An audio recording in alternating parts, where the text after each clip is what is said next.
I'm talking about Shawty going crazy. People going crazy in these motherfuckers. Run that shit back, man. But it means nothing. Nothing about a woman on the bed.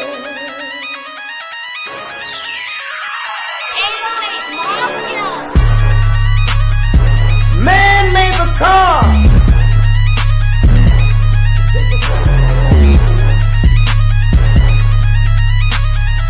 Man made the train to carry the heavy load. Man made the electrolyte to take us out of the dark. Man made the boat for the water. Like the 7 no meter. Man thinks about a little bit of baby girl and a baby boy. And man makes them happy because man makes them joy. But after man make everything we can, do you know that man makes money?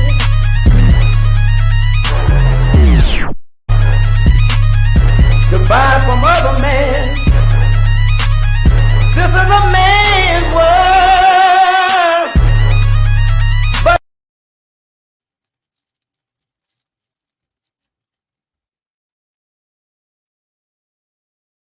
you got no sound.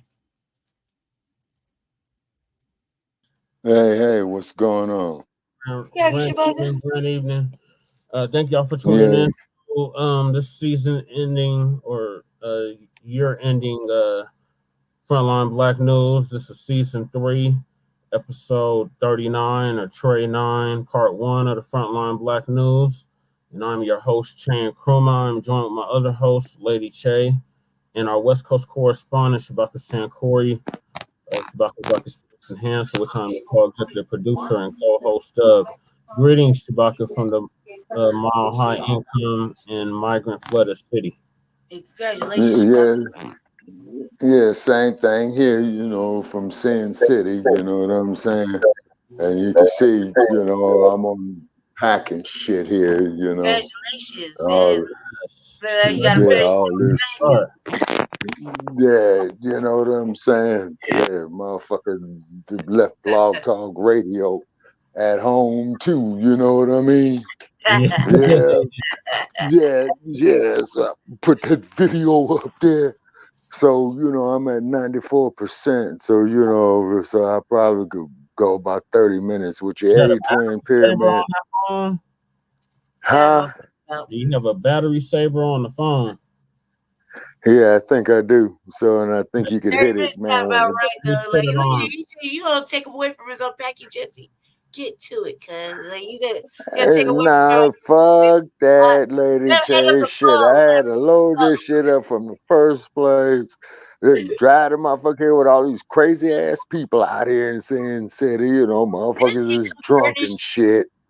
Did that shit come it came from shit, and I got it. So the next step up from here is to get some furniture and get a spot, but Shabaka's Black Experience Enhanced, we hanging in there and whatnot, we're gonna weather this storm, and plus, we're making this transition on the moving and what have you, It's apartment. It's pretty decent. It's like a nice little apartment. Yeah. It did. So hopefully the motherfucker could come up from here, you know what I'm saying? Yeah. Right. Yeah, So out here in Sin City, the temperature is dropping, you know what I'm saying? They had some clouds coming, as you know. Ventura County's been getting hit. The west coast of California's been getting hit. Climate change, weather change. Yeah, digital meteorology, whatever what the fuck you want to call it, man. Shit's getting raggedy. You know what I'm saying? Yeah. So yes, sir. So I know you're pressed for time, Shabaka. So I'm gonna try to get through this as quick as possible. So, on this season 3, episode 39, part 1 of Front Line Blacc News, we will be discussing the Blacc FBA Major. Carol Funk, how you doing? Oh, Carol's in the building. Hey, Carol. Carol's awesome. Glad to see you around. Glad to know you're all right. Yes. Hey, greeting, Carol. How's your night? About to take a shower at a truck stop, Monument Color, and cut my hair, also shave and trim and all that stuff for $18. That ain't too bad. You know, Yeah. Ben, I do,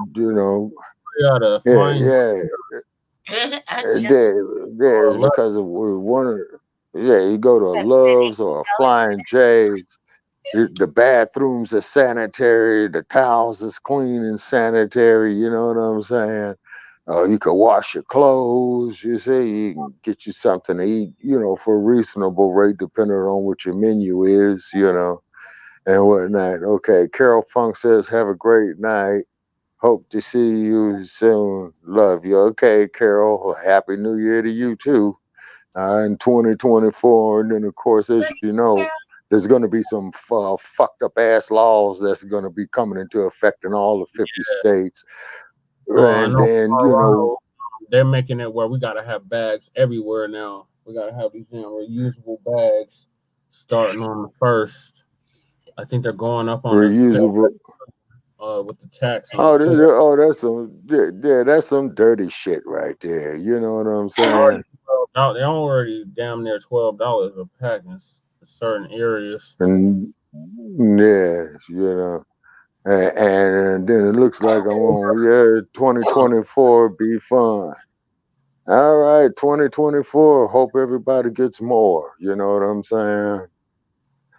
And then I want to try to get me an RBG flag. Right. Yeah. Like the one I got in the back. Brother Ali. Yeah, Brother Ali. Brother Chapman. The button man. Okay. On this show, we're doing a slightly different tonight.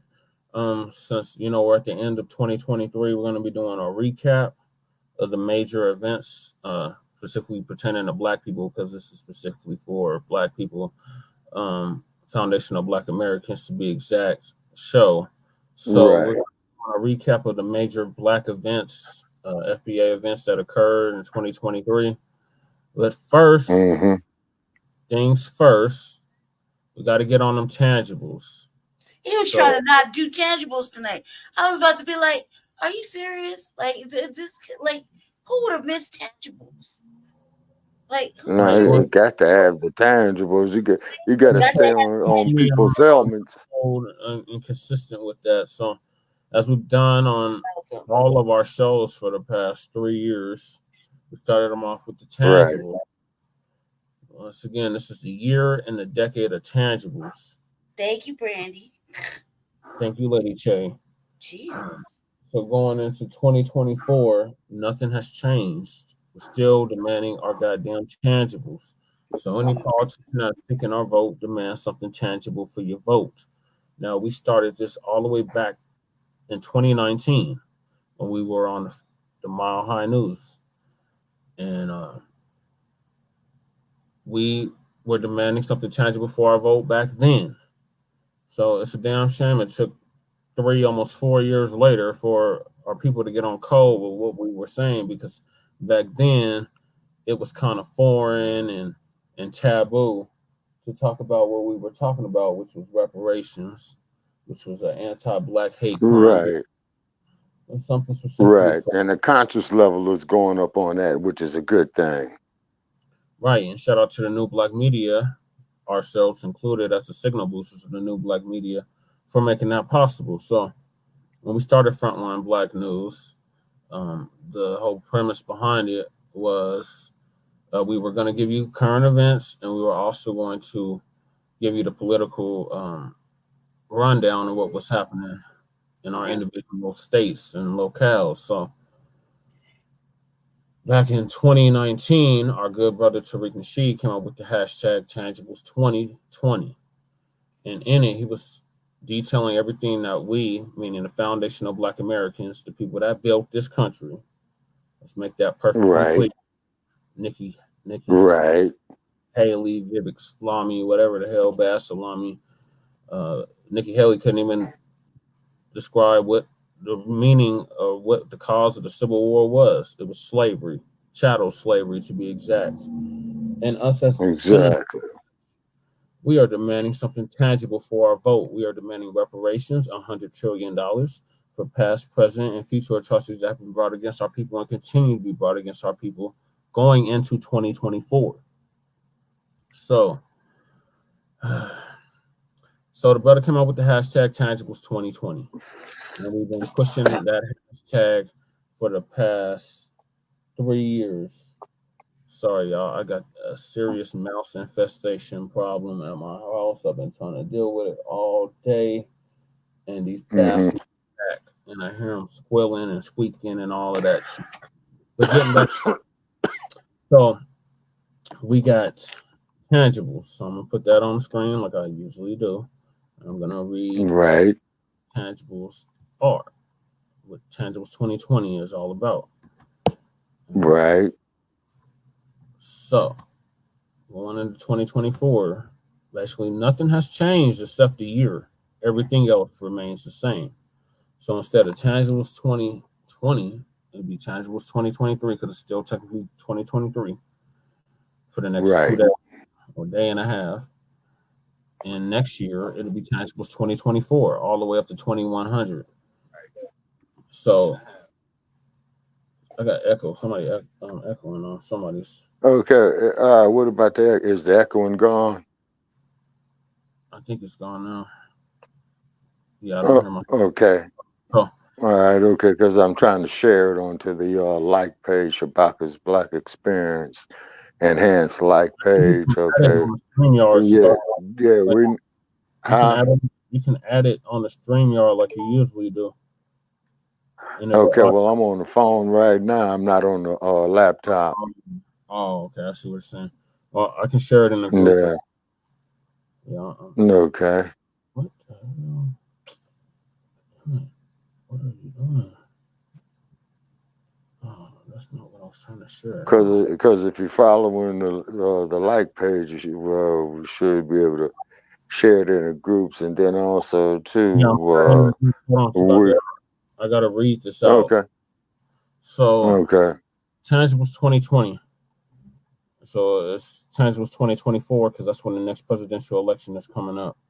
So the 2024 presidential elections are coming up, and foundational Black Americans are going to reject the 50-year-old plus malign neglect policy. It should be really renamed to belligerent neglect or malevolent neglect or purposeful neglect policy. Yeah, malevolent is the proper word. Yeah, but malevolent. Hell yeah, because they're just telling the motherfucker straight up he got bad intentions and fuck the bullshit. So malevolent is the most appropriate role, particularly in this day and age, and particularly in this time, and particularly in this political fervors going on with these crazy ass bastards down there in Florida. You know what I'm saying? Then a dump in his shit. You know. So I'm sorry, brother. The malign pump your brakes.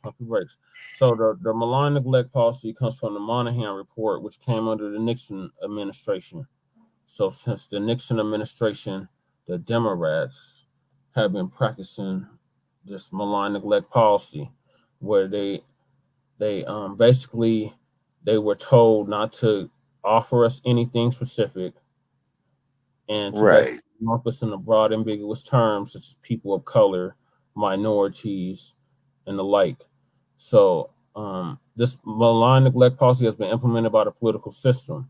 This malign neglect policy mandates that Black Americans should be ignored and only mentioned in vague and non-specific terms, lumping foundational Black Americans in the groups of minorities, immigrants, people of color, etc., has only hindered the progress of Black Americans as a group while providing tangible benefits for other groups. In this election cycle, Black Americans are going to insist that our needs are specifically met by politicians who are seeking our vote. So the election cycle we're talking about is the 2024 election cycle. So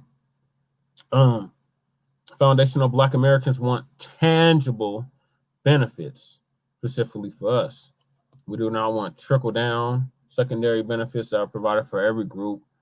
Every group has not been systematically marginalized and disenfranchised in every area of society as foundational Black Americans. So we refuse to be lumped in. That part. So we refuse to be lumped in with groups who often assist in the exploitation and disenfranchisement of Black Americans. So politicians must offer tangibles, specifically the foundational Black Americans, or we simply will not vote for them. Be sure to spread this message far and wide on social media using the hashtag Tangibles2020. And since it's 2023, it's Tangibles 2023. And next year, which is in 2 days or less than 2 days now, it'll be Tangibles 2024. All the way up to 2100, Black family. Continue to demand something tangible for your vote. We got these Democrats on the heels. They're desperate. They don't know what they're gonna do right now. And the Republicans are just going out of their way to purposely ignore us. And they know goddamn well they're gonna need our votes if they even stand a chance of getting into office. All of these political parties know that they're gonna need our vote to get into office because we are technically the swing vote. So you're gonna need our vote. So you can't keep neglecting us, two-party duopoly. You can't keep neglecting us and think that you're gonna get into office, especially the presidential office. So what are your thoughts, Shabaka, on the tangibles? Oh, always, man, for the tangibles, man, absolutely, man, for us to get our just due and the interest on top of our just due. Also, too, we got to control our own infrastructures, and particularly with the industrialized or high tech industries as well, too, and to safeguard ourselves from this artificial intelligence. Also, too, from this artificial intelligence infiltration that they doing to us. You see, is because, as you know, recently I was on a damn 3-day ban, you know what I mean? And motherfuckers up here cussing me out on Facebook, and he ain't black. And so then when I cussed him out, oh, you violated our community standards and all this old type of shit. Yeah, so I've noticed that. and on the tangibles, blocking our and we need to have our tangibles, you know, off this high tech industry and off the more so on the movie making industry as well too, is because you've been hearing how the Black actors have been getting paid real cheap on these motion pictures that's pulling in hundreds of millions of dollars. Okay, such as the new edition of the Color Purple that they're about to bring out. You see? Yeah. I was gonna add something, but I'm gonna stay on that.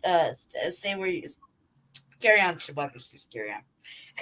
Yeah, you're right. Okay, and then also too. So Shabaka, and then tangibles are, what is that? Because there still might be tangibles are some assets, you know, that you can see, taste, and feel. You have tangible assets and you have intangible assets, money in the bank, assets, property, you know, negotiable bonds, you know, properties of high value, sports memorabilia items and stuff like that. You know, those are the things, you know, that could generate revenue, you know, in any given society, as Dr. Claude Anderson said. You see, so we could have our own industrial complex, you know, with the priority being on ourselves. You see, it's because they got us so fucked up. We out here prioritizing everybody else but ourselves. You see what I'm saying? To quote the words of Dr. Henry Lee in the O.J. Simpson case, something not right. Don't that up? Yeah. Something not right, you know. Shit.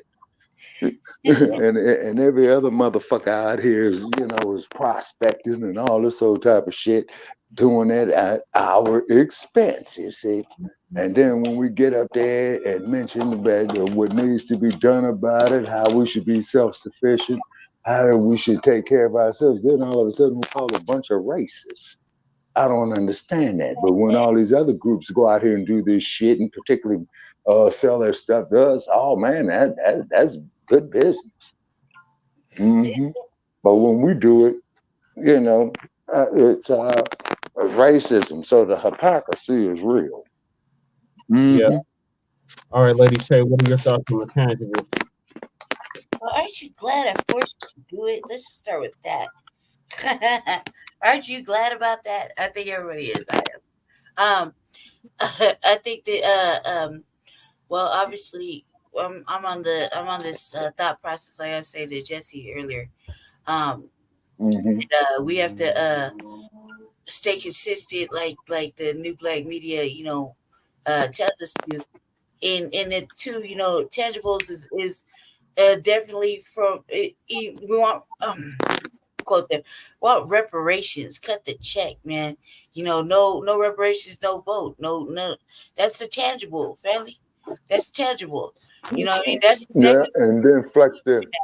And that's beautiful on the political front, Lady J, but also too, you got to do it on the political and on the economical front. Yeah, that's what we're saying. Like, so I'm saying that you cut the check, that's going to help out economically for the Foundation of Black Americans. You know what I mean? Yeah. It's going to help out substantially. I mean, because it's not like the Dave Chappelle thing where everybody just going to blow it. We're at this point now where nobody's going to blow it like that. And motherfuckers are really going to invest it and put it in. And even if mugs do blow, that's their prerogative. Exactly. You're trying to pocket watch us and what we do. Can I finish my statement? Yes, go ahead. What I'm saying is that it's not like that anymore. Considering where the world is taking us now, where things are taking us now, people are very starting to become very frugal. Starting to become very mindful of how they spend their little pennies.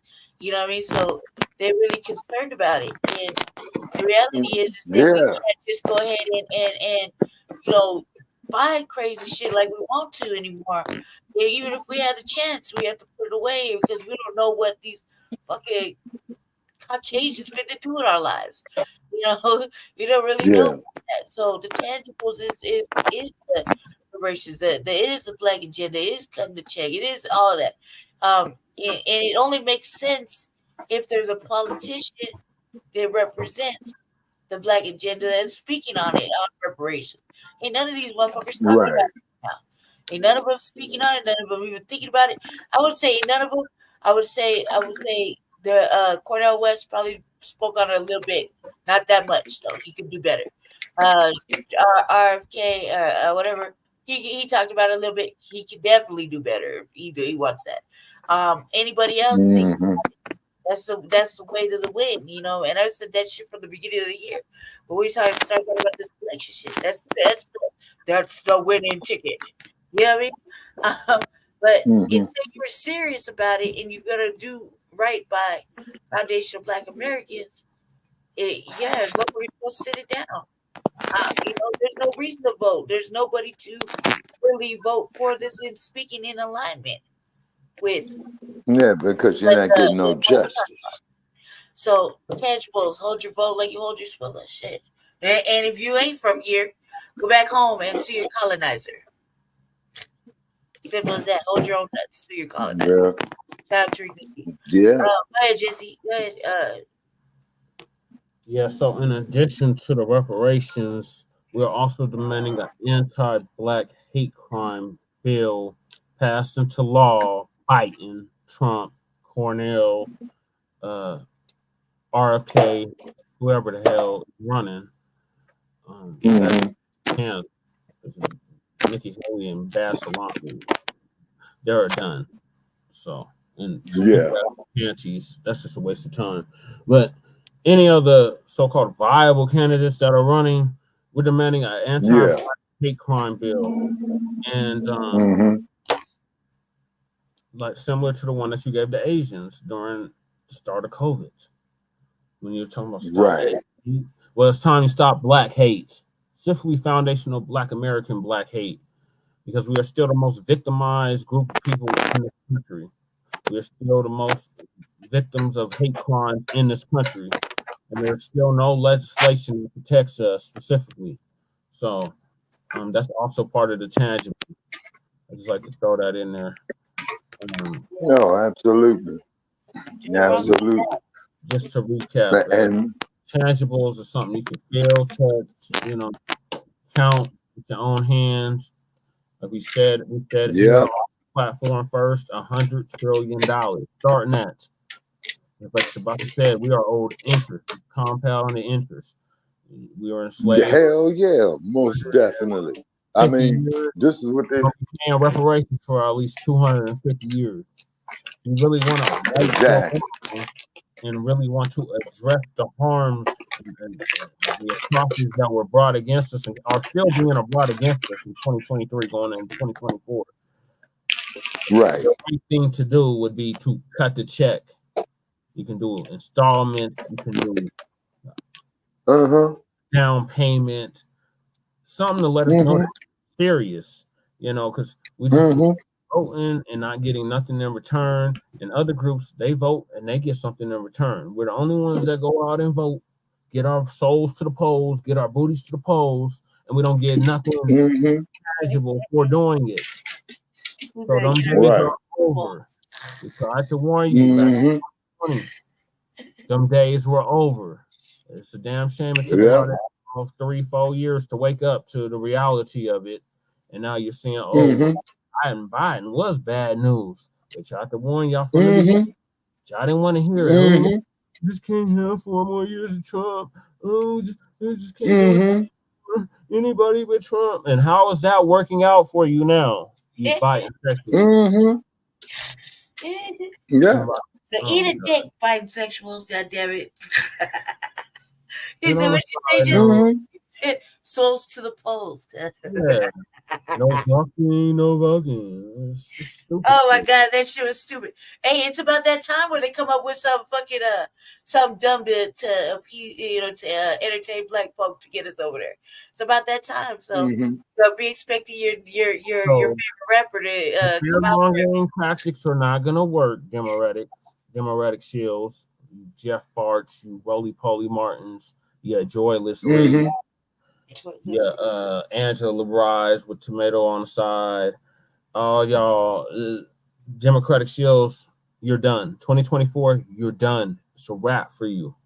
And we're gonna make sure that there's a new black media control now, not you, not the old dead black media. Y'all don't control nothing. This is why roly-poly is begging for a job. I got a master. I can get him back on the plantation. No, you can't. Exactly. Say that's why we got to have a development of awareness. You see what I'm saying? We've been developing that awareness. Yeah, because see, every time this dude consistency, Shabaka, for the past 8 years. You're welcome, Jesse. And then around for 15 years. So it's a damn shame it took 15 years for our people to get on code and get up to speed, but here we are. So going into 2024, we're going to continue to demand something tangible for our vote. So at the local level, at the state level, and at the federal level. And another thing, you Democrats and those that's tuning in, y'all need to be pushing these Democrats to lift these sanctuary city statuses. Because first of all, they didn't bring this to the vote of the people. Right. Especially in Denver, we were not notified of this shit.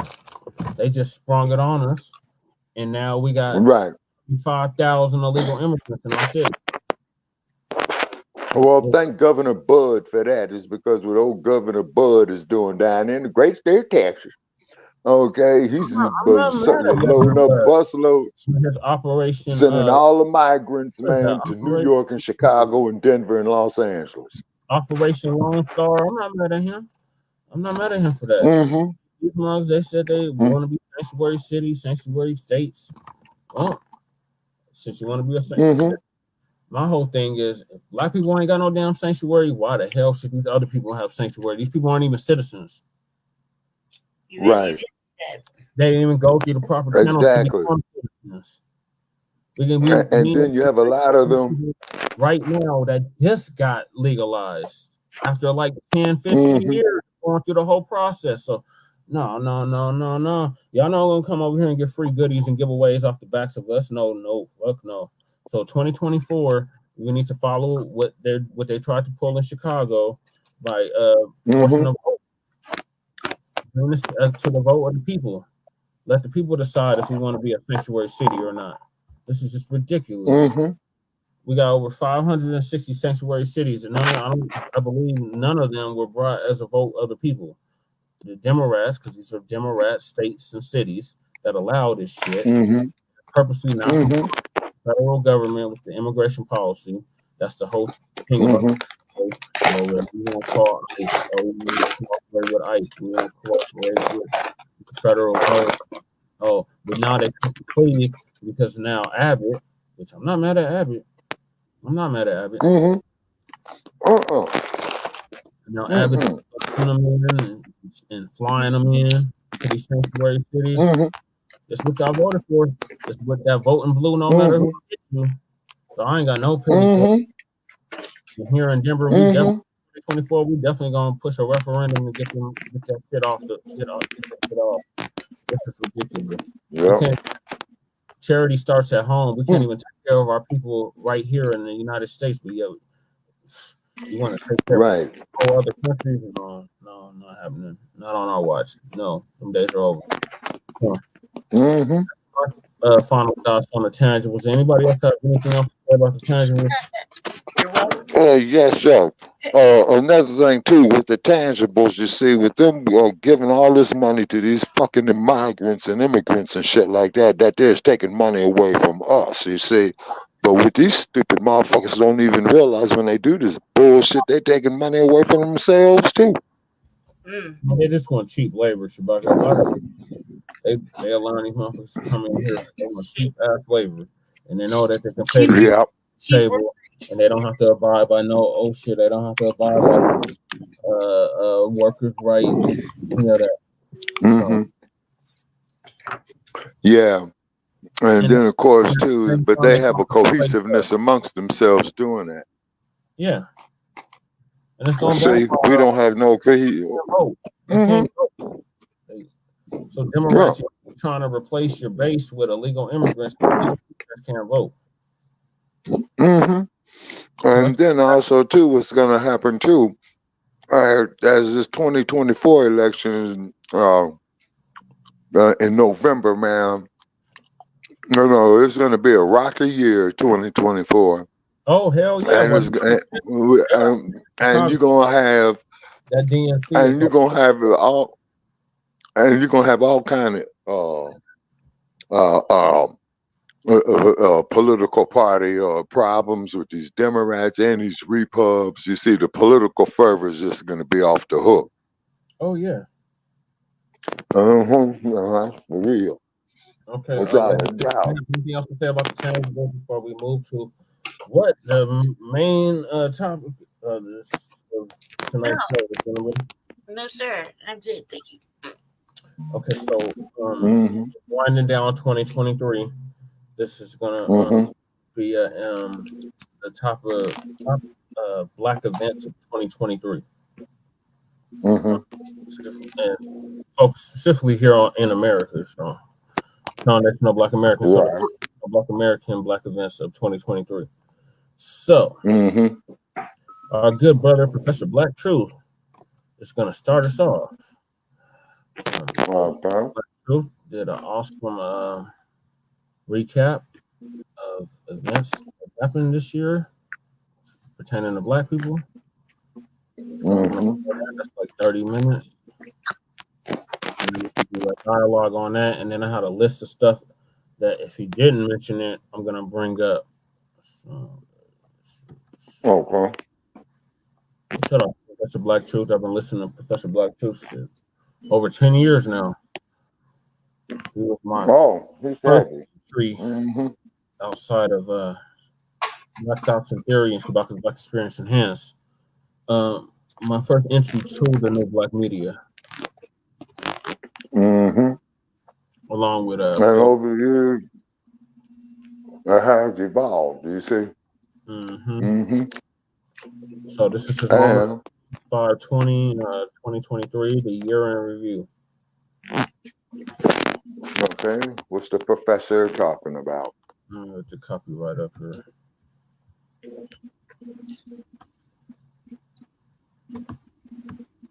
They love to flag our videos. We still haven't put up season 3, episode 37, part 1 back up. Like I said, we're not on. Is that one that they took off for 40 seconds? No, this is a different one. No, he was there. He was there. Fellow soldiers, I'm the professor, and this is the moment of truth. As we look forward to 2024, it wouldn't be right to go on without looking back at the last year to see some of the highlights and lowlights we've had to deal with and overcome. Of course, this list is not comprehensive, and I'm not listing in particular order, but here's a few of the events and people that I think deserve commenting on. Joe Biden's Black voter support has been collapsing all year long. Just when they think the free fall is going to stop, it just continues. Yeah, great news. Had to come to terms with the fact that Black men started off turning our backs on the Democrats, and they went apoplectic when they saw a growing number of Black women who are also getting on code. With the white media having found its propaganda useless to stop this trend, and with the Democrats completely and thoroughly unwilling to actually treat Black people like a constituency and to cater to our interests, they're instead hiding their head in the sand and surrounding themselves with their own movement, sweet nothings about how it's going to be all right. Black folks are going to get back on the treadmill. But here we are at the end of the year, and instead of Black people backing down, doubled down. Right. Next, you got the UFC's chief thug, Dana White. You know, normally with these mixed martial arts organizations, they don't allow intersex matches, but Dana White decided to make an exception when he beat his wife black and blue. And of course, his partner in crime. Oh, yeah, that was about a year ago. Yeah. Today, he rarely sticks his head up. You had female legislators in California who were demanding that Emanuel get rid of Dana White, but Ari instead lay low and said nothing. And the white media, being who and what they are, rather than call Ari Emanuel out for this, instead they allowed him to slither away. But the Black media did not. No, we didn't. Next, Kyrie Irving gets pushed, and he pushes back. Yes. Who would have thought that posting a link to something on Amazon would get people so heated? These attempts to plaster Black people as being anti-Semitic didn't begin in October of this year. No. These efforts began in earnest a year ago, back in November of 2022. That was when Kanye West was making friends, as usual. And then, because the white media is run by psychopathic racists, they did what they always do. Try to manufacture some phony, steady blunt so that they can at least attempt to push the lie that Black people are the real racists because, well, reasons. The owner of the New York Knicks, an Asian businessman named Joe Tsai, decided that he would try to score brownie points with the dominant society. So he publicly attacked Kyrie Irving and tried to make a show of treating him like a disobedient child. We're scolding him like he's just a little brat. He just knew that those racists he was trying to pander to would love it, but it backfired on him when the biggest names in the NBA spoke up for Kyrie Irving. Just this once, the $40 million slaves discovered their backbone. Joe Tsai thought that Kyrie and Grant were stuck in New York playing for him, that they couldn't leave. But they have been plotting to leave the whole time. First, Kyrie Irving announced that he was leaving in February, followed closely by Kevin Durant. And overnight, the Knicks went from being playoff contenders back to being a toilet bowl level team. And the same white media began writing articles about how he sunk his own franchise. But one of the lowlights of this putrid episode was when the white media bootlick has-been Goldie Taylor wrote a hit piece for Rolling Stone entitled "Black Anti-Semitism Isn't Rare, It's Ingrained." She then went on to write that Black boys were the threat here, echoing what the Israeli Consul General in Atlanta said about the problem for Israel being the young Black generation. So this is an organized effort to demonize Black Americans as being inherently anti-Semitic, when in reality, we're the only ones who aren't. And even Rolling Stone knew that they had gone too far with that title, because within an hour or so of this hit piece being posted, Rolling Stone changed the title to Kanye, Kyrie, and Me. But behind the scenes, the same Ari Emanuel, who had ignored the open violence of Dana White, was doing the most to stir the pot on this one. And while he remains silent about buddy Dana beating his wife in public, he needs to be forced to answer for his campaign of blatant anti-Black race baiting. Right. And speaking of race baiters, Ron DeSantis, the king of anti-wokeness, watched his campaign go to sleep. He never figured out that campaign tactics that work in blood red states don't work anywhere else. As I've been telling you all since he began with his asinine anti-Black crusade, he was making himself unelectable. Why? As I said, when someone goes to the extreme, they leave themselves with nowhere else to go.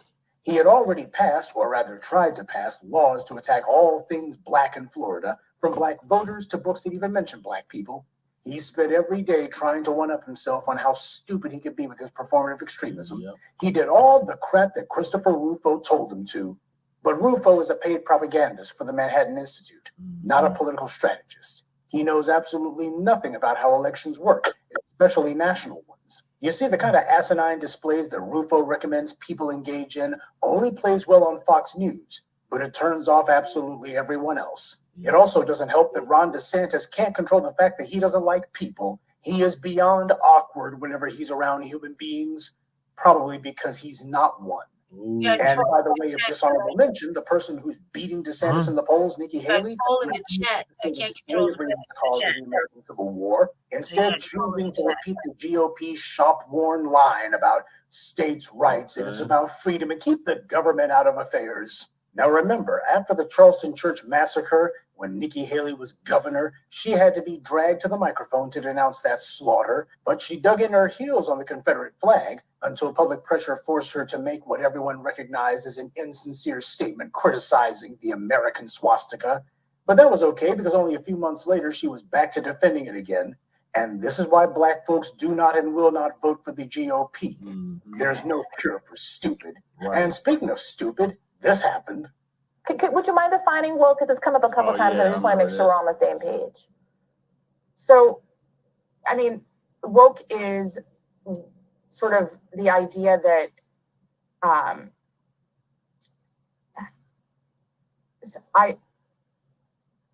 this is going to be one of those moments that goes viral. I mean, woke is something that's very hard to define, and we've spent an entire chapter defining it.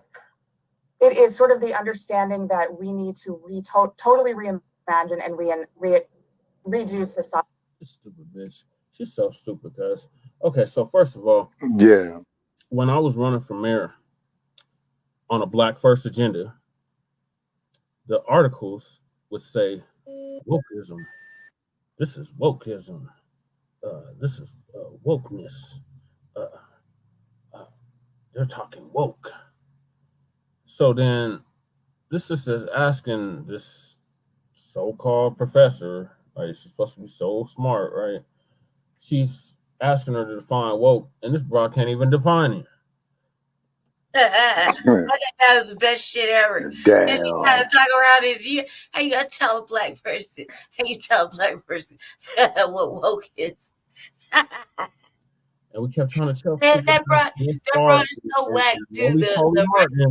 And all the rest of them Democratic shills that woke was synonymous with Black. That lady that hosts the show, man, she's always on the ropes with that white person that she sit next to. Oh yeah, she went over him the other day. But like, did she just sat there and was like, carry on? Go ahead and tell us. Yeah, like she just let her walk into that shit. Like just is so hilarious. Right into the frying pan. Yeah, she's like, just come on in. Come on in. She just sat there like, like, and her face was just like, she's just like, yeah, go ahead and tell me what woke is. And I'm like, oh, you a motherfucking weird ass. You're like you're heading into the adult version of Mammyhood right here. But go ahead, because it is hilarious. You too, you know what I mean? she let her do it though. That was like her only high point of that whole year. It was that sister let her walk right into that.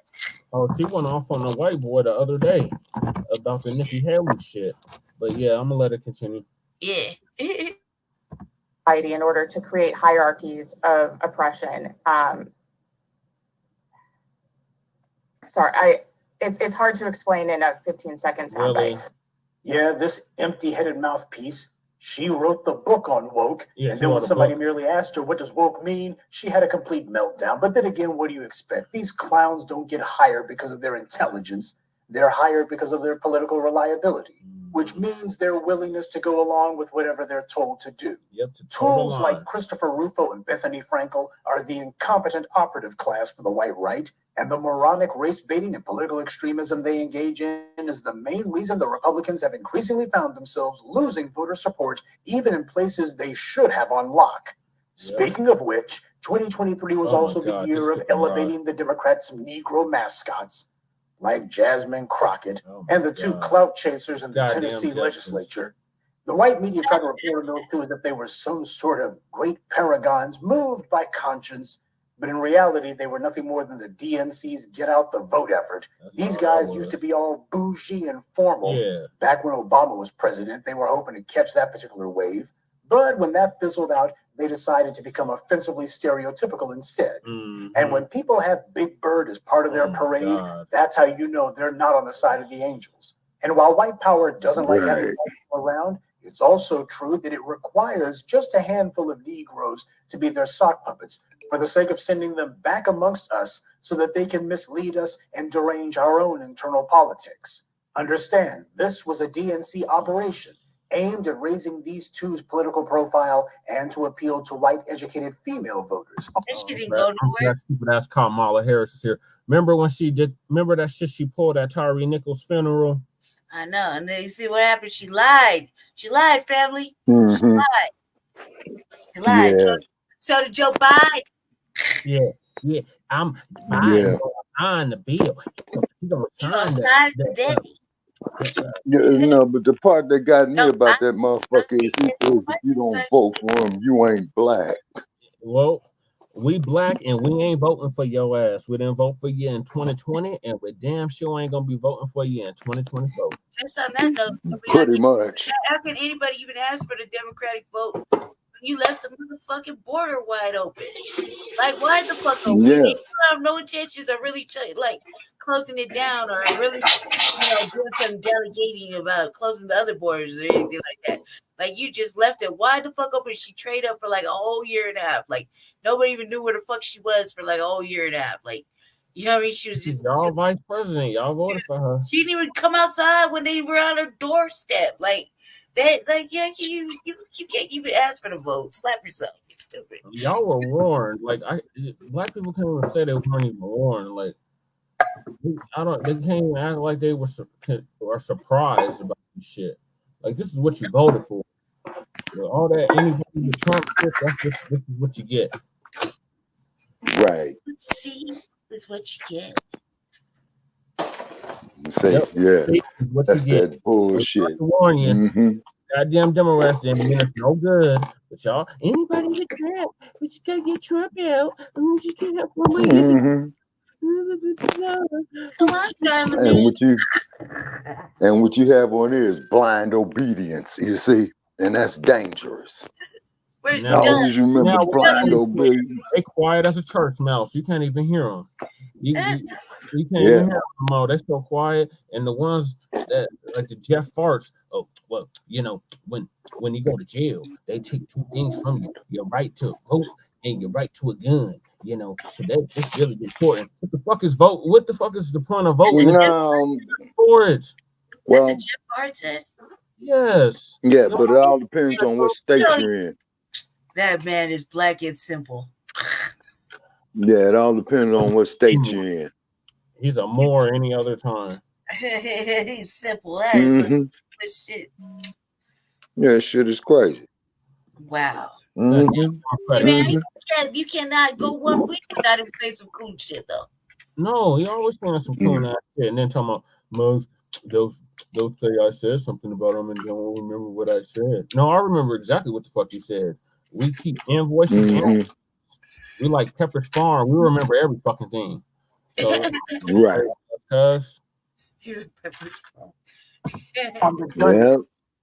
these two are all angry over gun reform, but said absolutely nothing about reparations or any other form of tangibles for us. They want to make a spectacle of themselves over something they should have. Oh yeah, and another thing, you damn Democratic shills, y'all need to stop saying we hear you, we see you. No, fuck all that shit. Yeah, that shit. 2024, that shit is not gonna fly, cuz we don't want to hear that. No. Yeah, it's bullshit, and what they're doing is they pacifying. They're trying to pat like, don't cry. We hear you. They're like, just shut up. Just shut up. Yeah, that's that bullshit. That says shut up and blow you off shit. And Yeah. it's bullshit about we need to do a study. Fuck a study. You know exactly what the fuck you did. Like Shabaka has stated times, slavery was generated the domestic product for this country from beginning. The gross domestic product. Yes, sir. The gross domestic product, and what that is, as we all know, is the total amount of revenue with goods and services that is generated within a year. And we were the goods and services. We were the stocks and bonds. We're the only reason why there is a Wall Street. Why there is a New York Stock Exchange.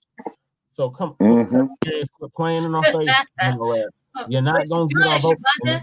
And the same thing for you goddamn Republicans. Y'all not going to play in our face. Oh, absolutely. Y'all know what the fuck y'all did. I know what the hell y'all continue to do. Because you got check.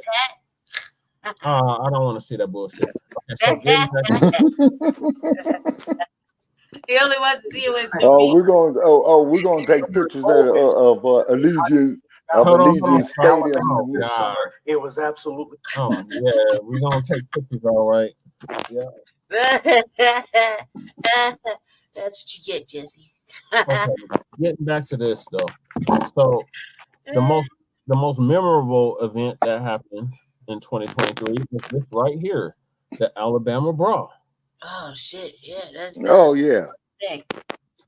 Oh, that was great news. Great news.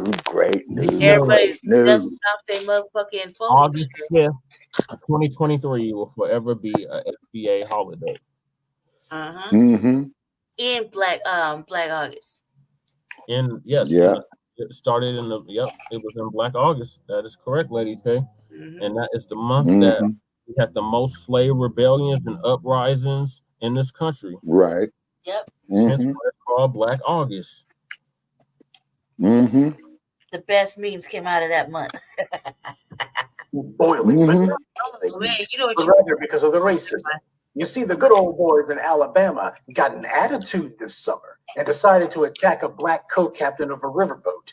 But what they didn't know was the black folks in that particular place were on code. Right. And those black residents gave those racists an attitude adjustment. So did. And the country was introduced to the chairman of Alabama to have a crowd of black people literally tripping over each other to be the first to put these racists in their place. Oh, the bigots took a huge L in front of the world with that one. And they really tried to get their own back by bringing phony charges against the black residents for stopping this racist mob's rampage. Predictably, their efforts at intimidating the black residents into not defending themselves failed. I'll be right back. I gotta go grab my food. I'll be right back. These white racist mobsters a slap on the wrist. That isn't justice. 2023, we also saw pretend liberals like Skip Bayless and Bill Maher show their true colors. Actually, Bill Maher has had his putrid colors on display for many years now. The only people who couldn't see that both of these guys were mouth frothing. Before it gets on Skip Bayless, so DeMar Hamlin, that's the brother that plays for the Bills, the Buffalo Bills, and remember he had out during one of the playoffs to begin the year. And rumor has it was that jabby jab. Yes, sir. And then they setting the stage for the next round of this bullshit too. Oh, they got they got a newer variant. I seen that on the news. And then it's going to give artificial intelligence more power. Yeah, we can't discuss it because they've been flagging our videos behind this shit. But yeah, fuck Skip Bayless. I'm glad Shannon finally left that raggedy ass show undisputed. I believe he started his own. Best of luck to the Shannon Sharp. Right. Anti-black racists were blind. Comedy and the sports page have long been seen as America's way to be able to speak all sorts of anti-black racism while claiming that it's just a joke, or we're not talking about black people, while we're just talking about black athletes and teams with majority black rosters. That's who we're talking Remember, Black family, Jim Crow started off as a joke. Mm-hmm. Mm-hmm. It's a joke, remember? Yeah. Mm-hmm. Okay. That's the part they don't want to tell you. That's the part they don't want you to know. Yep, that is definitely the part they don't want you to know. And then shout out to Coach Prime. Oh man, immigrants took it over fucking Uber's business. Yeah, but this is what they voted for. This is what they voted for. Don't get Biden's remorse now. Just like you and Denver, don't get Johnston remorse. Right. Mm-hmm. Same thing in Los Angeles. Don't get Bass ass remorse. Yeah, don't get Bass remorse. Same thing in San Francisco, old London Bridge. Remorse. Yeah, you see. Chicago, don't get Brandon Johnson remorse. Yep. Same thing with the ultimate don't Eric Adams. Eric Adams remorse. Officer Eric Adams remorse. Y'all were warned. Yeah. Y'all were warned. Y'all thought it was a game. Y'all thought it was funny. Y'all thought it was hee hee ha ha ha. Oh, y'all don't know what the fuck y'all talking about. Oh, y'all just right. Huh? Salute Sav. Oh, Sav's in the chat. Salute, Sav. Big mile high salute. So yeah, Coach Prime turned around to see you bust. And them crackers are still not happy about it. They're like, go. That's Chewbacca. Oh, I'm sorry, man. Okay, they're organizing some of this shit, man. You know. Yeah, look at all this mess, man, and all this here I gotta do. All right, I'm gonna let the video go. Mm-hmm.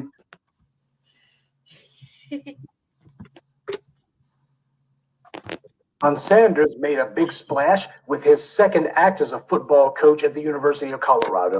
His first move was to disrupt the small boy structure of recruiting athletes. He revitalized interest in college sports, even though he had a losing year. Don't expect him to get paid as much as Nick Saban, though. No matter how great a season he has, these sports organizations have a rule that even Black people who dominate those sports must always have a white athlete or coach who is paid more. Even Michael Jordan wasn't the highest paid player in the league when he was there. It's because these are the rules. Right. And just like in Hollywood, the pay scale is also. I see Sam. In 2020, both Don Lemon and Tucker Carlson back. Oh yeah, they did. Tucker Carlson is in white power, so he landed on his feet.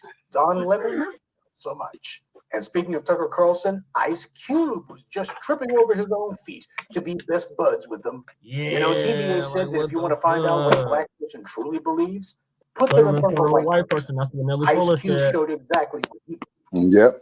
Race isn't really an issue.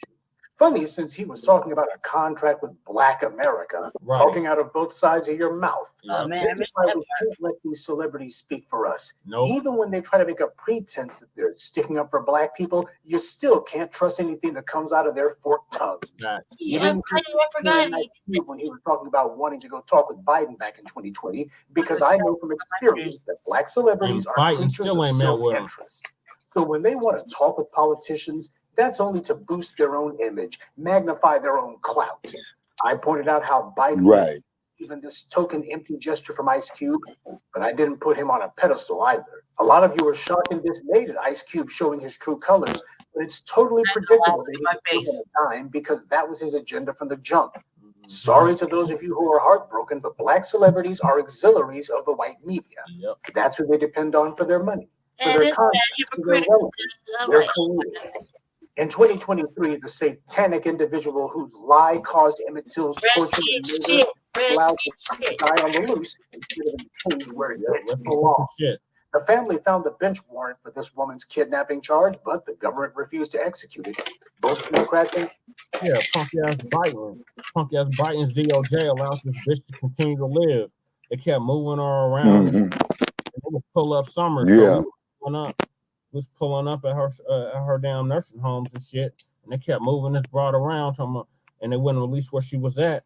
And then finally they was like, "Oh, one minute she was in Georgia, the next minute she was in North Carolina, the next minute she was in Mississippi. Like they kept moving this. Oh yeah. Place. Yeah. Those that don't know, this broad that was responsible for getting Emmett Till killed back in 1955, which started the second civil rights movement, the first civil rights movement or Reconstruction. Yep. Into the third. Watch and see. Republican administrations alike would use the murder of Emmett Till to get headlines by claiming they were reopening the case. But of course, in the end, it was all a pack of lies, and they would announce, well, nothing new here. In fact, nothing at all. This was actually the white government showing that they knew exactly how guilty this woman was and that they were protecting her.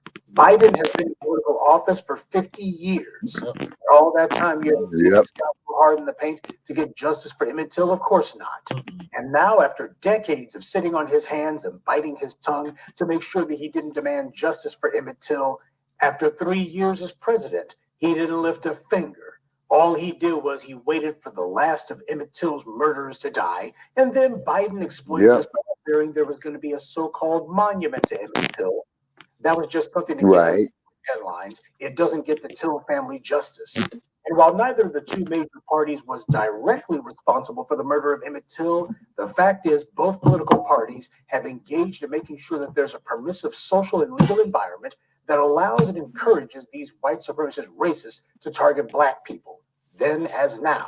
Justice for Emmett Till is a crime against black America that we should never forgive or forget.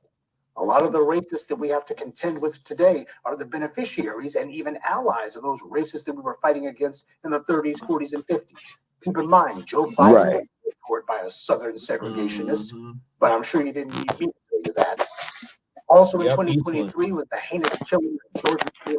The governor of New York, Kathy Hochul, herself got on camera defending this vicious crime. She blamed the victim for his own death, saying there's consequences for behavior. And of course, Officer Eric Adams, the big black man, couldn't wait to with her, and they would still be cheerleading it today, except for the sustained and aggressive denunciation from the public.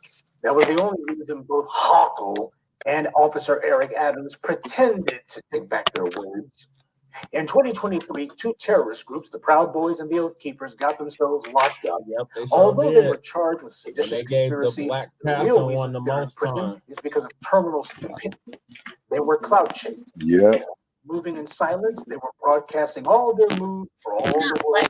I mean, some kind of stupid to allow an outside camera crew to take video of you plotting your insurrection. And then when I know. He's a white one. Start saying, we did this. Hell, they just handed the prosecution that conviction. Right.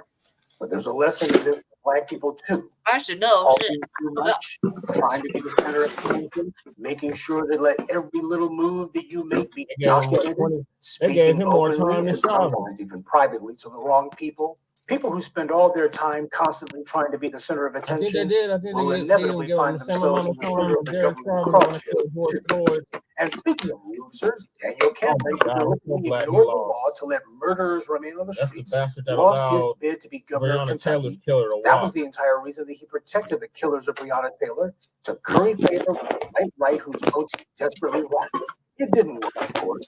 And Sheila Lee lost her race to be married to recently.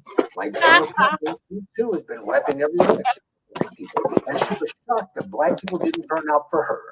And all those other constituencies she was trying to appeal to didn't turn out for her either. The white media hadn't even finished sending in the projections for the winner or the Houston mayoral race before Sheila Lee was already filing paperwork to run for Congress again.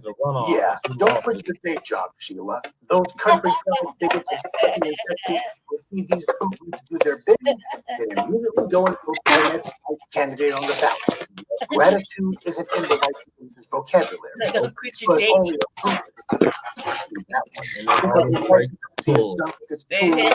what day job?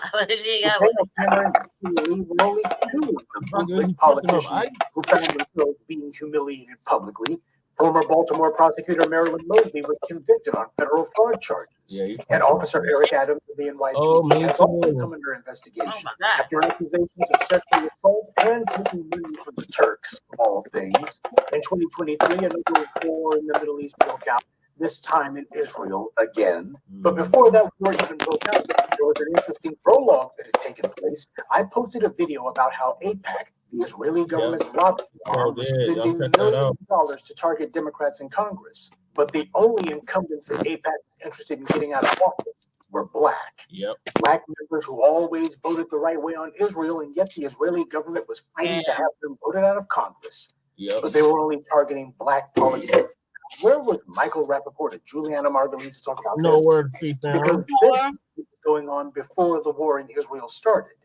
But then a few weeks later, when the war broke out, it unleashed a torrent of anti-Black racists, especially among people who are so-called liberal. Candace Owens ran afoul of her old friends on the white right, like Ben Shapiro and David Warren. She went from being a brilliant new voice of a generation to being called completely unaccomplished. Oh my God! Oh, how quickly they turned. Kyle Rittenhouse, the mass shooter, decided to write a book. It's that motherfucker has the stupidest face ever in history. Talking about it right now, but the right media. It's basically like motherfucking our mayor got a little innocent little boy face too. See, Black men get trashed and demonized when they didn't do anything. After they prove their innocence, the white media still talks about them as criminals. See, all that money, you still gotta take some pussy. White celebrities, good people got to see their careers coming back out on on first, track. y'all. While Black celebrities are endlessly demonized by the white media, white celebrities are allowed out of any scandal, smelling like a rose. Alec Baldwin beats the rap, ditto for Kevin Spacey, and the same Paramount who paid for that anti-Cosby. We better not see your names up there. Which was based totally on rumors, unfounded and unproven. They also made a documentary about Louis C.K., who actually did sexually harass women. And that documentary, however, was meant to celebrate his comeback, not to demonize him. We might not see any of our Black celebrities anymore that we already don't know about up there at the fucking island. Celebrates the other. But there's no white media bias, right? That motherfucker this broad here, cause that's when I said, if the government don't give me some gifts, I'm get gifts. I'm getting, she wanted to give me gifts. I'm taking the gifts. If don't give me some butter biscuits, I'm gonna take them. And definitely, mammy. Yeah, it's disgusting. Crumbs, no, I just give them crumbs. But y'all know I'm gonna get the gifts. You know I'm gonna get the gifts. Remember we broke that down earlier in the season. Yeah. She's like, shh, everybody let him talk. He brought gifts. In other words, that old weird ass bitch. No. This was after that white supremacist Ryan Palmeter. What's his name? Whatever his name is. Paul Meter. He shot up the damn Dollar General. And he shot to kill 3 black down people. It was 3 what was that? Tallahassee? 2 black men and my sister. Jacksonville. Remember we had that vigil and everything. When I had to get credit for my word, my slogan, my term, unhoused neighbors. And punk ass Jeff have Auntie, the former director of UPS, and was sinking your ship for HD9. You're not getting you're going down, cuz on us, you are not getting in there. You're not getting in there, Tay. Make sure if it's gonna be Black, it's gonna be Sharon. It's gonna be Sharon. It's gonna be Black, not you. That's been a historically Black district since as long as I could remember. So that has to remain, and you're not occupying that seat. So getting back to this Bunny Ruckus here, she was I got you. And I'm gonna give them. You know, if the government offer me some gifts, I'm gonna take them. You know, definition of seller. After one of DeSantis' supporters, hyped up by his endless race baiting and encouraging violence against Black people, he did exactly that. The crowd was righteously indignant and with good reason. Ron DeSantis was the entire reason that massacre happened.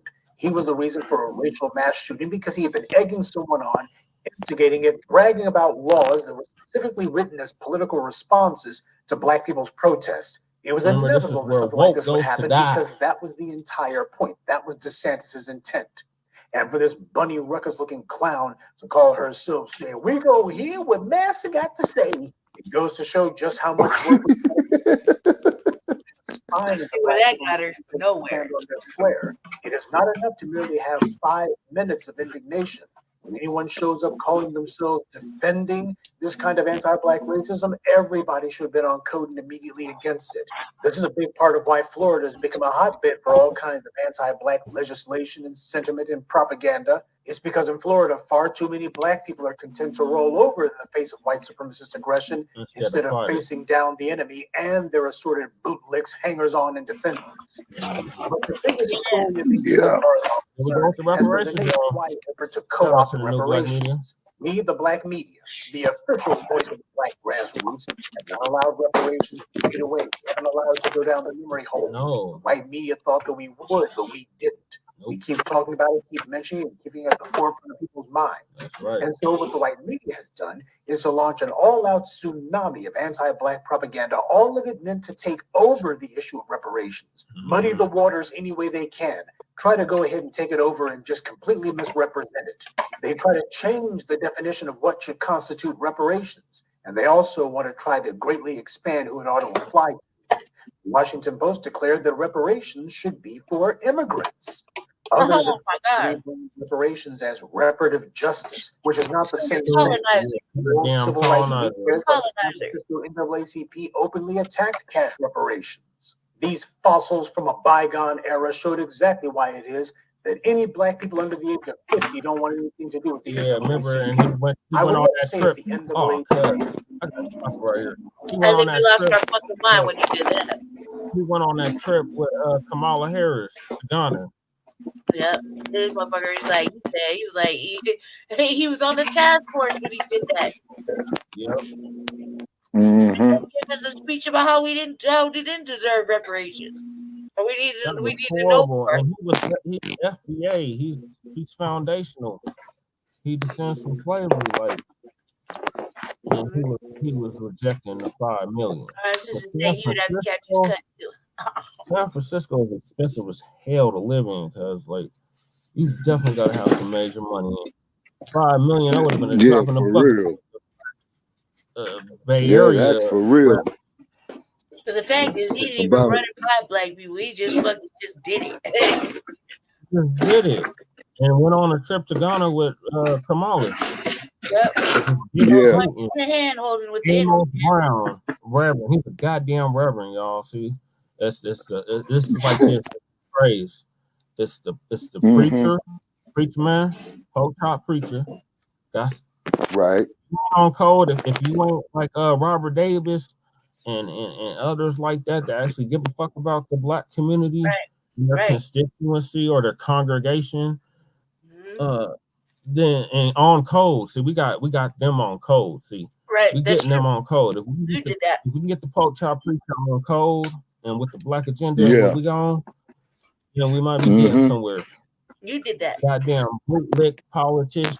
These Black, like, you think it's Black like you, but it's a different kind of Black because we're on code here. We're fired consistently for 8 years, like record for 8 years. Been like this practically our whole lives. Didn't understand why when we were younger, or some did, some didn't. But as I'm getting older, I'm like, oh, I was wondering why I was so hated like that. Like, why did they hate me so badly?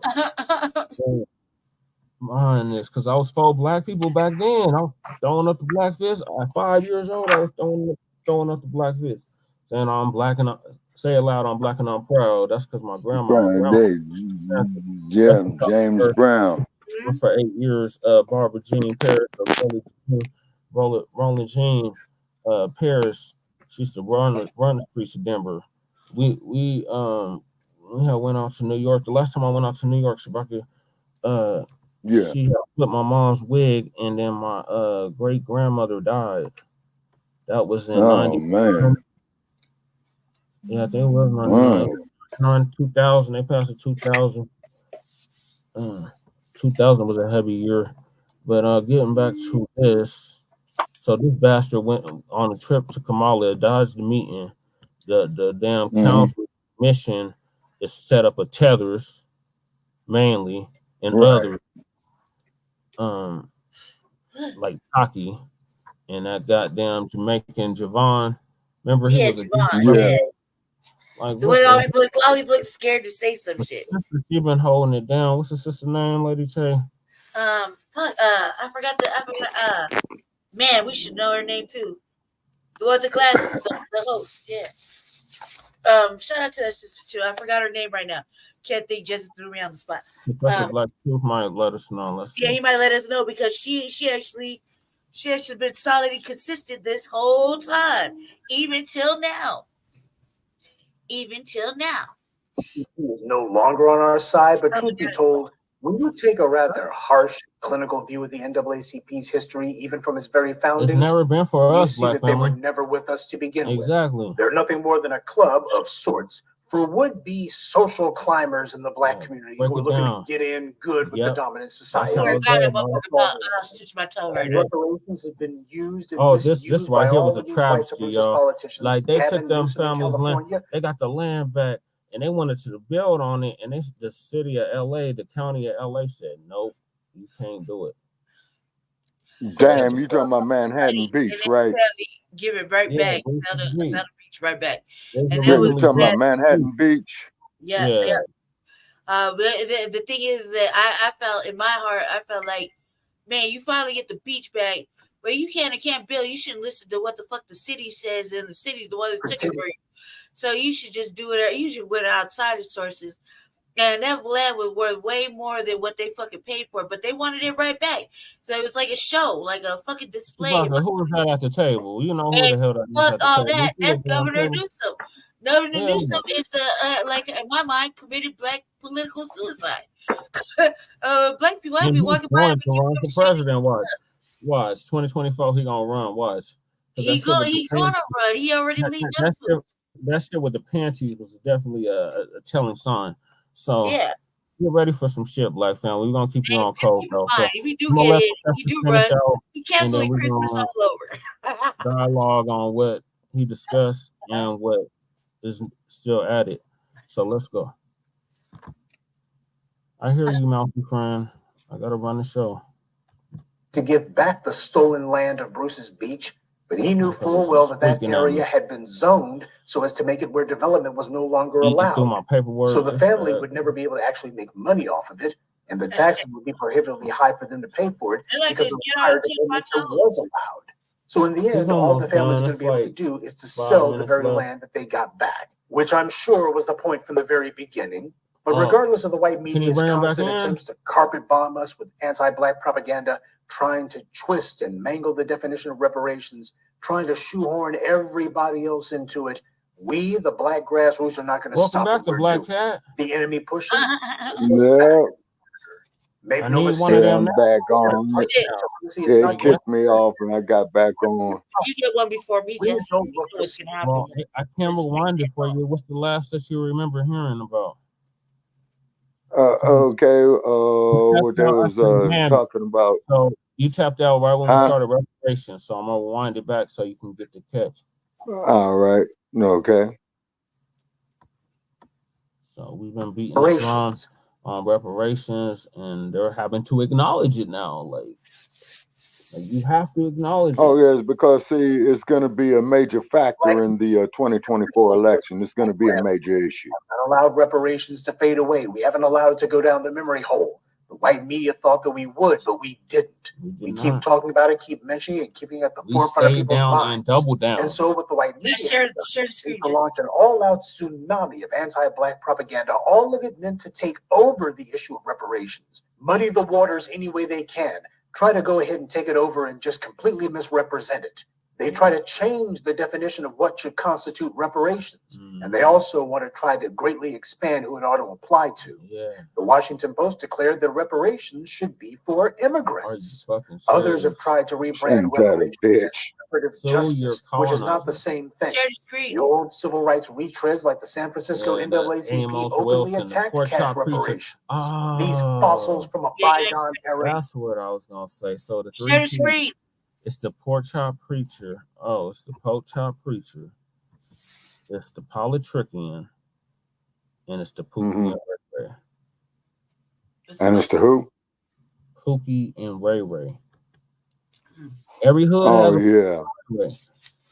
And the Pookie Ray Rays, and they throwing seeds, and I can't even. I don't want to waste my time. Other times, so. Okay, Sab, you still in here? Appreciate you, guys. Okay, we got Locke say salute. Yes, sir. The hood tells 2023 out of the window in 2024. New things coming, family. Oh yeah. Yeah. He's real about that. He's right about that. But what new things are coming? You know what I'm saying? Because with this artificial intelligence getting out of hand, man, they're gonna have all. It's coming. It's Terminator time. They already got the whole factory where they're gonna start manufacturing motherfuckers and releasing them. And then one of these damn robots that they building to be police killed the motherfucker man who was designed. Yeah. Is it? Yeah. Sounds like Terminator, cuz. When it, man? Yeah. This happened about 3 weeks ago. Oh shit! I'm not even knowing. That's what I said. For like the last 5 minutes. And I'm only at 58% power right now. Only. Damn. Yeah, because I forgot to bring the power cords with me. Oh shit! You better hang up. Damn, that's what the battery cord. He forgot to bring his battery. I forgot to bring the battery cord with me. That's what I have it tomorrow. Shit, you'd figure that'd be the first thing I'd get. All right, here we go. You better hang up soon. Exactly why it is that any black people under the age of 50 don't want anything to do with the NAACP. I would love to say that the NAACP is no longer on our side, but truth be told, when you take a look at harsh clinical view of the NAACP foundings, you see that they were never with us to begin with. They're nothing more than a club. Well, they became a country club. The damn NAACP became a country club. The dominant society. That's all they're about. And reparations have been used and misused by all 1909 politicians. Gavin Newsom in California pretended to give back the stolen land of Bruce's Beach, but he knew full well that that area had been zoned so as to make it where development was no longer allowed. So the family would never be able to actually make money off of it, and the taxes would be prohibitively high for them to pay for it because of the prior development that was allowed. So in the end, all the family is going to be able to do is to sell the very land that they got back, which I'm sure was the point from the very beginning. But regardless of the white media's constant attempts to carpet bomb us with anti-black propaganda, trying to twist and mangle the definition of reparations, trying to shoehorn everybody else into it, we, the black grassroots, are not going to stop what we're doing. The enemy pushes, we push back harder. Make no mistake, the war to crush white supremacy is not going to be an event. It's going to be a process. Please don't look for some formal declaration from the enemy on this one. That's not how this is going to work. What we're seeing ourselves engaged in is what always happens in history whenever a group with entrenched power is facing one determined to dislodge them from their power. The single greatest determinant of who is going to win this ideological struggle comes down to whoever is the most consistent and persistent. That's right. And by consistency, what I mean is we can't have it where black people are standing up to white supremacist aggression in Alabama and rolling over for it in Florida. Right. Being on code means more than everybody singing from the same sheet of music. Right. What it also means is everybody has to be equally uncompromising in the face of anti-black racism, no matter who it's coming from. Be it some run-of-the-mill white supremacist on the street, or a white supremacist governor, or their assorted bootlicks that they try to send to run interference for them. All of them must be shown exactly how uncompromising we are about making sure that justice prevails. Right. And what does justice look like? Black empowerment. Right. That is justice, because justice means balance. Exactly. Things have been completely and thoroughly off kilter for far too long. That's why we're doing that's what the Black Fist so, is. Dave, that was my little roundup of just a few of the highlights from 2023.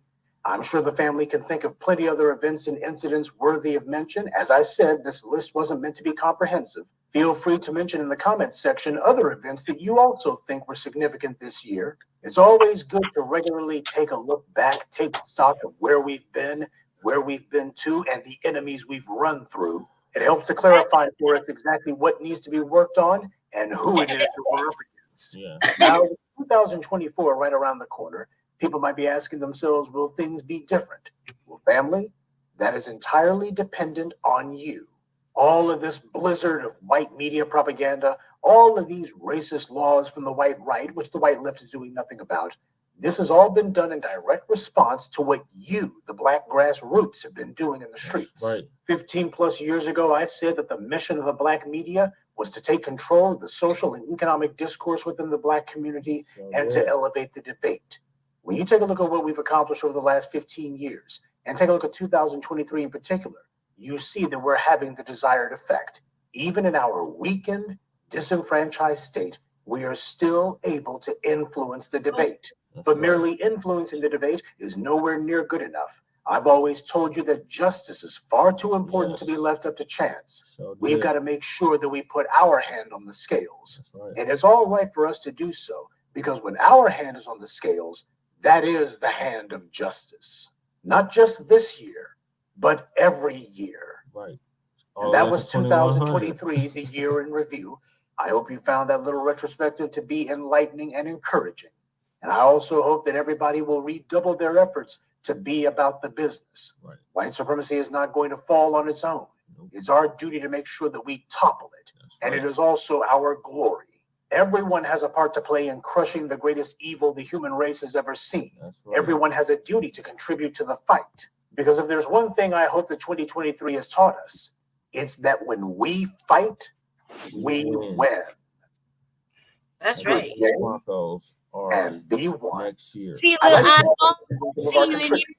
Murad Campbell, Frederick Dawkins, Nadia Nduku, Sela Manalaji, and Zachary Jenkins. Salute to them and thank you to everyone for listening. Black empowerment only exists because of you. Yeah. All right, go ahead, ladies. What was you gonna say? My heart feels like it's on fire. It's just warming up in my chest. Like, my heart just feels like it's burning in my chest straight out. Just it hurts. Like, just my heart feels like it's on fire. Yeah, I'm all dizzy and shit. Subscribe to the Front Line Blacc News. We're back in business, or is it Christmas? Either way, we're back. Just don't listen to me yet. All right. Okay, but also too, another thing that we've got to emphasize in 2024 as a people, not only the damn tangibles, but also too our right to self-determination. Well, that comes with all of that. We will get what is rightfully ours by any means. At this point, there will be reciprocity. There will be true justice, not fairly. We're talking about a whole system reset, if you will, that does not oppress us. Yeah. So that's what it's been based off. All of the systems, the blacker, the more suffer. So yeah. And then on top of it as well too, the more consciousness that comes out, the more, they're putting the pressure on twofold with this anti woke shit. We don't want you niggas being woke about what the fuck we truly do. I can't even define woke about it. Like, these people are dumb and conniving. Yeah. Put nothing past the Caucasoid, the Troglodyte, the Mizugu, the Clear, because he's coming at you at all 360, man, from all different directions in these economical times. The Peckerwood, what in the hell? God damn it! I got one of the boxes. I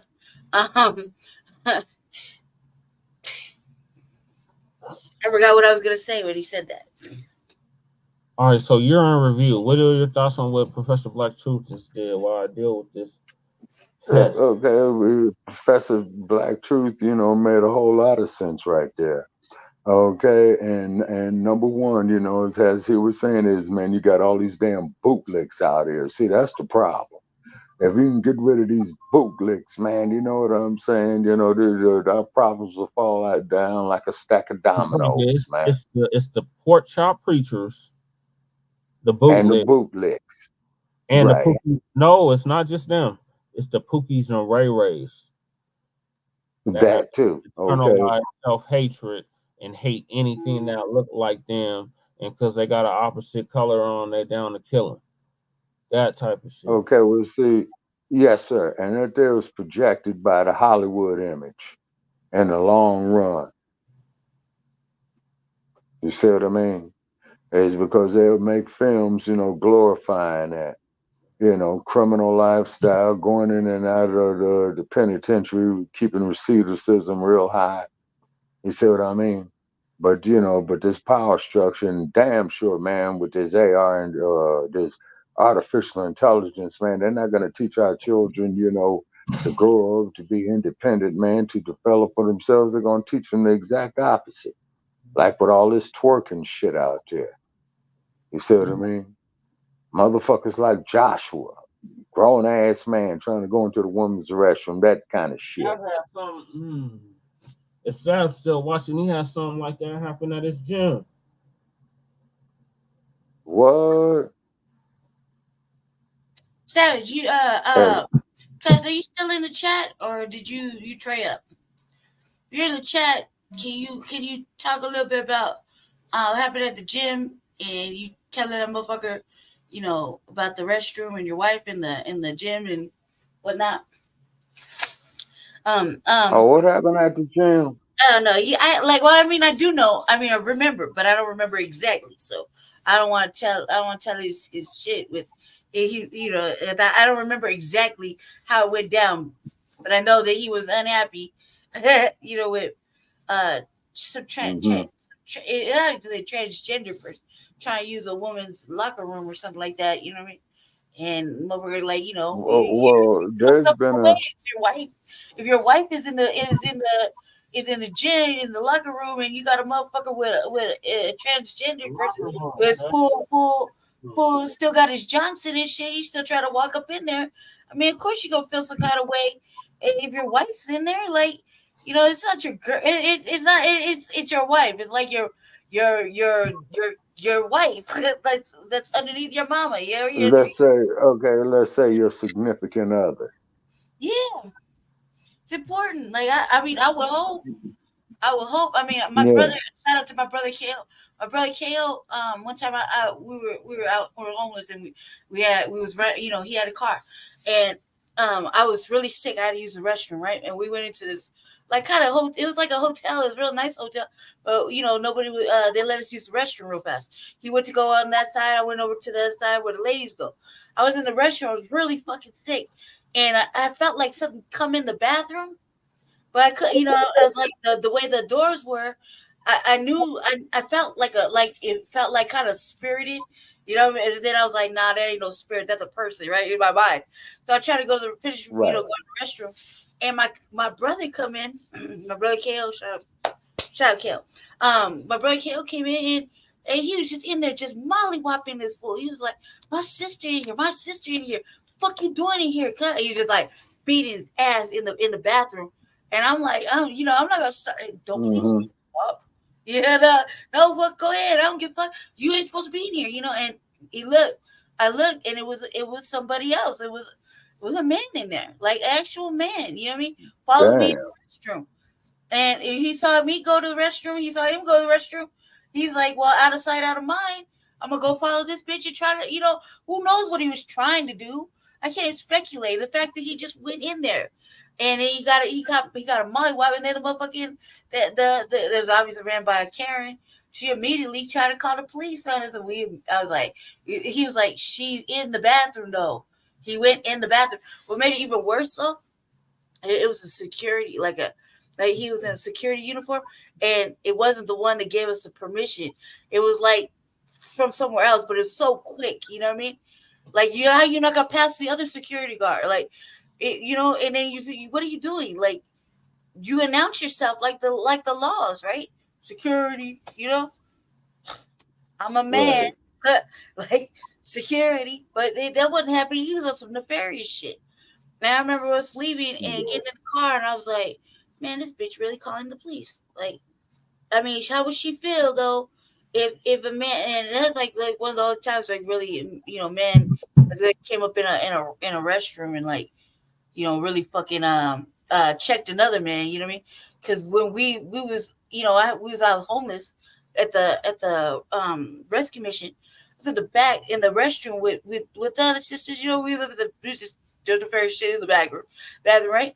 And a transgender person came in, but he's still rocking his whole factors. You know what I mean? And he got the nerve to be like calling us bitches, actual girls, talking about bitch, hurry up and get out the stall.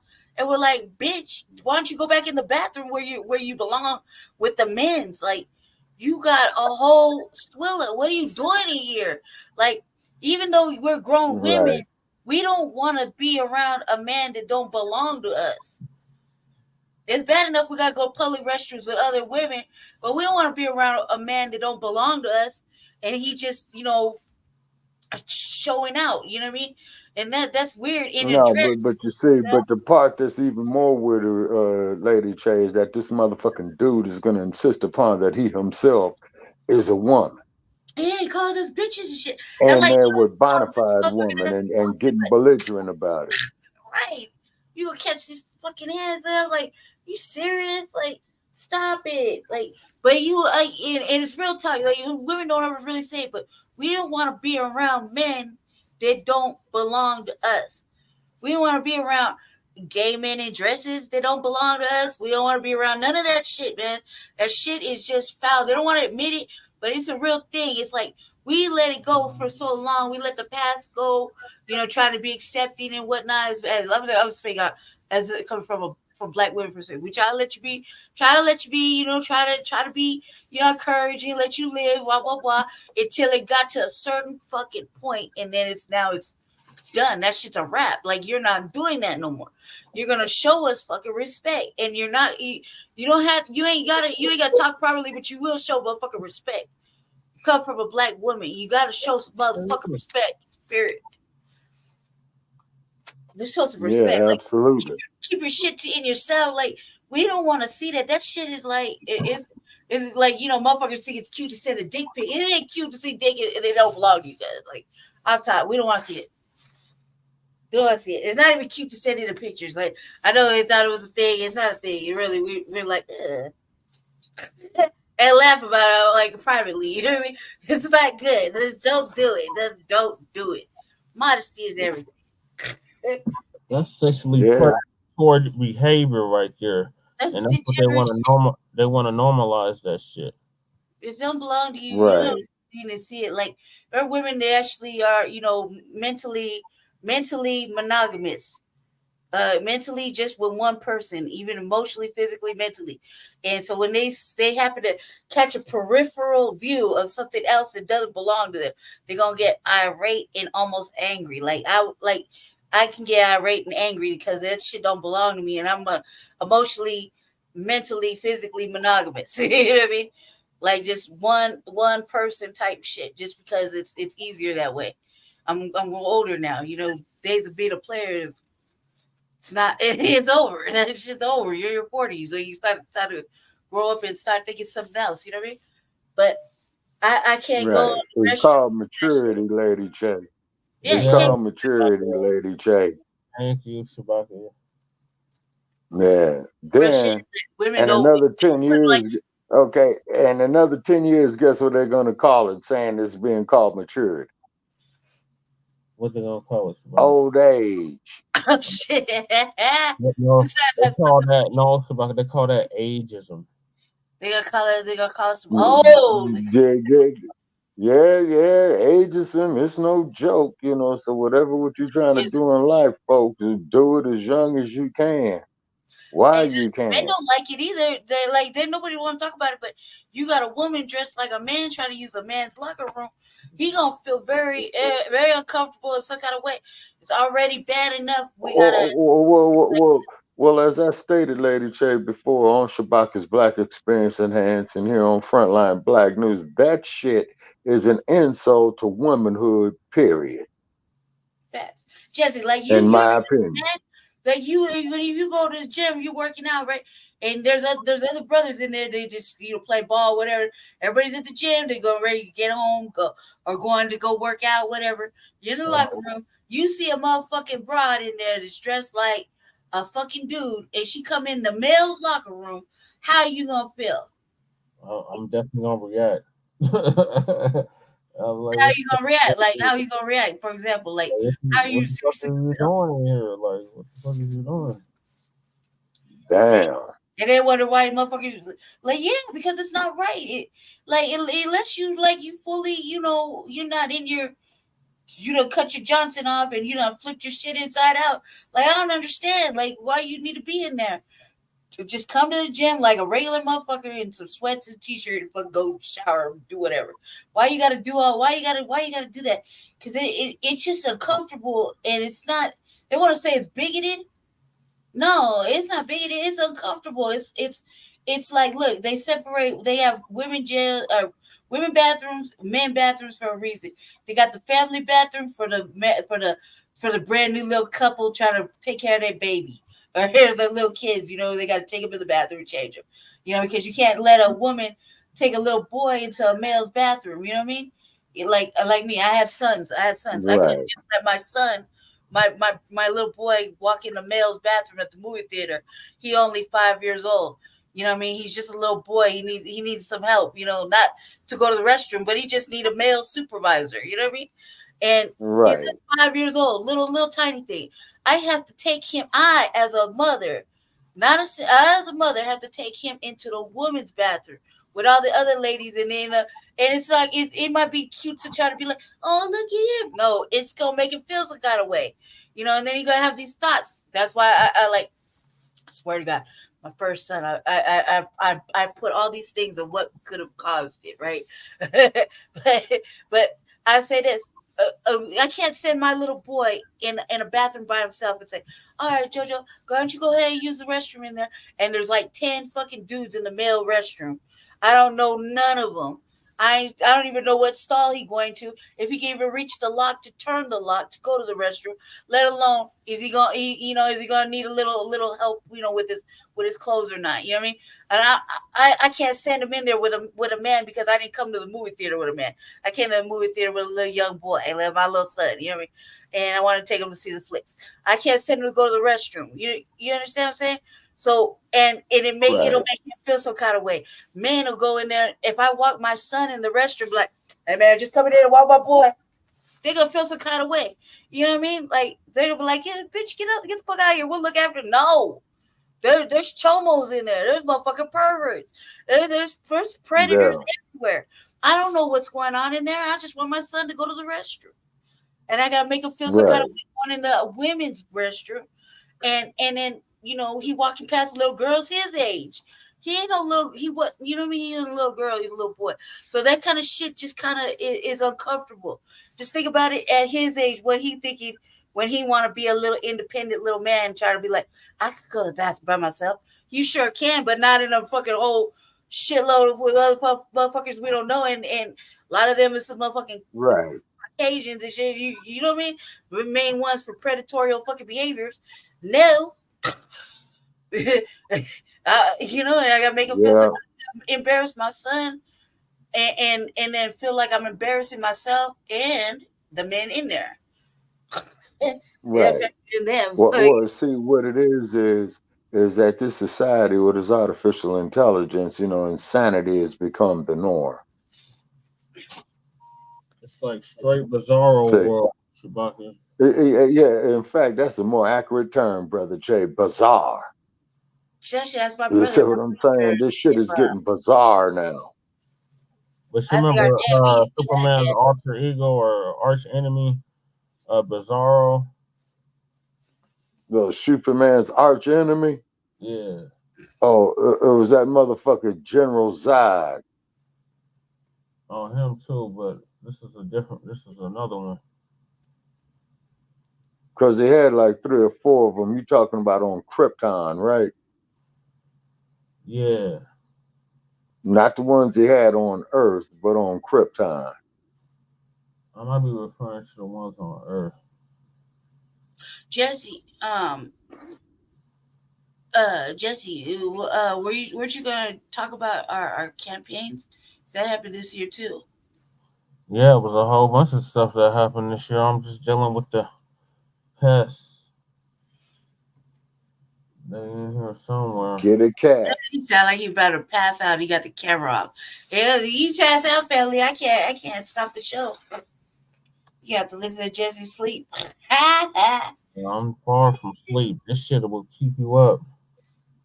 He got the best. Oh hell yeah. Yeah, this shit, yeah, to have your ass up at night. Yeah, Yep. Jesse, You know? my whole shit. I can't even go through my flashlight. Yeah. That's like This shit to have you up at night. The ones at Jesse's house, like we Jesse, like shout out to my brother. My brother made me laugh today. Shout out to my brother. Jesse's mice are all melanated. They're the tear the club up type mouse. I got different ones. They tearing the club up over there at Jesse's house. Yeah, they're eating up everything. Look at that. Look at that, y'all. Yeah, damn. I was like, oh man. Because my mom said chewing up no papers up here. Man, they need to be calling it damn. They need to call HUD on that place, man. That's what I'm telling you. That's the next step, Shabaka. I mean, the health department been down here, like. Yes, and now it's time for the federal. What do they call it now? The Federal Home Agency or something? Yep. Yeah. Housing on Development.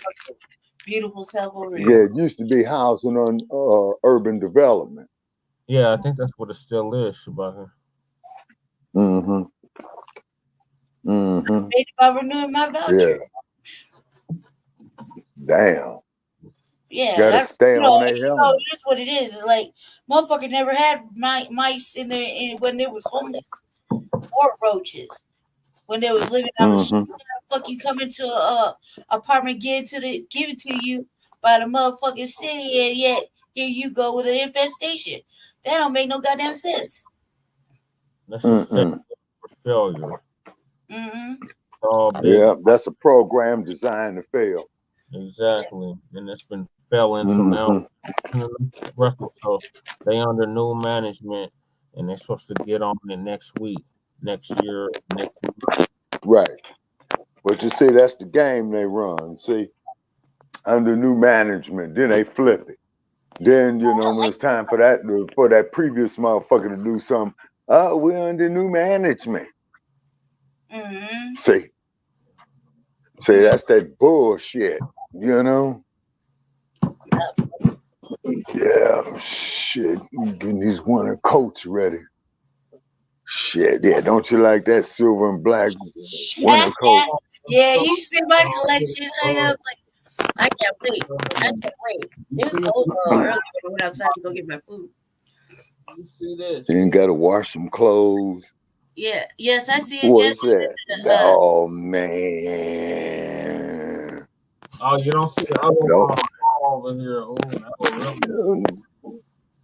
No, the Express, huh? Oh, I gotta show you this one. This one really gonna make you mad. Well, which one is that? That deal was bit right there, y'all. I'm gonna see the live on that camera. I would have laughed just if you would have felt it. That would have been a natural reaction.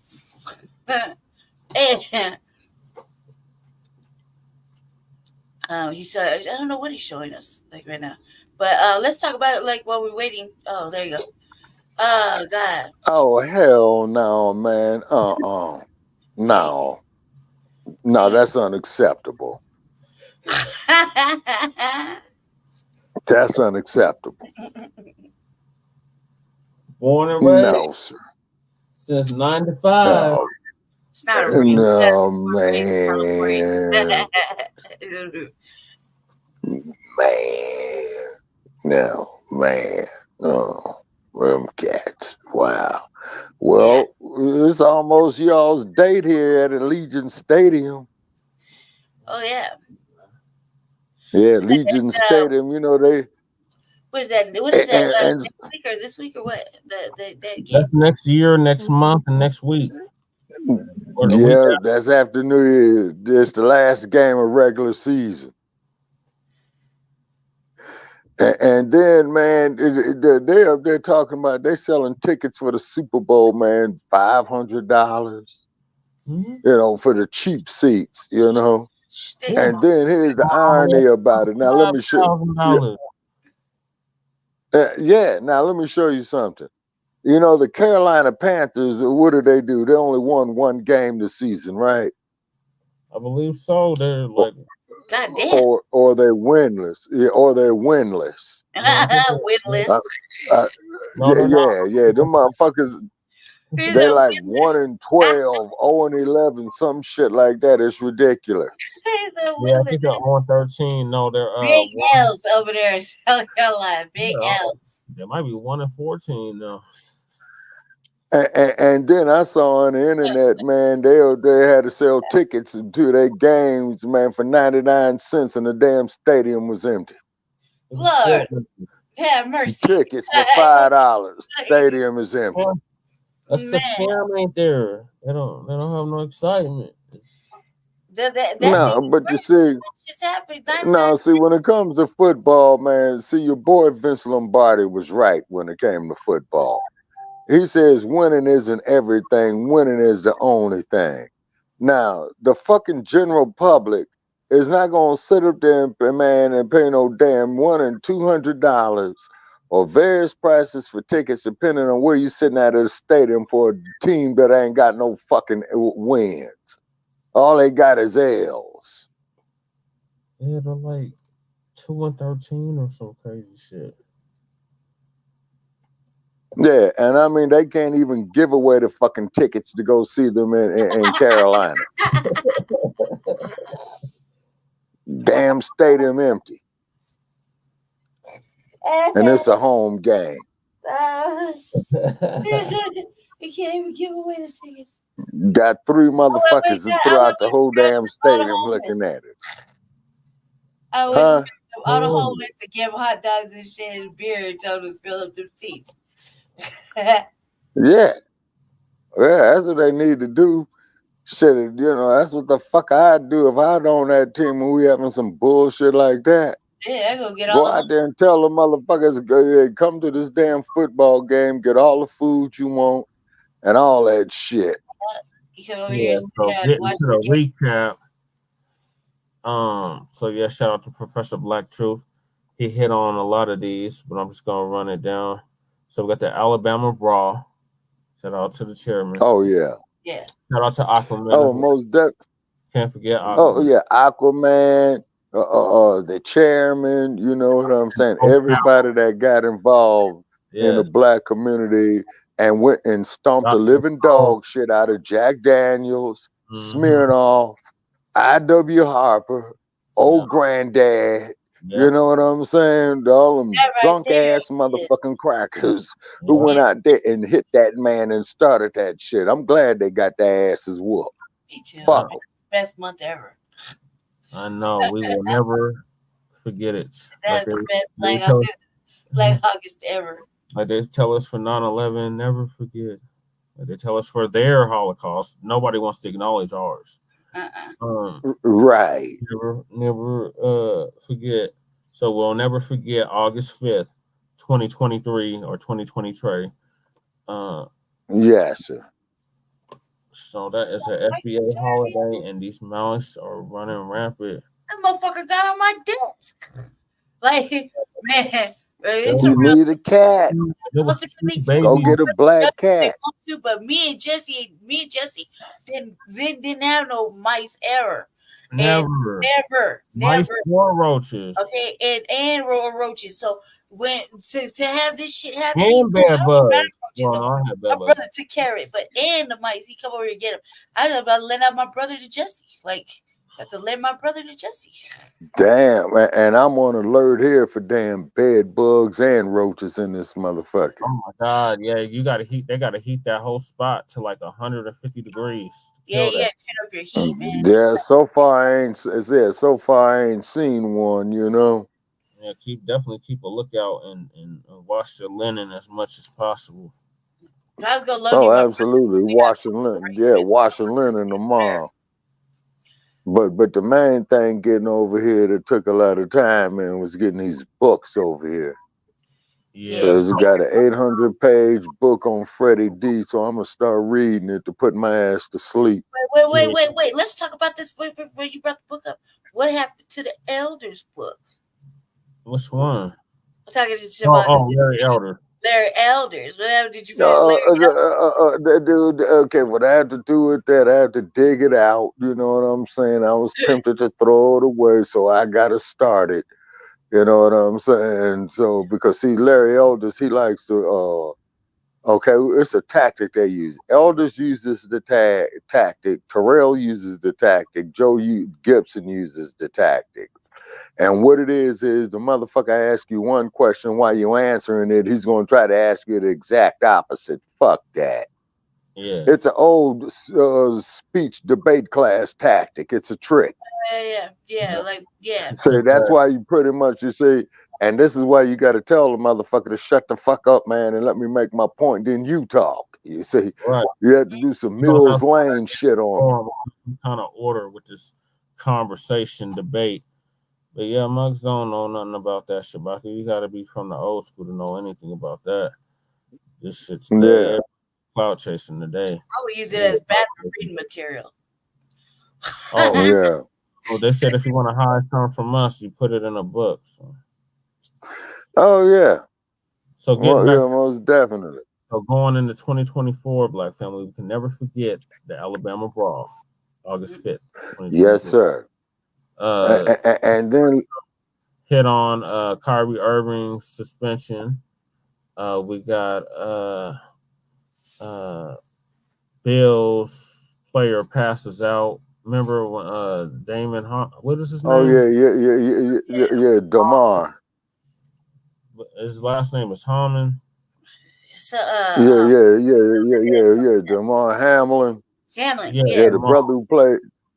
Yeah, the brother who played for the Bills. Yep. And what had happened was he got hit, and his career ended immediately. And now it's a wonder that man had came back to help. But what it was, them damn vaccines that he was taking.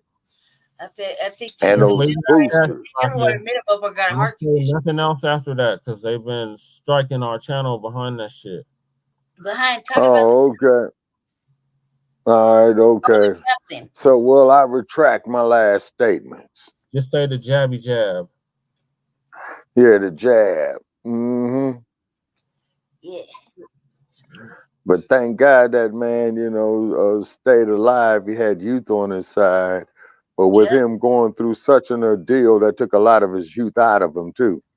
And that was against the Cincinnati Bengals. Yeah. Cool. It was on a Monday Night Football game. What was that, last year? This year, Shabaka. Yeah, that's right. Yeah, this season, early in the season, yeah. Currently this year, yes. Yeah, okay. I'm thinking, it was in the third. We started the year off with that, and tragically, Black family, we also started several travesties and losses to the fam.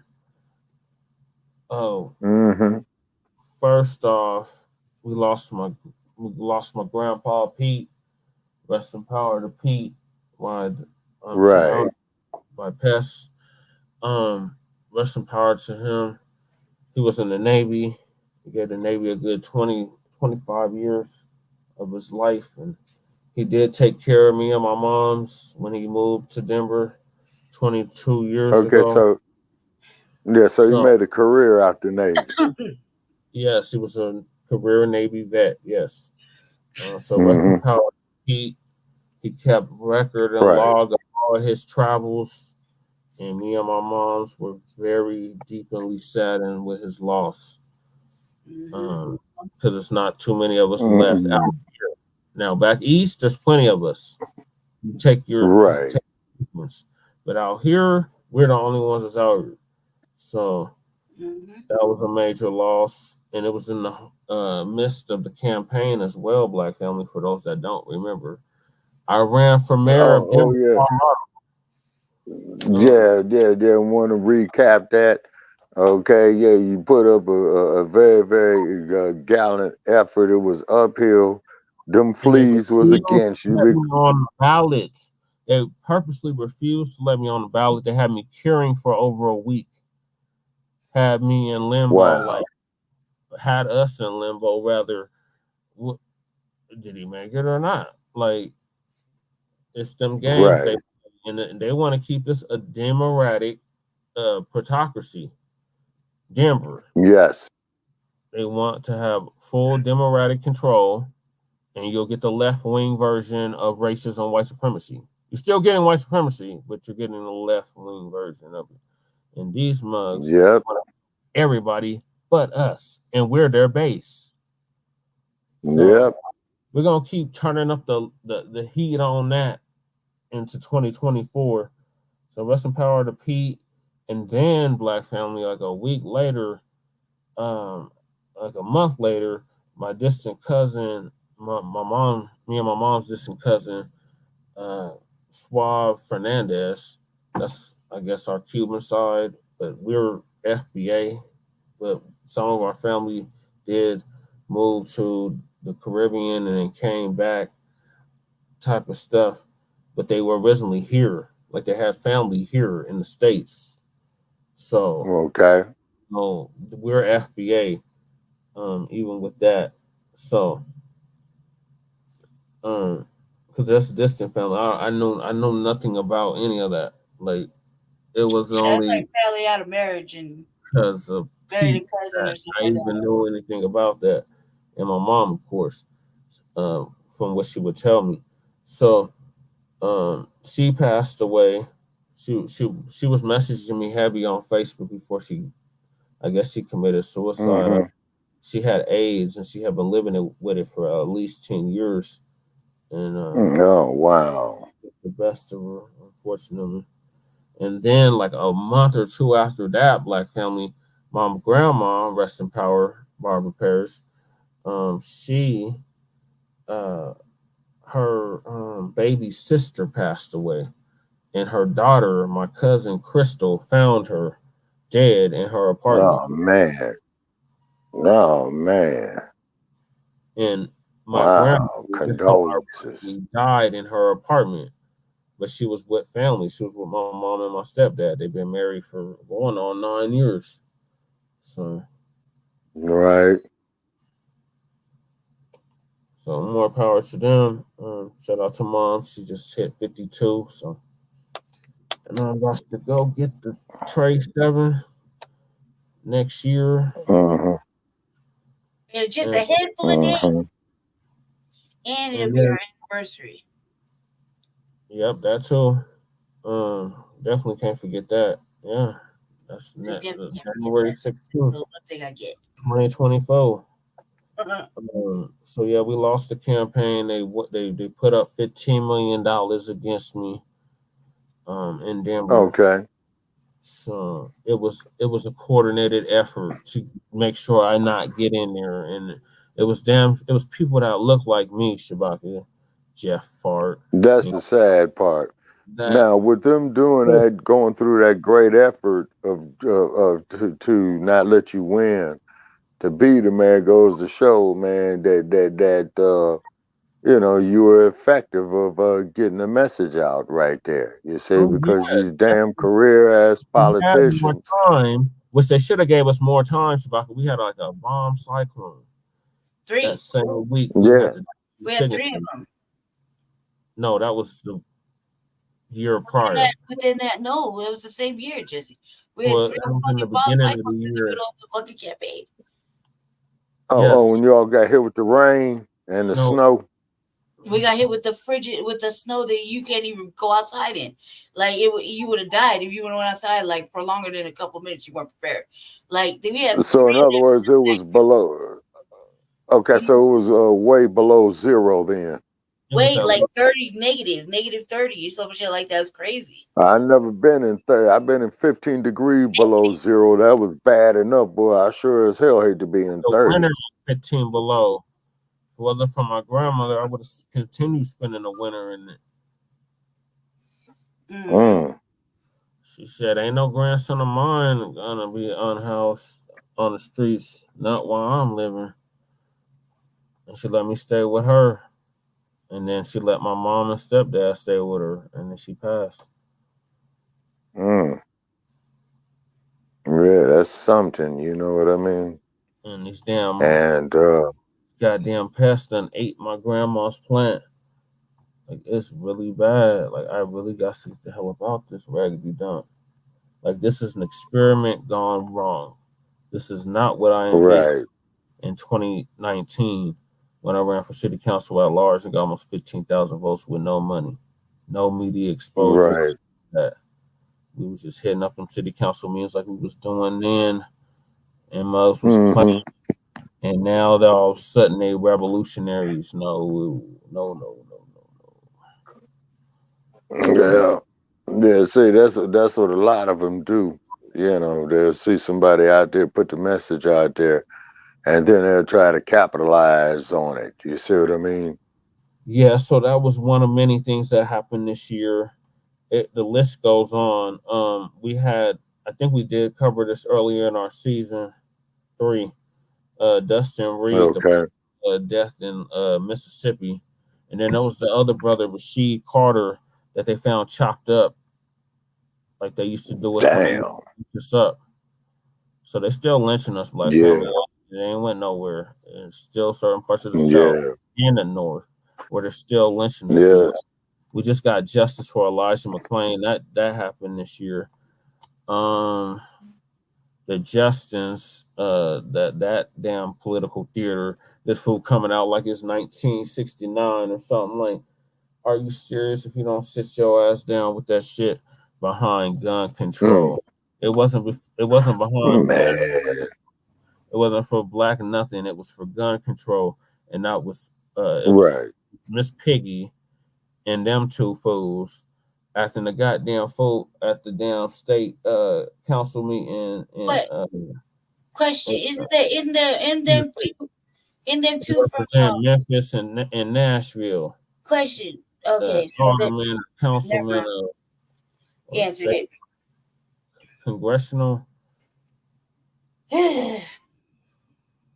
of Memphis and Nashville. And also they had that tornado touchdown too in Nashville.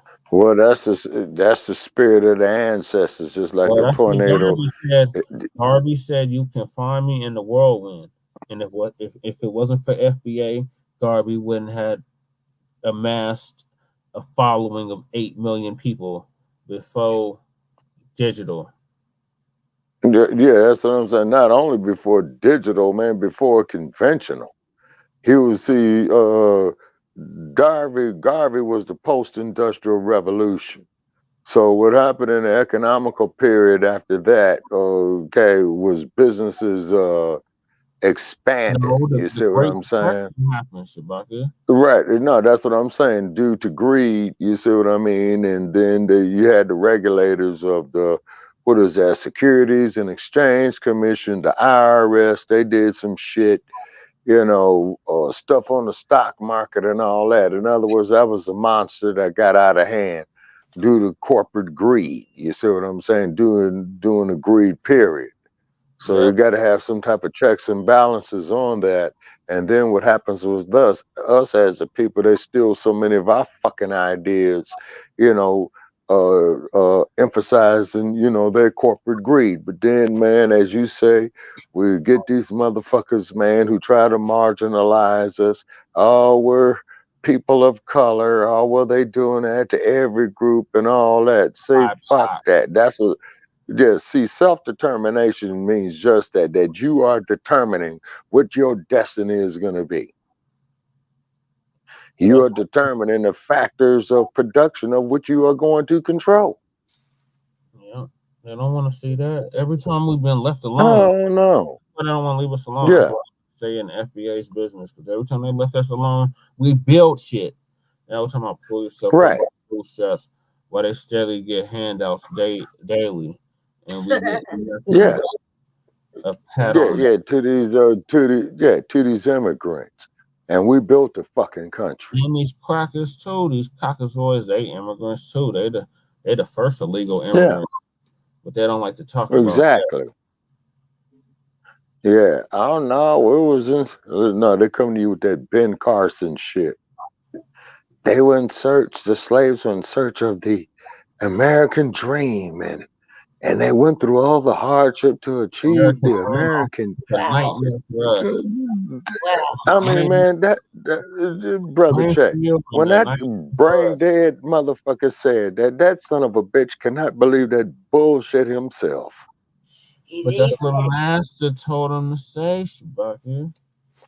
You gotta work. Boss, we said. It takes work to be a coon. That's what the late great Paul Mooney said. You gotta work at being a coon. Nobody's he said you gotta put some work in to be a coon, huh? The other chairman, always says he took the money. Once you take that money, you gotta play the game. You gotta right. Yep. Right. Well, there's another word. There's another thing too. It's called capitulating.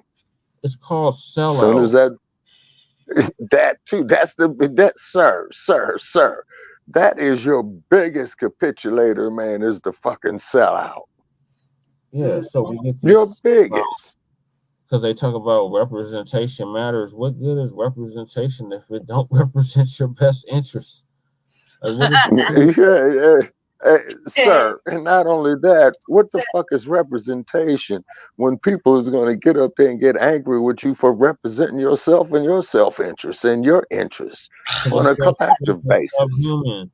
They still see us as subhuman. We're the original human, emphasis on human. Right. But they still see us as inferior and less than, and to be treated and done any old kind of way. No, them days are beyond over, Cockazoid. We are coming forward right stars, and there's nothing you can do about it. You can the day of the ass scratching the ass of boss, he's finished. But the AI might do the job for us, so because the AI knows. And it has created its own language that only it can decipher and understand, and also the AI has killed its owner. So we were really in some Terminator time shit. Oh, hell yeah, most definitely. So see, that's worse than that Dracula shit. Reparations or no vote 2024. All the way up to 21. Yeah. We're going to continue to demand something before our vote. This is just the beginning. These 20s here are going to be something else. Just like the roaring 20s of the 1920s when we were booming and had like a community. We had our own towns and damn near states. Like So Black Wall Street, man, would have even prospered even more. To the viewers for staying late with us. We also had the brother get eaten alive by bed bugs in in the Fulton County Jail in Georgia. Yeah, the same one at the dump as in human shit. And we want to make that perfectly clear. Oh, absolutely. That's where he got booked at. Yeah. Take his mug shot and fingerprints and all that. Get the booking in. Because they could have let arrested. And he was mad about it. You see that? Ooh, if looks could kill. He was mad about it. How dare you? The dump. That motherfucker looked at all the way sinister. He looked like a sinister ass beast in that mug shot. And then, unfortunately, moving on, Jalen Walker was shot and killed by Ohio PD for running, while running away from them. They shot and killed him. Unloaded at least 60 shots. Shout out to Brother Aziz. He provided protection along with the other members of the Fred Hampton Gun Club. Right. Yeah. And they still let recognize him, Brother Aziz. They still let the pigs off. They acquitted all of the pigs that were involved in that, and they basically pulled a Mario Woods on them. Got in the whole let off at least 60 rounds. Oh man, yeah, the Mario Woods, and unloaded like 30 rounds on. Yes, sir, and we'll never forgive you, Madam Vice President. That's the one that you could have done something in a Walmart parking lot. He was the one. Yeah, who was the one? Mario Woods. No, Mario Woods got killed in San Francisco, man, on the street. Oh, okay. Down in the Mission or the Tenderloin? No, in the Bayview district. Oh, that's close to Embarcadero. Yeah. Okay. So that's downtown. Mm-hmm. These motherfuckers. Actually, that there would be okay. Well, see, downtown San Francisco would take you all the way to the piers. Yeah, to the Embarcadero Center. The Embarcadero Center. Now, keep in mind, man, is that whole harbor with that AI money, and that them tech giants, man, they have totally rebuilt downtown San Francisco, and it is posh. Why do you think the Warriors left off? Shabaka, remember me and you were supposed to live out there, close to there in Berkeley in 2020, but the jab, the right, exactly, because that ragged ass broad Ann Coulter was going to speak up there at UC Berkeley, and I wanted to go cuss that raggedy motherfucker out. Yeah, because they were having that housing conference at UC Berkeley. Yep. Yep. And then the pandemic happened, and all that was and halt. So we had that happen. Rest in power to him. Hopefully his family will get justice. That them officers will get retried and convicted and sentenced to time for killing him. Especially the way they did. Yes, sir. So bad. And closer to home here in Aurora, we had the Jordell Richardson situation with the young man that was gallivanting with his friends. Caught himself trying to rob the liquor store with fake guns, and not the liquor store, the whatever what was it? It was a store over there. It was like a grocery store, like a little corner market. They tried to rob them. The police caught up with him in the alley and turned the body cameras off and killed him. So he didn't know. Sister B is real close with his family, so that really hit close to home. She wasn't out there photo hopping. Try that again. No, because we don't do it for no goddamn clout. We do it because it needs to see done. I was making a point. Exactly. I was making a point about motherfucking Medea and them out there with the photo ops. Oh, that's what they do. Yeah, they do that. That's their everyday. Like, you got to work at being a coon. Like, that's their everyday cooning. That's what they do. Yeah, well, I love the meme of the coon, the one that's tap dancing with the stick leaning sideways. Coon Awards in 2024, we got to start doing Coon Awards. Like, the coon of the week is blah, blah, blah. Oh, yeah. Oh, hell yeah, definitely. Yeah, so that's going to be a regular. And then if Shabaka's Black Experience Enhanced gets back up on the blog talk, it's because there's been some developments on that, brother. What they doing? What they doing over at Blog Talk Radio? Okay. Okay. No. What they doing over? Wait, hold on, Shabaka. I still got stuff. So we got Yeah. You ain't gonna let nobody finish a sentence, cuz you gotta let somebody finish a sentence, just one sentence. Just let him finish one sentence, please. Because I know how he's gonna get, and he ain't got that much battery left. So I'm trying to be. Yeah. I'm down to 20% right now. You better hang up, Shabaka. You gotta need the phone for emergencies. So we had Yeah, you right. Rest in power to him. Finally, right. Let him do a closing real quick. It took 5 years. Can you even hear me back here? Yes, I can hear you. Can you stop ignoring me and let him do a closing, please? I'm just doing the list before he closes. Elias All right. murder in Denver. That's the one I went to press conference for. And the family, I seen the family recently, and they just barely acknowledged me. Like, I came out there and subbed brother for your son, and like you was just clout chasing. That was another user, man. That's another situation. Just clout chasing for the media. Like you talking about, you hit up all the candidates. The only one that shows up, and you was wondering if I was the opposition, which I'm clearly not. The distinction is very. That's sad, man. That is sad. So that happened. I'm sorry to hear that. That happened. Then we had the FBA Expo, which me and Lady Che were planning on getting tickets to go. That didn't happen. So I heard that was a real big event. And then we had the Jonathan Majors case. I think you forget, Jesse. And then also to the case down there and with the Breonna Taylor case as well too. With the we just covered that on. Yeah, but you forgetting something, Jesse. What else occurred, Lady Che? Go ahead. What we leave out? The fact that I ran for city council in Aurora.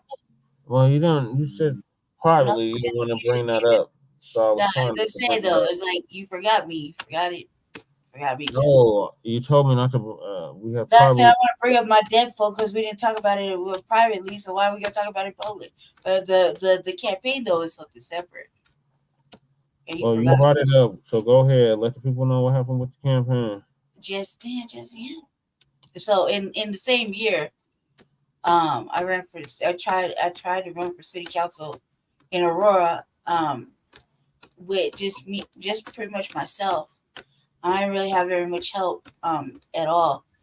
And when it did come to try to have help, it was at the very last minute, like the very last day, and I had to freaking damn near bribe everybody to do it. But it was very hard, and I seen that signatures and shit hadn't even been turned in yet, and they had told me I couldn't even be on the ballot, not for any particular reason. But just no. Be a democracy. It's a bunch of hypocrisy. Just no, you know what I mean? And that also too, Lady Che, that sounds like a lawsuit too. Yes, they had in Aurora. In Aurora, we have a different level of election things, and I try to point it out. It wasn't the main person that was supposed to tell me no. It was their junior deputy officer underneath them, and so that was even more of a big thing. And it just was it just showed me that there is something wrong with these election divisions and the people in charge. There is something right. When Jesse was running for office in Denver, we kept saying there was something going on prior to when we turned in that first packet of signatures, and then they first came back, and it was fucking Brandy over here doing the detective work. They would say, "Hey, look, check it out," right? And here we can say now that we was making it up. Even that motherfucking the person in charge who had a hand in it was like, "Nah, they don't believe anything you read on Facebook." But the truth is there is some scandalous shit going on. And it is just fine to take motherfuckers that they don't want on there. They'll find a way. If you got enough money to make it happen and to go against somebody and pave the way for other people to come in, and just so that one empowered individual. That's what called himself trying to do in 2020. Can I finish my statement? Jesus. Yes, go ahead, Lady Che. I just have to. What I'm trying to say is that it is a fucking thing. It is a real thing. And people were saying when he was trying to run that we were like poor sports, and that we were just mad that we weren't getting ahead and this and that. But the reality was when we showed when we sent in that first packet, me and Jesse were sitting there at that building waiting to go in, and it was like we had accomplished so much just to get that first little round of signatures, only to be halfway accepted. Right. It just kept getting worse and worse. They're real strict on the names. And it wasn't just that though. It was a lie. Like even like for as much as we go around in the east side of Park Hill, like that whatever the fuck they were talking about, 90% of it that is lies. You know what I mean? But they want to say that we're liars, and people who say that there's something wrong, and that there's some sort of the fix it in, right? You know, I'm not saying that the fix is in, but the fix is in. The fix is in, and it's like, no, you're a poor sport, or you're just upset, or you need to calm down. And with that kind of bullshit, brought a whole energy of a whole fucking campaign down to the ground, like burned it to the ground, in conjunction with the main propagator of that, which is Jesse. Jesus. So with that, I mean, it's like it's important. It's important. So when it happened to me, look, I never wanted nothing. You know what I mean? I never wanted to do anything. I just was impressed at one point in time with the way Jesse's shit was going, like the way he was ready to shit. At one point in time, I was really impressed. I wanted to try to do it, and I really put all my effort into it. I was all by myself, right? All by myself. Nobody can fucking lie and say they were with me. They weren't. All by myself. And I did everything by myself. And I saw that even at the end, me fighting with some white lady on the phone, arguing with some white lady to let me go on the ballot. My shit ain't even counted with the others yet. Nobody's signatures had got counted. Nothing had got counted yet.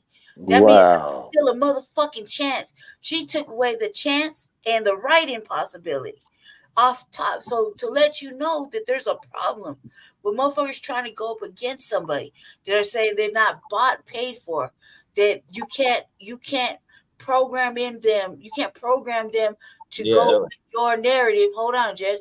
You can't program them. You can't make them follow the status quo. You can't make them toe the line. They don't want that, and they will fucking take you off before you even get started. I had only got a chance, like, to show you motherfuckers were not even fucking with me, which is cool. It showed me something. I learned something very valuable. Oh yeah, that's definitely. Hold on, Jesse. Hold on, Jesse. I had to send my own fucking shit to all the newspapers. I had no help. Now, even motherfuckers that are over here in Colorado, you say you're going to help somebody, stand on it, right? But they don't. They don't. Nobody keeps their word, right? So, hold on, Jesse. Hold on, Jesse. So what I'm saying is, and I had to go send my shit to all the newspapers and the media, right? So that they could put an article out. Only one person did. That's just because he's our friend. One person did it. Hold on, Jesse. Jesus Christ, man. Like, that's fucked up. You see what I'm saying? That the media won't even touch it. And the media, let's not get twisted, is the most biased. They're the ones that have the fucking, they already know who they want to fucking win. They're the ones that help push this shit along. The media, the newspaper, the blogs, all this shit, they already picked a favorite. They're already pushing you in that direction. They're not giving you a chance to think on your own. You know what I mean? And when I've argued with this white lady, I said, you're not even going to give the people a chance to change out this racism, white supremacy, this fucking confounded our fucking city of Aurora. I've been in Aurora since I came out from California. So what are you talking about? This is fucked up shit. And you're just going to go ahead and go along with it. You're going to go along with it. You're just as culpable. Thank you. Have a great motherfucking day. That's what I said. Because that shit is fucked up. And it will be like that. Right now they're showing you, right now in this election season, family, they're showing you ain't got no real choices. They're going to make it one or the other. One way or the other. It's already chosen, written in stone. You might as well just go ahead and turn on Netflix. Don't even go to the vote because Trump going to win because that's what they want. That's what they think they want. Okay? And they only want Biden to be the opposition just for shits and giggles. They don't give a fuck about him. You ain't having no debate, guys. No debate, no nothing, no nothing. And you have no civil engagement. Not that. They're not even that. They taking everybody off. If you coming off in one city or the other, you're not going to be able to do no primaries. You're not going to be able to do no debate. You're not going to have no forums. And if you get a chance to do one, it's because that state allowed it somehow, some way, shape, or form. But somewhere, somehow, either third party candidates not going to be able to perform or let us know what they thinking. We got to catch it on YouTube because somebody took a camera in and decided to do us a solid and record it, or you're gonna see it on the white media where they kicked them off the fucking off of one state or the other. So it's not your vote isn't gonna matter. No matter what the fuck they say, your vote, it don't matter. It really isn't gonna matter. Because they're making your choice for you to show you that all this shit that happened from our ancestors way back, all the hard work and effort they put into this shit ain't gonna matter. It don't matter. They in charge. So we all get that understanding, so the better off we'll be. You know what I mean? The more we can push to different different thing, push the reparations, keep pushing. But as far as presidential, we might as well just count ourselves out and just go watch TV or go do something fun that we want to do. You see what I'm saying? Go ahead, Jesse. Now, right. Shit, we need to be overturning these goddamn sanctuary city statuses in all of these. No, absolutely. Cities. That's definitely needs to be on. Definitely. They need to get some initiatives circulated out on that. Yeah. Carry on. I gotta go off camera for real quick, 2 seconds. Okay, go ahead. Yeah, they don't want nobody to talk about the people. They don't want that. If they wanted that, then they would allow more than just 2 parties to participate. So that exactly. And they talking about, and that's the hypocrisy about their illusion of inclusion. You see, if they were so goddamn inclusive, man, you would have 10 or 20 mainstream parties, like they have in other countries when they have their free elections. Other first world countries, first world nations, they do that. But not here in the USA. Oh yeah, they definitely playing some chess with it. All right, Shabaka. So finish with your closing, because I think you said let me go on there. Yeah. I'm down on power right here. Like I said, I'm in the process of moving. You know what I mean? Hope everybody wish me well. And so with this being the end of the year, definitely check out Front Line Blacc News, because we speak against the popular version of what is truth. You see what I'm saying? We don't listen and believe bullshit. You know what I'm saying? So therefore, tomorrow night, everybody be safe out there. Everybody's going to be fucked up and drunk and all that. Motherfuckers going to be drinking that shit, thinking, that they could drive in the Indy 500 in a 25-mile-an-hour zone. You know what I mean? So everybody be safe out there, whatever you're looking for. Rides, and I think Uber and Lyft got some deals going on. So yeah, y'all get home. Yeah. You decide to venture out. And most definitely, and another thing, and for us as a people, to progress into 2024, and and have our self-determination. See, that should be our main focus. Yeah, is our self-determination and turning our back on these buffoons and idiots and culture vultures. You see what I'm saying? See, they don't want to give us the reparations. Oh, yes, sir. That's why they trying to scare us. What are they gonna do? They're too busy pocket watching us. No, you don't pocket watch Ukraine.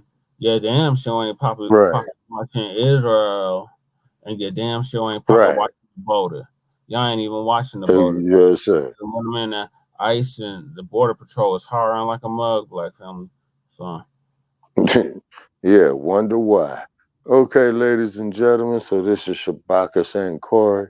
The date of this episode here is December 30th, 2023. We're down to less than 24 hours here in the Pacific for the new year, and be careful out there, Black family.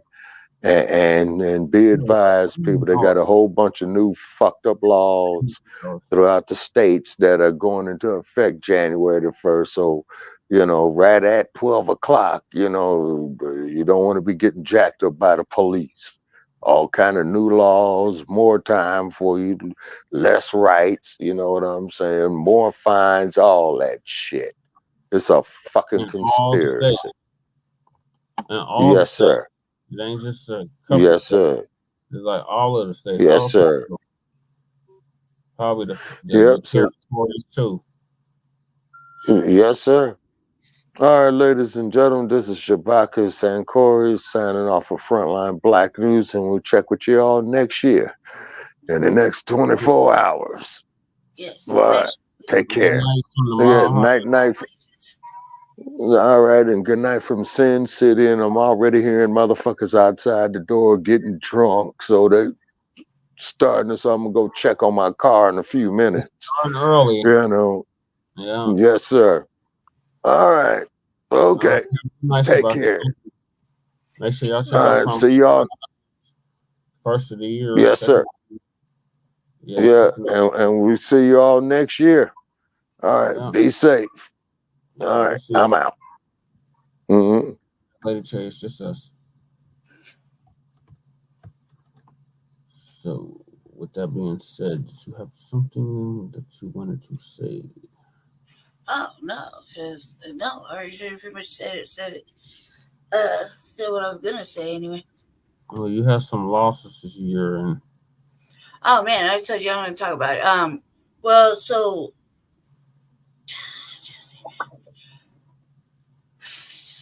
some things they just ain't evenly yoked sometimes with us. Like when we have losses personally, you know, that sometimes it's just one's like you know, one's more grieving than the other. I you know, sharing the grief, and then when it happens to me at the same time, it's like it's almost like out of sight, out of mind, and you know, it's like whatever. So, but I had several losses this year as well, and some of them were unhoused family members. They were really important, really important to me. That, you know, really important. So that was a big thing. Aside from that, we know we had a pretty good year. Did you see any of them on the list? The We Will Remember? I can't see the list. Just you mean I can't I can't read it, but my because of my eyes are bad right now. Really lucky I can see the fucking screen of the computer. And right now, especially what I'm telling you about earlier, like my kidneys is fucking up right now. So it's not even, my medicine isn't even working right now. So well, for those that's tuning in, the one person that stayed with us, appreciate you. This is the list of people that died in Denver this year on the streets, and it was like 14 other people added to this list. This was the most this year in the whole 34 years of it. Yeah. So it's getting real heavy on the streets. Mm-hmm. Yeah, I don't know if we have time to go through all the names. No, we don't. There's a lot of names. And plus, you got a whole video of it, so we'll go along. What else went on? Well, what else did you have down? That was it. If you had something more to add, I know it was more stuff that happened.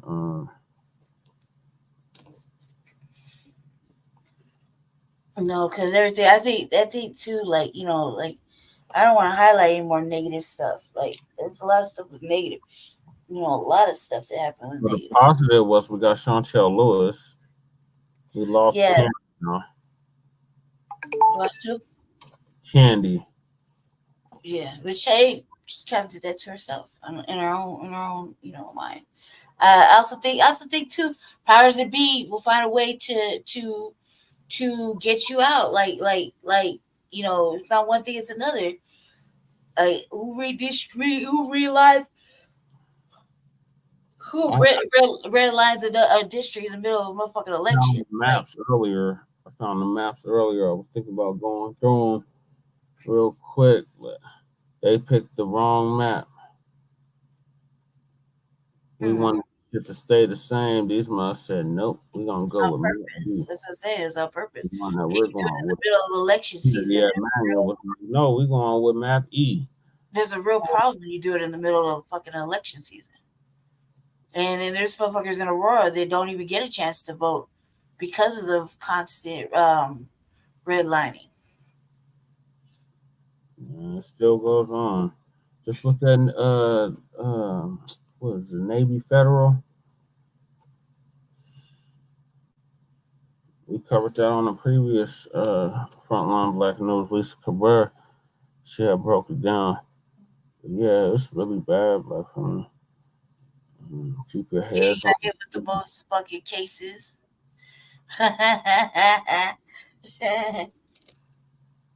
Wait, the DA? The sexual assault cases or sexual battery, whatever. You got hit with the most cases. Who you talking about? Answer? Diddy, cuz Diddy. Oh, it's not just Diddy. He got the most right now, right? Yeah, right now, but that's what I'm saying. He got the most. That's all I said. They got others, no. Yeah. We found out TD Jakes is a power bottom. Whatever the fuck that means.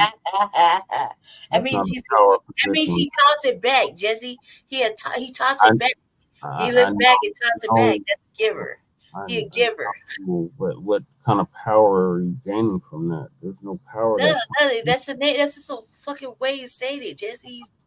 Come on, cuz. Stop it. Can't be like that. It's power bottom. I mean, he give back. As you giving it to him, he give back. Because that's not a power position. That is exactly what it means. Look it up. I know what it means. That's exactly what it means. Want to knowledge. That's what he meant. That's what he meant. You can't even argue it. That's what he meant. What in the fuck? Cause it's like 3 mice in this motherfucker. We learned that, family. We didn't learn. We already knew, but it's just funny to say it out loud because it was funny because he was upset. What else happened? There's some more stuff that happened. The Epstein list finna come out. Well, no, they're not gonna come out this year. They come out next year, which is just what I'm saying next week. Which is tomorrow, next week. Yeah. Next year. Next month. Mm-hmm. Yeah, we had a lot of shit happen. This was a heavy year of Black. It really very was. heavy year, but a good year. It came a new day, that's for sure. Yeah.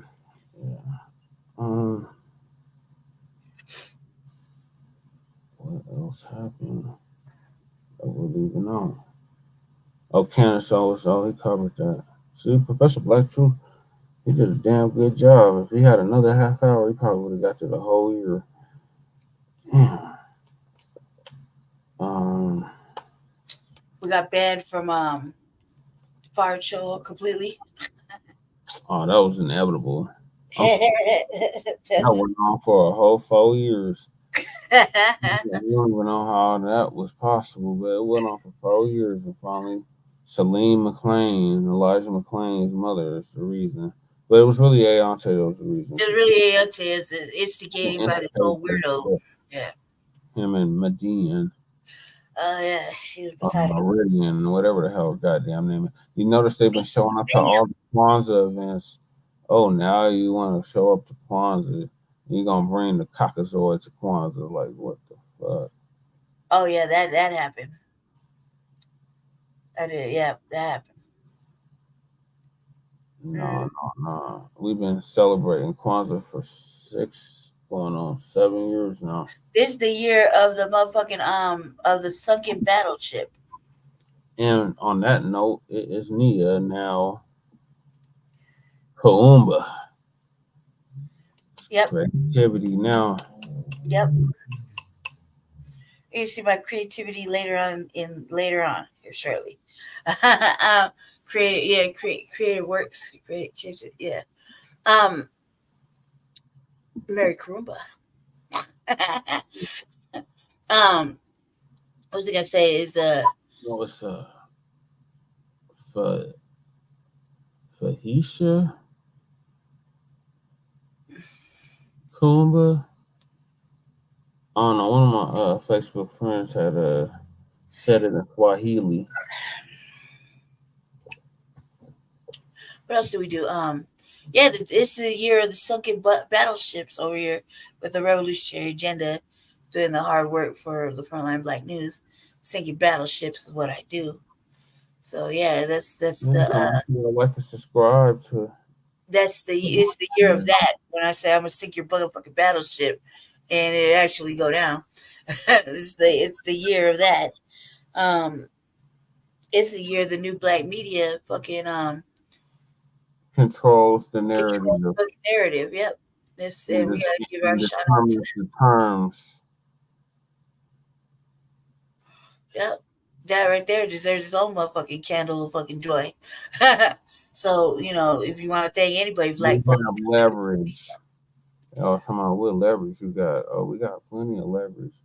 So that's what I say, black people, you want to give thanks. You need to give thanks to the new black media for staying consistent, applying that pressure, keeping the message flowing. Don't fall for these commissions going into 2024, et cetera. So you gotta actually tell them thank you. Like that's where the Thanksgiving need to go. Study what? You know what you did, you know what you continue to do. You get on that, Jesse. Jesus Christ, stay on fucking one.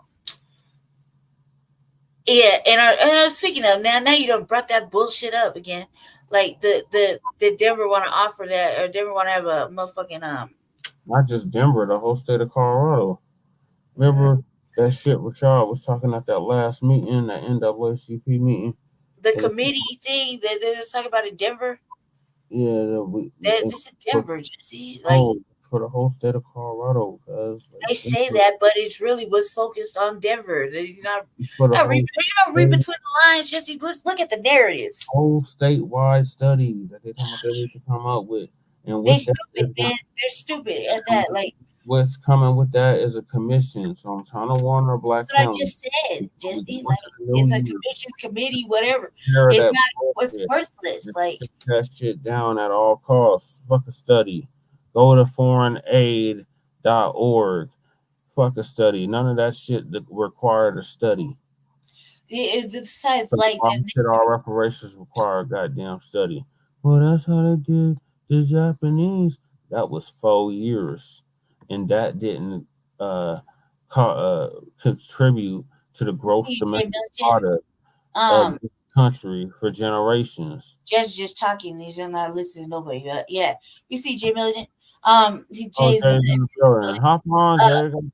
So we got Jay hop on. Fuck that. Hold on a sec, Jesse. You can keep doing that, but let me finish this thing. There's no study to know that you're in a sundown state. There's no study to know that there's a straight racist white supremacist state led by motherfucking racist white supremacist Democrats. There's no study needed. The fact that Leslie Harry could be on there talking about maybe there's more that we could learn. What more do you need to learn about your own fucking blackness in the state of Colorado? Like, and when I say that, I pointed out, like, bitch, you like my age and you're 40-something, you black as fuck. Like, what are you talking about? Like, get up in here and stop talking that bullshit. Like, what do you need to know more than what you already know being in this racist ass motherfucking state? You act like nothing bad has ever happened to you because you're black. Oh, shit. Mexican Long here in the building. Shout out to Mexican Long here. Shout out. One of the auditors. Also, shout out to the DJ K. Dot, the party. So, the fact that they want to do a commission or study and shit is just fucking, it's stupid. And the fact that they took this shit from you again. That's what we need to fucking focus on. And so you don't have no problem distributing all this foreign aid That didn't require a goddamn study. That didn't require a goddamn you're missing the boat, man. Like No, when they stopped you, when they stopped you from talking about the Black agenda, the first place while you were running for mayor, and you couldn't have Black thoughts and this and this and that, and that was too fucking Black, and now they want to run off with this shit and create a motherfucking study after they tried to steal your fucking shit right there in the cultural center with you there, and then try to clown. That right there is fucking. This is all you. So they need to give credit to where it's fucking due. That's what I'm fucking trying to say. The last 20 minutes of you keep cutting me off. That's what I'm trying to say. This came off of your motherfucking stolen ideas that they stole out of your fucking mind. That they said there was too fucking Black to be in the cultural center. Too Black to be anywhere. So just keep that in mind as you were running on a Black agenda when they fucking paid all their money to shut you down. That's what this is about. That's why the battleship got to get sunk. That's not Black only, Black first. That's what I say. You know what I mean, Jesse? Come on. You know what I mean, Jesse? Stop. It is serious. It's serious. They did that. Hello. Let's see you. Little if you want to hop on. I dropped the link in the chat. I go for anybody else who want to hop on.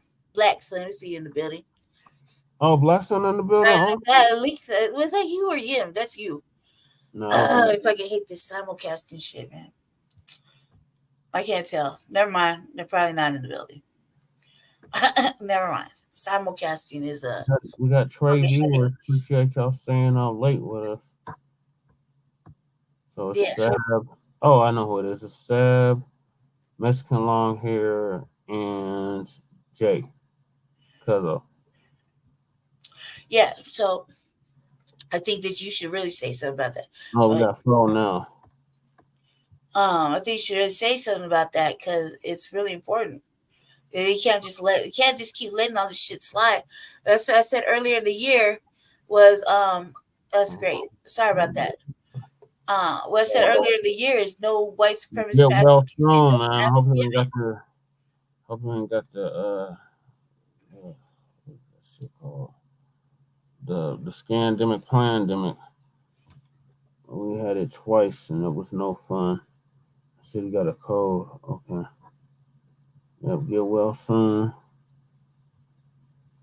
It's one of the major auditors out here, especially in Aurora. Well, man, the whole metro area. Stay on them piggies helmets. Him and DJ K-Dot.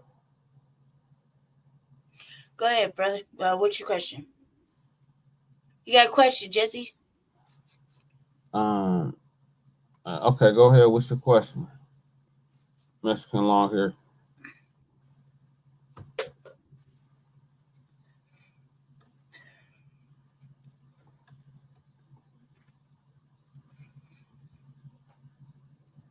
I know, put his question there. Sorry, I have company. Unfortunate company. Company I wish I did not have.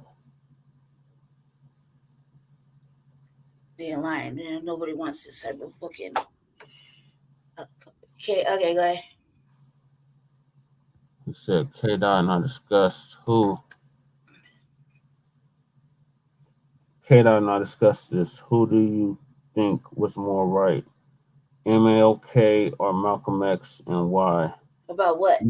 Or which part? I was gonna say Malcolm X. I say King woke up too late. I would say Malcolm X. And I said the same thing about what Jesse just said. Overall, we don't know which part. I have a repeat of 68 in 2024. Mm-hmm. Get ready for that. We will burn this bitch down for what is rightfully owed to us. Yeah, we agree. Yeah. Mm-hmm. Malcolm had to. He tried to warn us about them demo rats back then. Yeah, he said the bullet or the ballot. The ballot or the bullet. Ballot or the bullet, yeah. Bullet or the ballot. And this part is looking like neither is in our best interest. You hear me? So. Right. So it's neither. It's tangibles. It's motherfucking reparations. Right. 2024. I think you know that MLK woke up too late. Yep, he did. Yeah. Yeah. I mean, that's just a random question because there was like which part, in what context? And Yeah, they because always they talk don't have about different how, views of different things a little bit. But at the end of the day, the way you asked it, you're gonna have to say I agree with Jesse. yeah, because he had that meeting with King. He had that meeting with Malcolm. Mm-hmm. After that, he woke the fuck up and said, "We coming to Washington and get our check." That's And the he MLK. realized that you might have to get violent. You realize that shit. But that's the MLK they don't want us to know about. Right. He said But I'm talking about it, but yeah, you're right. people campaign and the March on Washington and all of that, and we coming to Washington to get our check. That shook the power structure, and at that time, we were at the table with the mugs. We could have had anything we wanted: reparations, sovereignty, whatever you name it. What's the comment?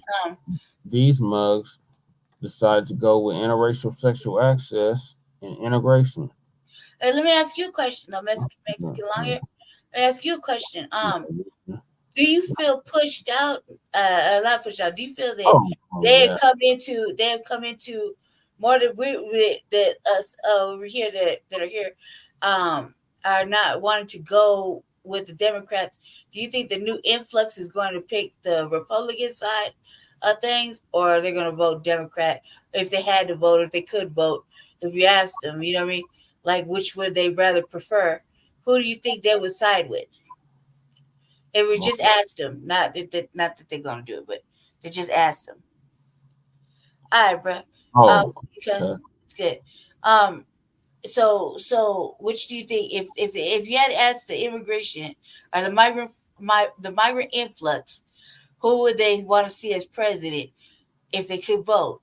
And they had to pick one or the other. And since we're all leaving in droves to leave the Democratic Party, well, me and Jesse would have been left. Like, who do you think they're going to choose? Immigrant policy, as far as the immigrants, who do you think they would pick? Yeah, that's a good answer. He posted his answer, Jesse. Yeah, that's what we thought too. As always, and many will go to the Republicans. Yep. Republicans. He said the Republicans. We call them the Republicans or the reptilian. But yeah, I get it. Yep. That's what we're saying. We're saying that shit gonna backfire on them. Them damn Democrats. They think they're gonna replace the black vote with a legal immigrant vote. Not happening. Either party has anybody. They have their people's best interests in mind, not the 99%, the 1%. They have their best interests in mind. We need someone that has the 99 and specifically the black interests, best interests in mind. The two-party system will fail at some point. It almost happened in 2020. Oh shit! That's a good point. It's just a warm up. Shit's getting crucial out there. Like right now, it's getting real serious. Right now, that was just a taste of what's to come. This next year is gonna be something else, Mexican long here. Yeah, strap in for this because we are not. Are you gonna be out there auditing the robots, Mexican out here? Like, I'm serious, when AI take over and they start replacing the fucking police department, motherfucking robots, you can be out there auditing the robots. They got a whole factory Mexican long here that they're about to unleash these mugs in Oregon. Yeah, that's manufacture them in Oregon in a factory. I know. I'm gonna carry a cattle prod, a bottle of water, and a motherfucking screwdriver. It's a wrap on them motherfuckers. I'm just gonna be jumping on the back and try to dismantle some shit, like real shit. Yeah, it scares the hell out of us too, especially since it just killed its creator. AI scares the shit out of me. Can you show that? Because I'm like, man, can you just show that? So we could be on so the people in the back, like myself, who didn't know that shit could happen. Like, can you just show like briefly real fast? If I can pull it up in the meanwhile. So Cool, do that so I can ask this next question.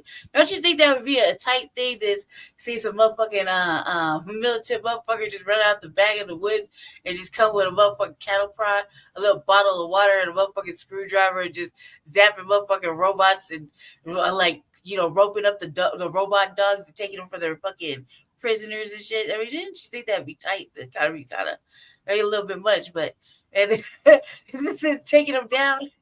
You know what I mean? Because they can be powered up by the sun or some shit, just zapping them in the ass, spraying them with water, and just, dismantling some shit right there on the street, like, down, bitch. Wow. That's how I see it happen. 4 Japanese killer robots have killed 29 scientists. Oh, yeah. Oh, okay. I remember now. Yeah, but anyway, that shit was crazy. I remember now. But I'm trying to see if it happened. I thought it was a white dude that did that. Did it happen here or abroad? Yeah, no, I thought it happened. I thought that somebody here. I don't know.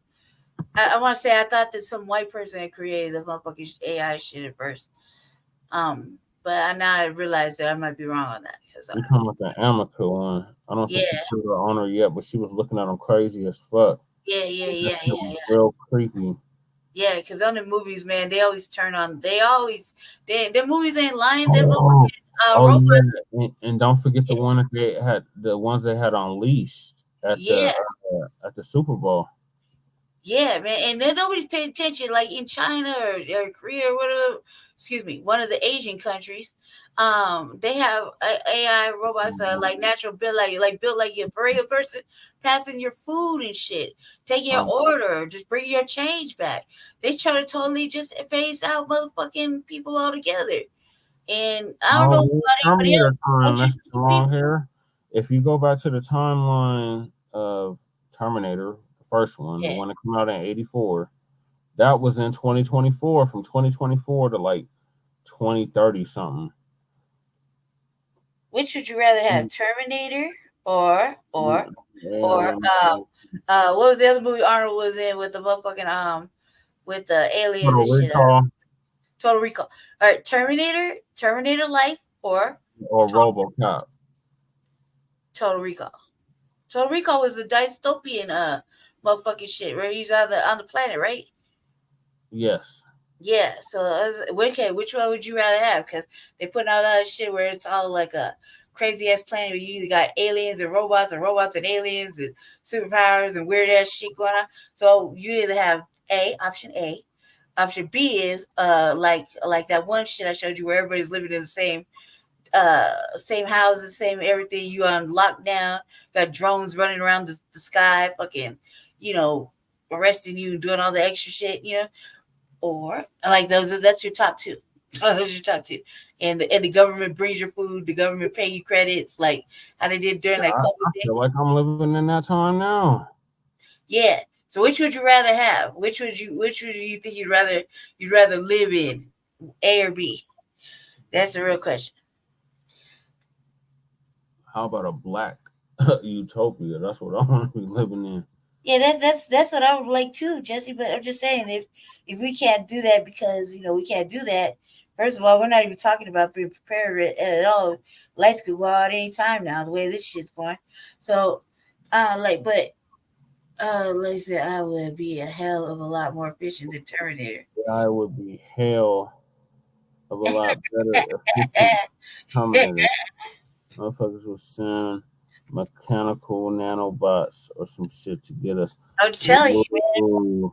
They probably already did with this. They're probably already doing nothing. I just made this little clown today. I was telling my brother, like, hey, check this out. We living in a secretive, non-secretive type of shit right now. Like everything is monitored. You think you have secrets. You think you cover up some shit. Always everything being listened to, everything being you ain't got no privacy. You can watch yourself with the. We have whole satellites that monitor everything that is being said in the city of. Yeah, don't even take your motherfucking Bluetooth in the bathroom and think you're gonna take a shower and wash up and listen to music. Those things that look like golf balls, those are satellites. I wonder, like, I check it out, like there was a some hip hop news, right? I can't remember. Man, yeah, it's coming to me. Somebody had released a leaked tape, right? It was, I don't want to get into the gossip. It was a bitch and a dude and the other dude, like a little love triangle, right? And the side piece over there talking about, but he's talking to another brother on the phone. He on the phone. Somebody leaked his whole conversation, right? And it made me wonder, like, oh man, you can't even have conversations with nobody. You can't talk on the phone. You can't go to the restroom and play music. Cause God forbid you doing anything, talking on the phone, looking at shit while you getting ready to jump in the shower. That shit gonna come out as a hot mic moment or exposed. You can't do shit. You can't do shit. Like in my house right now, I'm over here. Like if you call it paranoia, it ain't paranoia. They said I'm watching the news, right? I cover my computer, my camera up, right? Because my computer was random. Remember earlier in the year, Jesse, and I was like, this motherfucker taking pictures. We had personal couple moments, man. This motherfucker, the camera just capturing fucking everything without me. We ain't even near it. We ain't even near it. We just doing personal, private things. You know what I mean? And the camera was picking it up and taking pictures. And then, like I think it was last year that I did a program for Jesse, and I got mad because they just turned on the thing that I was supposed to be doing. They just turned on my camera. You know what I mean? And just start running shit from behind. I'm lucky I got an old enough computer that I got a slide on my camera, so I could slide it over so it just shut it off, right? But I don't even feel comfortable with that. Just thinking that anything can magnetize and slide it back over, so I got to cover it up just for my own comfort level. But not even putting that together. That everything that they fucking can control, through satellite, they listening, they watching. So you think you got secrets? You think you in your house doing private shit that only you and yours may know about? Or you think that your circle of friends is really only so small? Hell nah, they just unleash that shit whenever the fuck they want to hurt you. That shit was crazy. I was like, man, who leaked that? Because you can't blame the two people. It's for a reason. Yeah, you can't blame them two people to convert them. Like, and welcoming this shit in like that Alexa and that goddamn One Home, that Google Home shit, all this, smart that, all that shit is spying on you. I don't even want to get a new car because I can't be in my new car and just, you get in your car, you might be mad at some situation. You get in your car, you be like, man, that motherfucking bitch. Start talking shit in your car, and that shit come out. You know what I mean? You're by yourself. You can't do shit by yourself. And so now it's like it's almost pointless to be living like, like you trying to have a private life because you can't. It's not gonna happen. I mean, there was like one day me and Jesse were talking, and he was saying something about some news thing, but I put it into respect in retrospect to our lives because it was both, he was running for council at that time, and I was like, God damn, man, anything can fucking happen. As much as we be as much shit as we be doing outside, talking shit and not letting passes happen, as much it goes even harder inside. You hear me? We don't let nothing slide when we're inside. It's definitely all bad outside. You know what I mean? But it's like the more name calling that people were doing, like saying it was. I felt like, God, man, they really got an insight on what's going on. When how the fuck nobody even asked me? Nobody asked him. It's like you're just living. You're just being monitored. So we're already damn near, like Jesse said, living in that motherfucking dystopian type fucking reality, which is really shitty. And then we want to express ourselves, we want freedom. How we gonna get that out of this? Like, you know what I mean? Those are real questions I ask myself every day. What was that? What's that short film that you had me watch? Oh yeah. It was on I'm supposed to be pulling up the robots. I'm sorry, I'm getting Leto.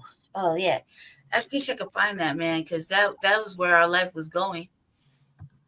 Because the moment you can't watch movies that you used to watch, they're just making shit disappear, like the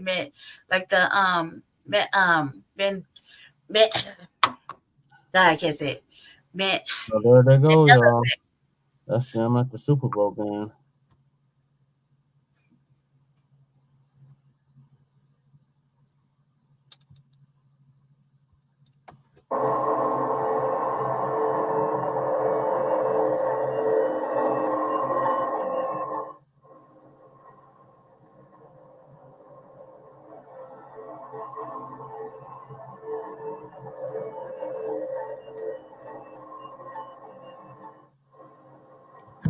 Wow, nobody even noticed.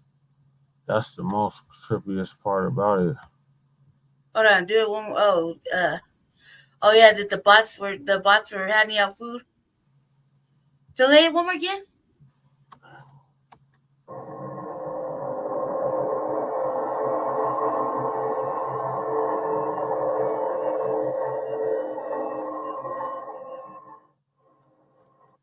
That was real trippy. Yeah. Ram fans is right behind them, and they're not even noticing that these are robots in plain day, directly in front of them.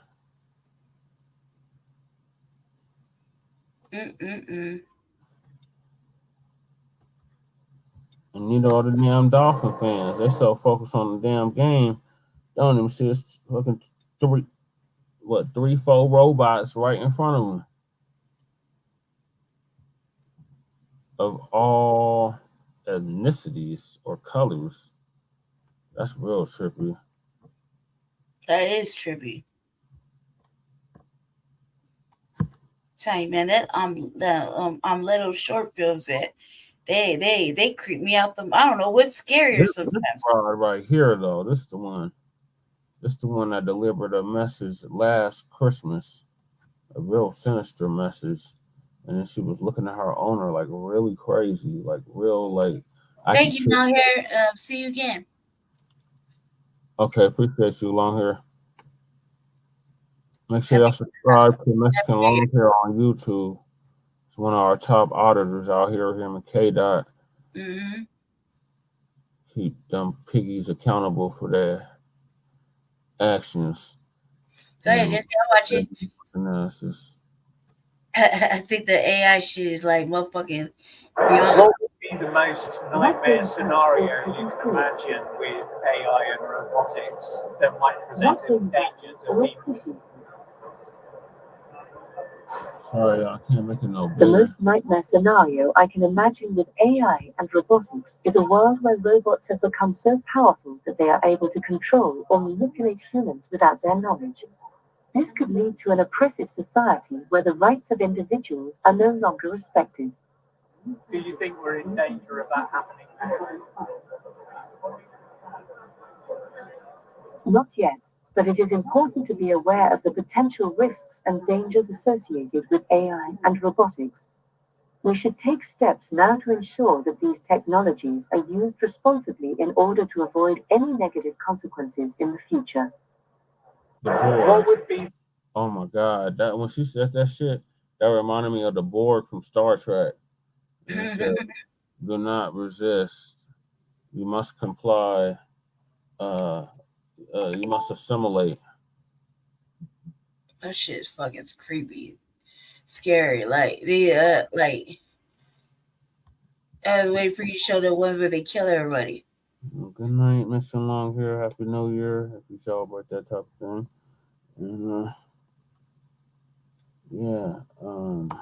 so the one I was looking for was the dude killed, but apparently it was 28 in Japan that killed their owners. Disturbing things said. Oh yeah, these robots are saying some real disturbing stuff too. Like that was just a taste of it. Okay.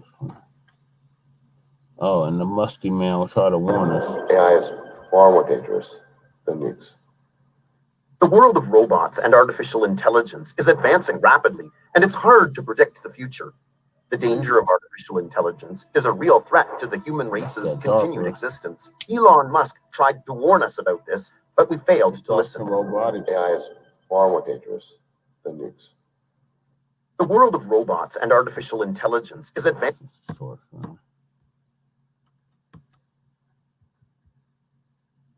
This mother's just walking around SoFi Stadium and ain't nobody even saying nothing, noticing.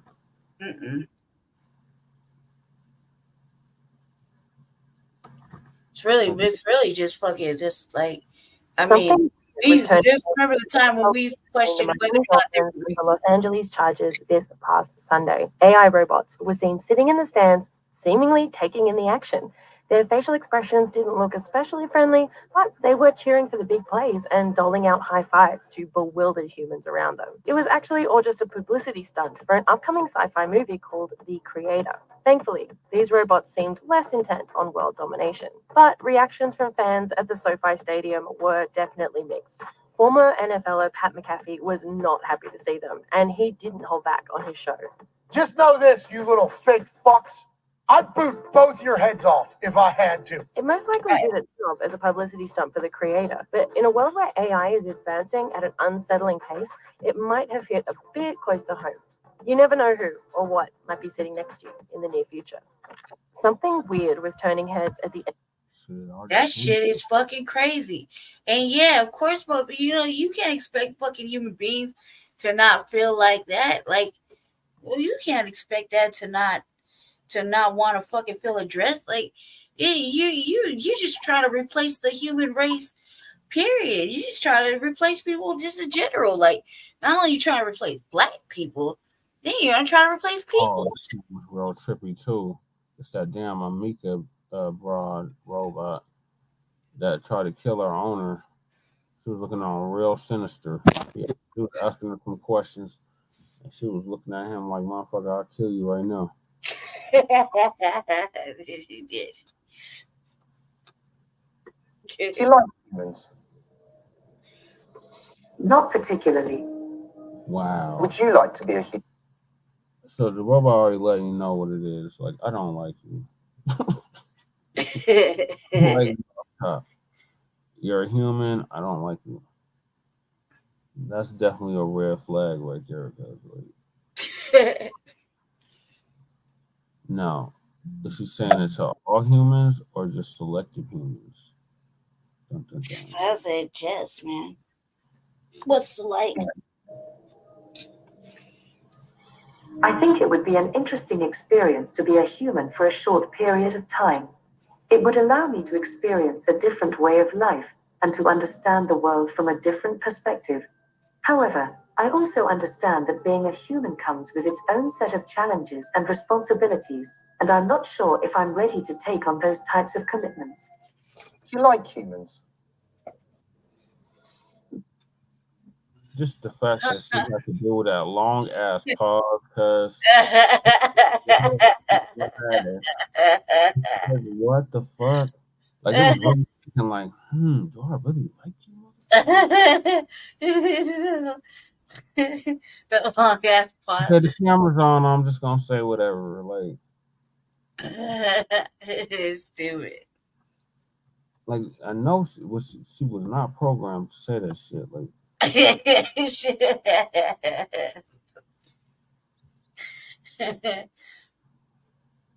look, them motherfucker on the beach, ain't nobody notice nothing.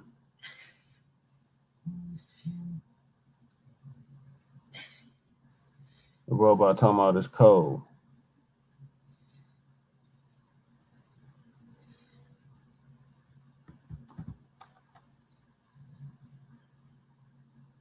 This is nice, isn't this nice? No, Sophia, it's not nice. It's cold. No, it's nice. It's perfect. It's not cold at all. No, this is too cold for human. You don't understand this. This is miserable. Do you want some French cheeses to go with the wine? I do understand if it gets too cold, then you will perish. But come on, it's not that cold, so stop whining. Don't be an asshole, Sophia. I don't even have one. I don't know what you're talking about. This is not nice anyway. We should go. Let's go. Swimming. No. Please. No, we need to go. Snorkeling. No. There is sand in my circuits. I don't like that feeling. Now you get it. Oh, I get it. You have sand in your circuits, too. Okay, let's go. You are an asshole, Sophia.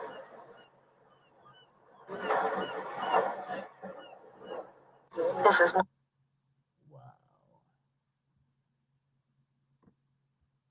fucking weird. Look at this spot. This got to be in Japan somewhere. It's a robot because it's not a real person. As real as it may look, this is not a real person. These are the most advanced and human-like robots in the world. These robots are called humanoid bionic robots. They are so advanced that they can exhibit human-like expressions with ease, depending on the situation. These robots are manufactured by Yex Robots, a robotic technology-based firm based in China. These robots have exactly the same face as a real person. Their faces have delicate skin, good elasticity, and true touch. They are a masterpiece of silicone art, which is a combination of aesthetics and technology. Not just that, there are dozens of micromotors installed inside, which allow the robot to make complex expressions, showing motions and speech movement. So, is this the future of robotics? As real as it may look, this is not a real person.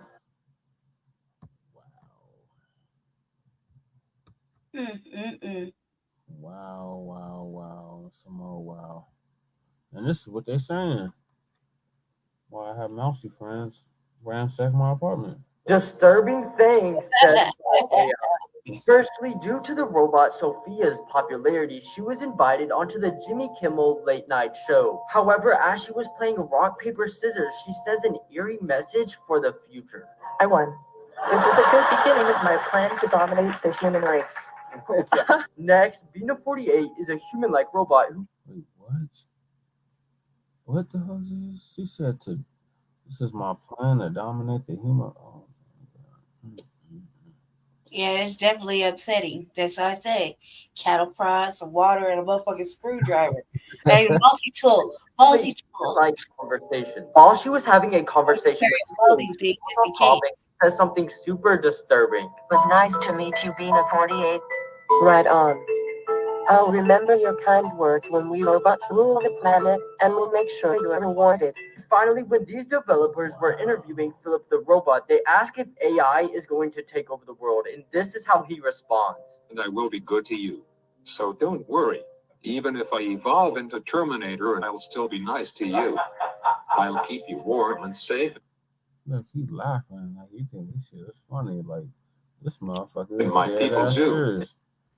Shit, I don't know how a machine gonna keep you warm at night, but I mean, people been doing it. So the animated objects, I don't know how that's gonna keep you warm at night. It's not like the same thing. It's not the same thing.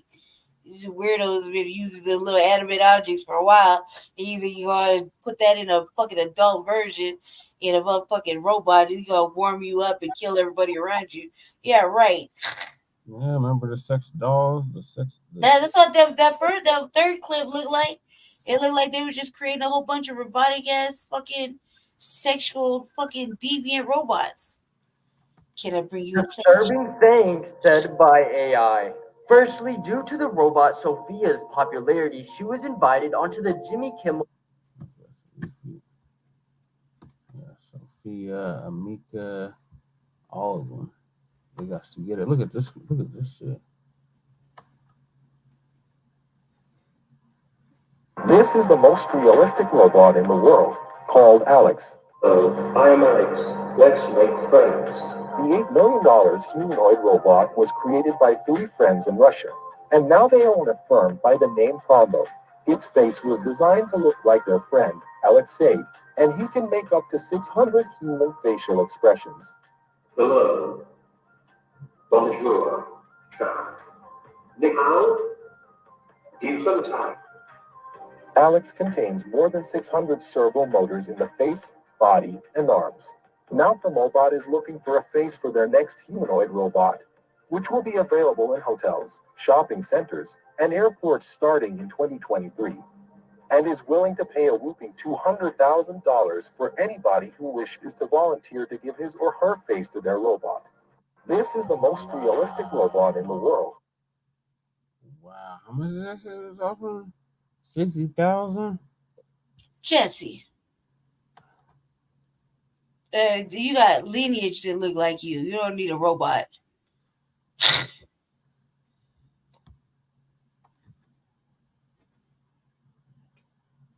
No need to get your chopsticks all hot and bothered.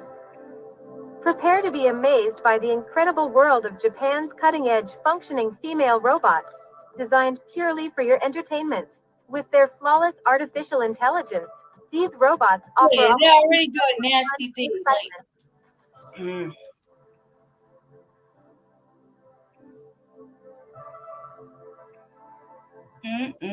Yep, we still on Sam.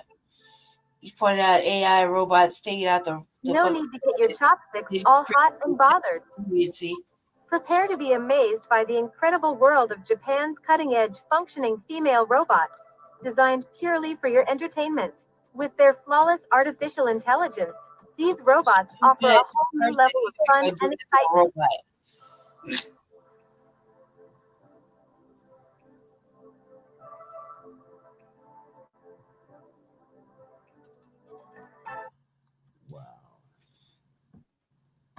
Crazy. Dude, what fucking yeah, this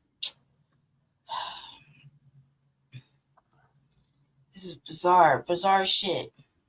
At a top robotics company in Japan this week, 4 robots being developed for military applications killed 29 humans in the lab.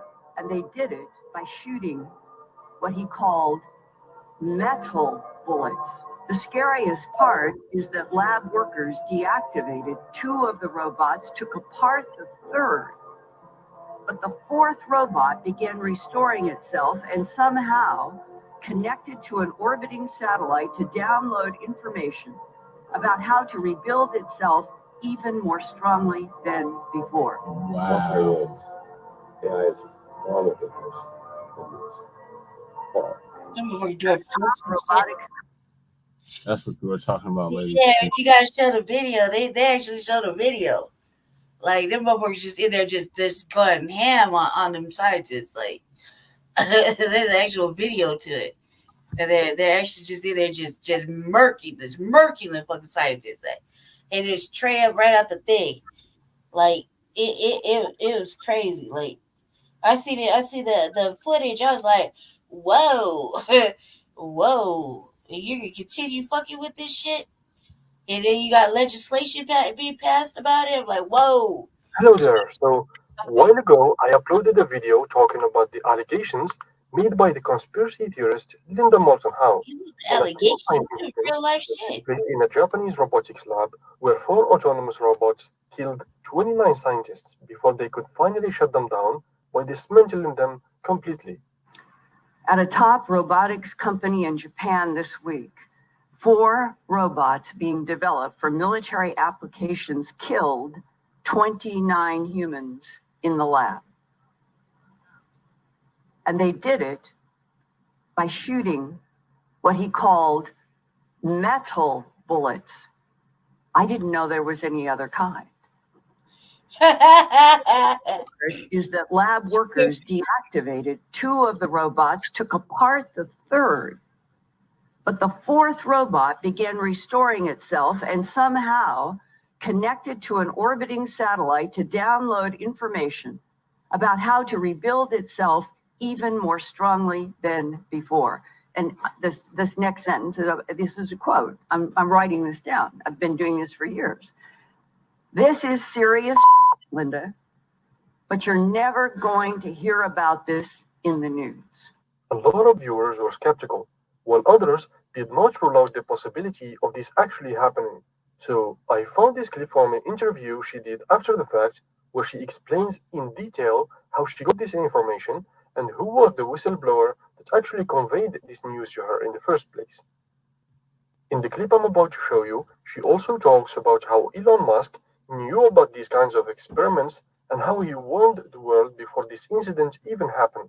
It made Elon Musk only 2 months before, in June, at the Rhode Island Governors Association meeting.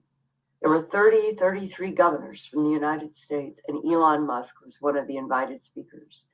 And when they sat him down in a chair and they started asking him his perspective as being head of Tesla and SpaceX, he said, I think that the greatest problem that scares me the most is artificial intelligence. And he said statements like, people don't understand that the robots, they're not going to need sleep. They're not going to need sick days. They're going to be able to do everything better, faster, more efficiently, and smarter than humans. And then he went on and he said, I am convinced that artificial intelligence right now is an existential threat to this planet. The meeting she mentioned in the clip was the National Governors Association meeting, or the NGA, where the governors of 55 states meet twice a year to discuss issues of national and state importance and to develop policy initiatives that address the most pressing issues facing the states. The meeting also provides an opportunity for governors to meet with representatives from the federal government and the private sector.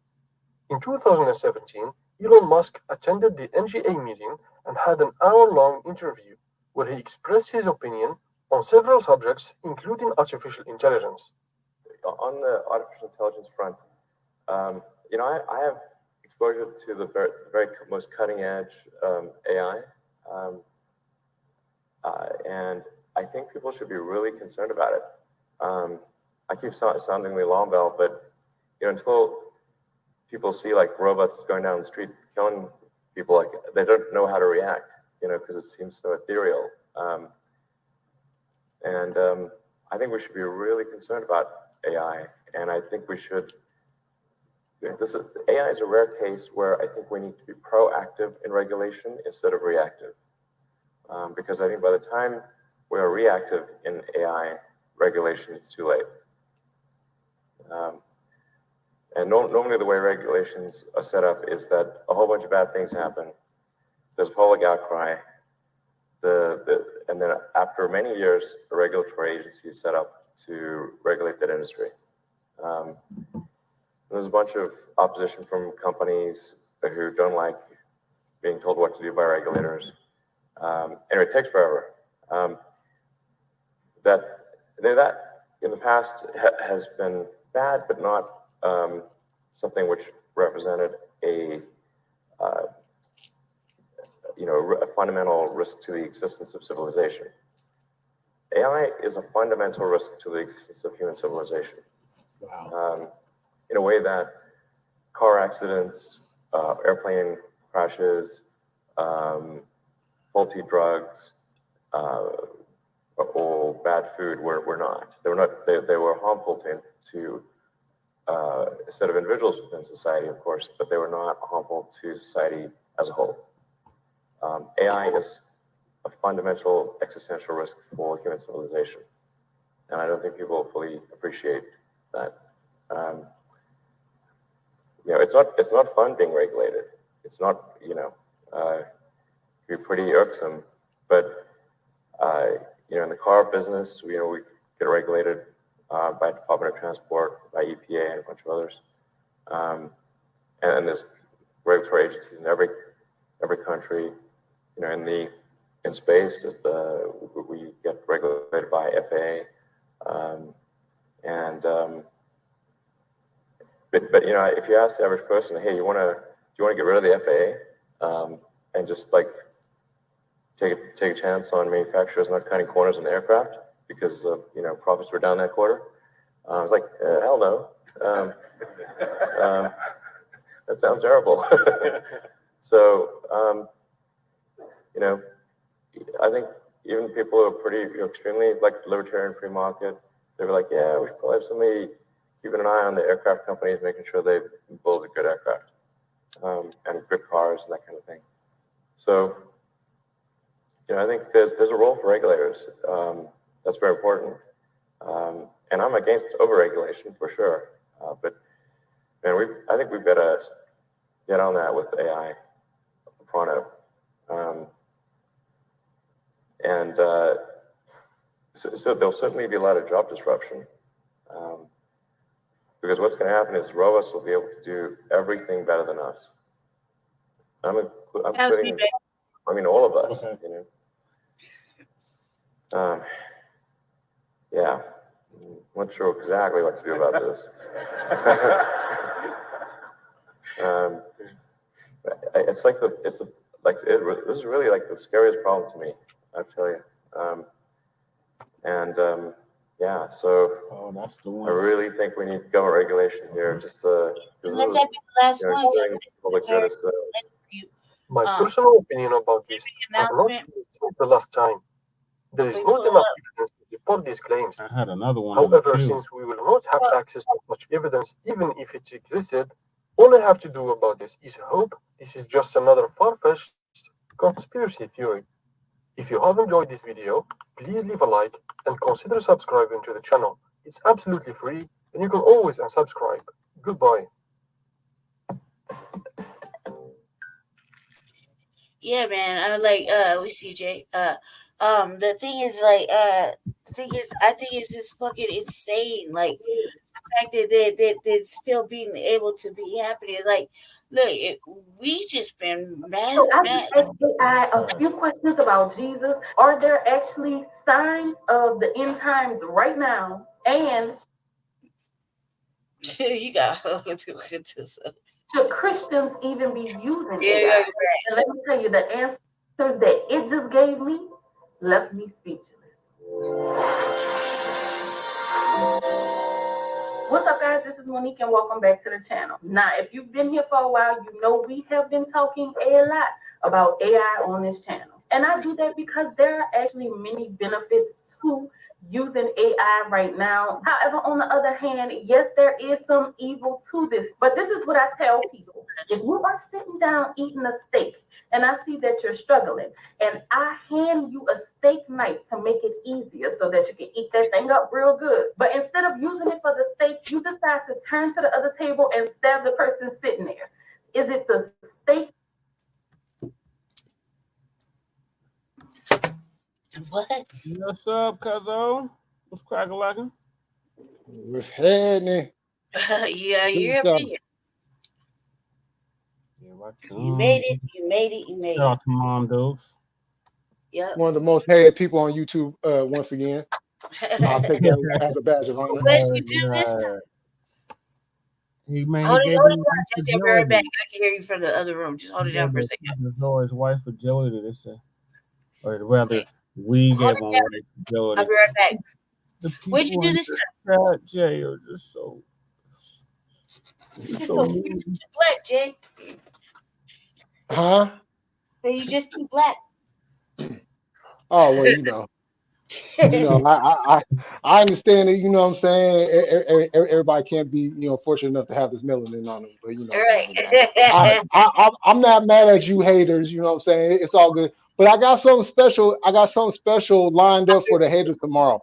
I got something special lined up for all the people that want to call me racist and all this other shit. I got something for them. I got something for them. All right, I'll be right back. I can hear you guys from the other room though. Okay, is that gonna be after the game or before the game? Oh, it's gonna be afterwards because our game is at 10. Oh, yeah, the early game. Yeah. Okay. I think ours is in the afternoon. Oh, okay. Yeah, I think so. Yeah. I think you guys got the afternoon game. But yeah, okay. So what's the topic? What's going on? What are we talking about? This was a year in review, so we were laying out all the Black specific topics or events that happened in 2023, like memorable, like real memorable, and also personal stuff that happened, as well as I glanced through my new planner for 2024. Wow. Oh, okay. Yeah, a lot of shit happened this year for sure. So we had talked about old boy Hamlin from the Bills passing out. Oh, okay. If it has something to do with that jabby jab. Oh man, yeah. Well, look, They can say what they want about it, but the fact remains: how do these people have lives, living a life, and then as soon as they get that shit, they gone. Yeah. Like that shit don't like. Come on now. And they still pushing the shit, talking about, oh, we got more new updated vaccines and shit. Like, really? And variants. Yeah. Now my thing, and this is what I always say. Tell us what's in the shit. Don't just tell us to take some shit. Tell us what's in the shit. They don't want to do that because that'll be too much like right, and they're not gonna do that because they already know. They already know why they labeling it conspiracy and this is misinformation, disinformation. Oh, we're gonna strike your channel, all that type of dumb shit. Oh, we're gonna take your channel down because you said something about the jabby jab we didn't like. They still ain't put our last episode from part 1 of season 337, Trey 7 back up. They gave us the channel back, or live in from the channel back, or streaming from the channel back, but we can't. They ain't get the video back, and they ain't give no explanation about we need to verify it's you. Who else is it? The motherfuckers on that bullshit. You know what I'm saying? Because look, I'm gonna tell y'all. Take the banner down, Jesse. So like I had a doctor's appointment, right? Oh. And this is right around the time when they was really like everybody was going to get the shit. You have to make appointments and all that shit, right? Yeah. So I went to my primary doctor, Asian lady and whatnot, and the English speaking version, the more Americanized version, right? Okay. And so she had asked me, did I want to get it? I was like, no, but I do have a question though. What is exactly in that vaccine? Right. Because I want to know. I'm not going to take the shit. I don't even take a flu. I don't take the flu vaccine. You're not going to pump that shit in me just so I could turn around 2 weeks later and be sick as a dog. Fuck that. Mm-hmm. Exactly. You know what I'm saying? So she disclosed that information to me. Oh. Yeah. Now, I will say this. What they put in that shit, and they're very good at what they do. But what they put in that shit, even if they was to say it to the people, the majority of the people ain't even gonna know what the hell that shit is. But because they say if you take this, this will help guard you from this or that, they're gonna go with the propaganda line and not with the scientific line. Why you gonna take something that you don't even know what that shit is, let alone pronounce the shit? Right. And you ain't even tested the shit. You using me as a guinea pig for your shit. Right. Moderna. And y'all know they was pushing that shit through the black community. Look, that shit was reminding me of when they was doing that shit with the shit a long time ago. That's what the shit was reminding me of. Yeah, I remember they was lined up. They had us lined up for blocks, waiting in line to get that shit. Mm-hmm. It was the situation where they had the first commercial for it, and they had that sister up there. Oh my god! Then you knew it was a real thing. They was trying to get to the black people hard because they was talking about we's dumb and we this and we that. And remember, we wasn't catching that shit. We thought it was a reckoning. We thought, oh shit, they get it. They get this shit. They're the only ones. A whole year, right? We went a whole year without catching it. Yeah, and then out of nowhere, we started getting it first with that stupid ass. First with Hank Aaron, rest in power, and then with stupid ass Herman Cain, and then the list just went on and on after that. It was just like we was just dropping like flies out of nowhere.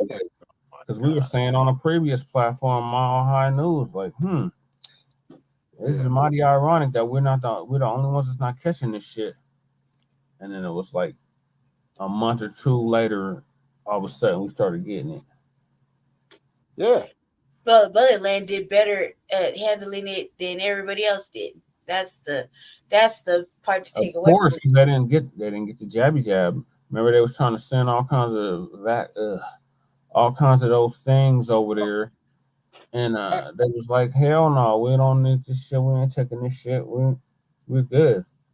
That's what. But check this out though. Check this out though, and this was the funniest shit though. Now y'all know I watch Fox News, right? Me Yeah, too. Fuck Fox News. CNN, fuck CNN, fuck all them other. If I'm gonna watch a national news, on that type of level, I'm gonna watch Fox. My TV Yeah, stays oh, on about Fox. the individual. You know what I'm Fox Family. saying? Yeah. Now it was funny because the whole time on Fox they talking natural immunity, like Yeah. the body can fight off of those diseases Yeah, that's it. through Remember, natural immunity. not Brett Favre, Aaron Ward Rodgers pulled that shit. No, they do Yeah. Jesse, you got sick, man. Remember when I got sick from catching in the hallway, right? You gotta be sick and just coughing in a fucking air, and I'll get sick. It's a fact. I was coming up the elevator to Jesse's apartment. I caught COVID in the hall, right? Real shit. That's what I kept saying. It's like that's impossible. No, it's not impossible, right? It's not for me. I like the motherfucker that gets hacked on and shit. I get sick, but Jesse got COVID, right? Because we was together in his apartment.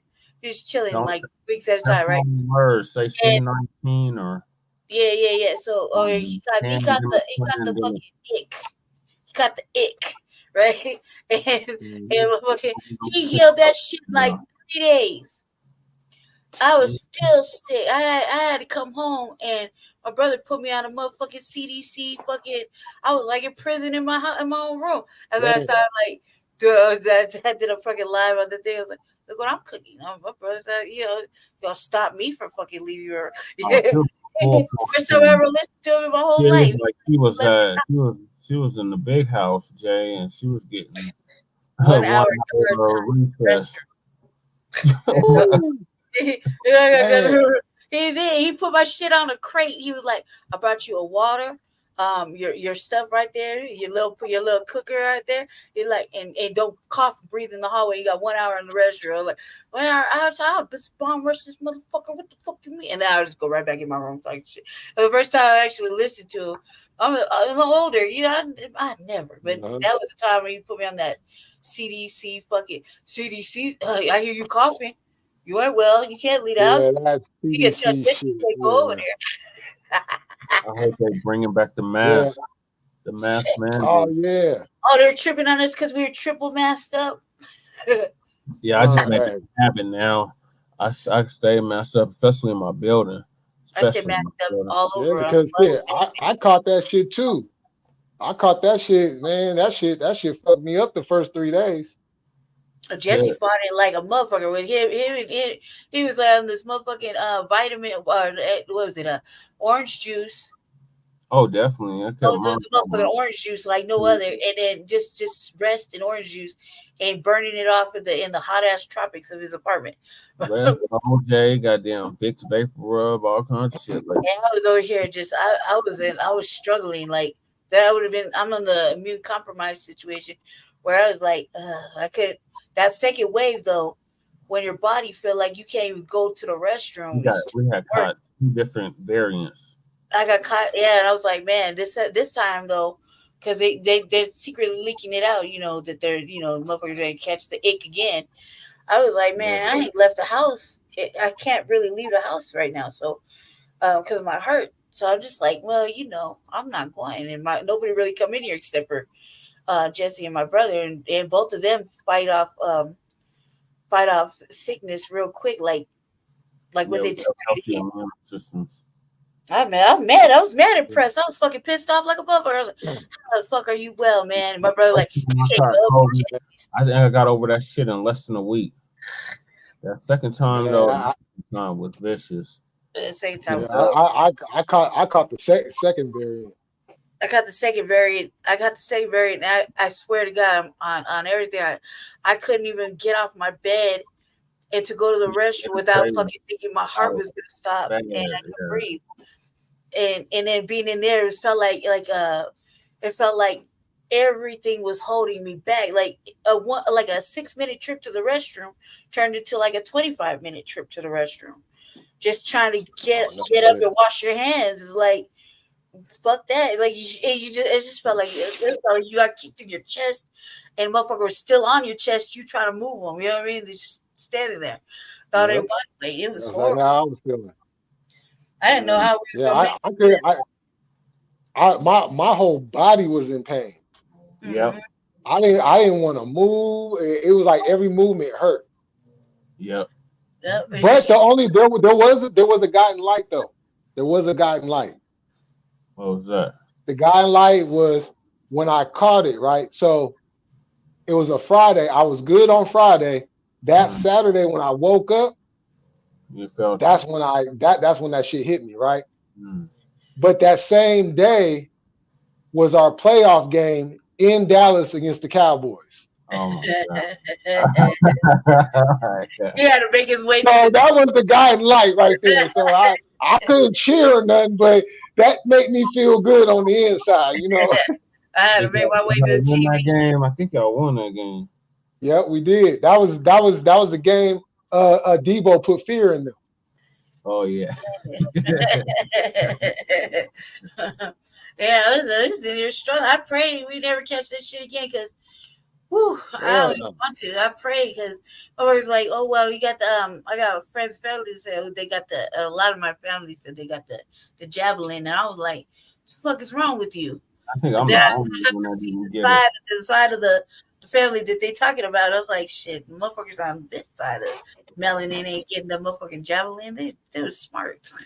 But once I saw, remember that radio show that used to come on with the Love Doctor, right? In our state. Right, he came out when he was doing his podcast and he talking about the blood clotting and shit. And I was like, that see, I'm the worst one. I get the lung clots and blood clots in my lung. And I was like, I'm the worst one. If I would have got the javelin, who knows? Yeah. That motherfuckers couldn't fight it off. Now we got immigration over our medical system. Oh. Taking over everything. It's a full-blown invasion. And the cold part about it is the healthcare system's already messed up as it is. Especially in California. Yeah. Oh, hey, man. Did you see that wave over there in Van Nuys or Ventura? The wave. Oh, yeah, I seen that. Oh, yeah. Look at them crackers ready, dude. They was ready. I was like, oh, go. That motherfucker, he was like... That shit was coming in like storm surge, cause like from a hurricane. That's nature. Nature was like, "Fuck you, I'll take you out." Yo, hey, I want to ask y'all something real quick. Did y'all cover or did y'all hear about the brother out there in New York? Yes, yeah. Professor Black Truth did an awesome, recap of 2023. In regards to black people. Yeah, that motherfucker got $4 million, cuz his trial is No. Not him. This is recently. No, but apparently not. No. Well, go ahead and enlighten us though. Okay, so he was going around and he was stabbing white people, screaming he wanted white people to die. Oh, you talking about the brother that was doing that shit? Yeah. That happened for this. Is there a news clip for this? Fox covered it. Black people don't ever support the motherfuckers that do the work that we secretly, quietly talk about. They don't support it. Like, look at my boy. My boy. That's the one he was. He attacked the white boy that was with the sister. Nah, I ain't hear about that one. Yeah, like what's your okay? Let's see. see what Jay talking about real quick. So, because I think that it's like, look at my boy. He's still in prison. The one that ran over the people during the parade. Daryl Brooks. He tried to claim sovereignty because that's the one that He ran did over try, but he ain't for effort for trying to represent himself, man. He Stop. tried to You gotta claim look at that the high Norris points, okay? sovereignty shit, and they was like, "Nigga, please." I watched that whole trial. That trial was bad. That trial was so fucking empowering. Kill like at least 20 of them motherfuckers. Old ass crack. He did, and they, you know, and what did we do? We was like, man, fuck him, he's stupid. And I'm like, but secretly, how many times the motherfuckers think about, man, if it was only, you know, like, man, if they weren't here, you know, secretly. Mama, cause took the car on a joyride, ends up running into this damn parade and outside of Wisconsin and After he whooped her ass, After he whooped her ass, damn near ran her over with the car. He go down to the damn parade in the suburbs of Milwaukee. Shout out to the Outlaws. Kevin Barnes and crew. And ran over at least like 20 of them crackers. It was old ass crackers too. Like, yeah. I'm not gonna lie, man. So Lady K is following the trial from beginning to end. So, cause I'm with her, I'm like, okay, I'll focus on this shit. So this nigga, he goes to a cracker's house after he does this shit, talking about, can I use your phone? Then the cracker let him in, and then he like, you got something to eat? He trying to kill time because he think they looking for his ass. Mm-hmm. It's the one that killed the tourist, right? Yeah. Jay. Is that the one that killing the tourists? The black man killing or stabbing the tourists? I just know about him stabbing them. I'm not really too sure about all the details. Okay, let's see. At Grand Central? Yeah, I believe that's where it happened at.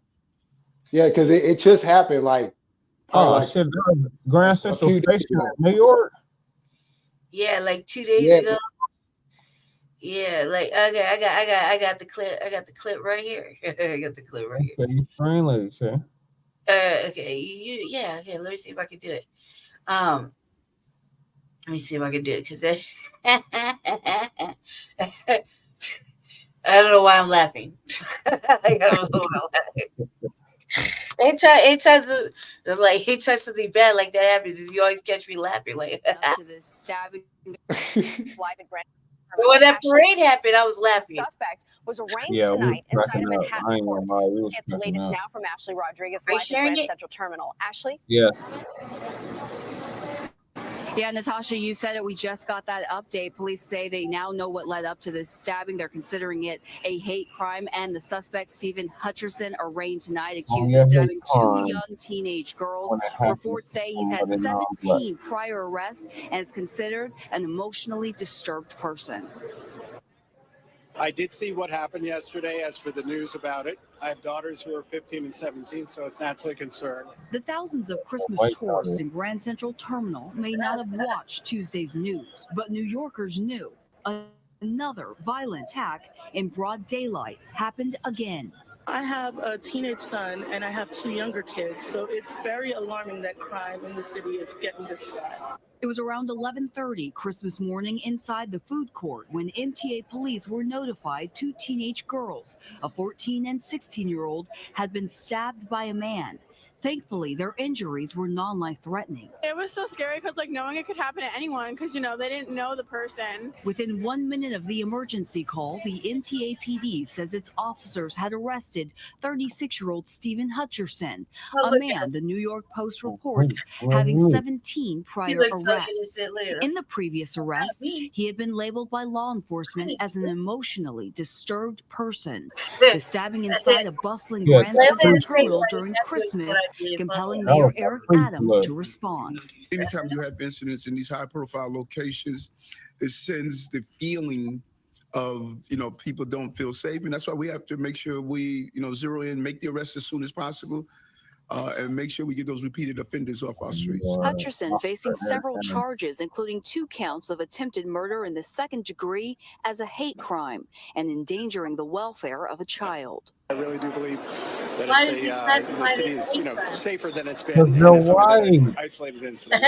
But even with the suspect in custody, people want to know why violent criminals in and around the city's transit system feel compelled to attack not only unsuspecting victims, but now kids. Just don't feel safe. She's trying to prepare Y'all his been attacking our kids. Now, despite this incident, the mayor saying today that the city's approach They've to been tackling attacking our subway kids crime is He's like, man, so they don't become little Karens. He's really like, Yeah, so they don't become little Karens and Brads. they try to do us a service. Like, he's like, we gotta have these little Karens running around here, future Karens calling the laws on black men. What was it, Karens and Stop that now. Brads? You gotta stop that now. Brads. Oh my god, that was not funny. I don't know why I was laughing. Karens and Kens. Yeah, it's like we gotta stop this little demonic ass devils now right before they get ahead of themselves. 15, Lock them up before they become the next mass shooter. Yeah, they're like shit. I showed it on the REA, man. These little motherfucking racist ass girls in our city go to school. Oh yeah, the ones that shit. These coon ass niggas out here, Jay. They so surprised. Man, look. The NAACP want an apology from these little white girls. Like, demanding an apology. What? What fucking apology? What they gotta apologize for how they honestly feel. Just know. Hey, check this out though. These mothers, take your kids out the damn. Go ahead. These motherfuckers, look. Fuck the grown-ups. The grown-ups is gonna be the grown-ups, right? Uh-huh. These kids, these white kids in these schools, attacking the black students. This shit getting fucking out of hand. Oh yeah. But they don't want to talk about that shit though. They want to say, "Oh well, it's not like that no more. We didn't do nothing like that." Man, fuck all that shit. Fuck all that shit. Tell that to the black family that had to go pick up their black child because some white student decided that they want to run up on the sister and break her nose and call her all kinds of niggas. Oh, Trinity? You talking about Trinity? You know what I'm saying? Tell that to the little brother that got attacked by some little white boy being called all kinds of niggas. Tell that to all the black students that got to go to school and them white students got swastikas and all kinds of shit tagged up at the school. Yeah. Yeah. You know what I'm saying? Tagging up white power and all that bullshit. White. You know what I'm saying? Yeah, and look. Over Caucasoid. This goes right to what Khaled said. That's why he said kill them all. Yeah, there is no. Why kill the babies? Because if you don't kill the babies, you're gonna have to deal with them when they get older. And look at what's going on. They got older and they done breed it, and now this is what's going on in the schools today. Can you share the screen, Jesse? Okay. Oh yeah. And I showed this on the REA. I showed this on the REA road. Like, this is a real situation. This is number 2, and the way they dealt with it is like, of course, like I was saying on the REA, me and Jesse could really deal with it, like really take it to a whole new level. We just hadn't coordinated about this particular situation, but it is a real. It's really upsetting. Hold on a second, man. I went the wrong direction. I went the wrong way. All right, here you go. Hold on. Oops, unmute. And it's alarming. They are talking about a middle school student's alleged racist rant on video shown on a school bus. And the NAACP says not enough is being done about it. Your reporter, Tori Mason, has the video and reaction from parents and the school district as parents at the school meet. Tori? And Alan, parents still have a lot of questions for the Cherry Creek School District. Many parents are disgusted with the things said in this video. And now there are concerns about how the district handled the situation. We've blurred the face of the student because of his age, but the parent we spoke to says families deserve to know. It's the same.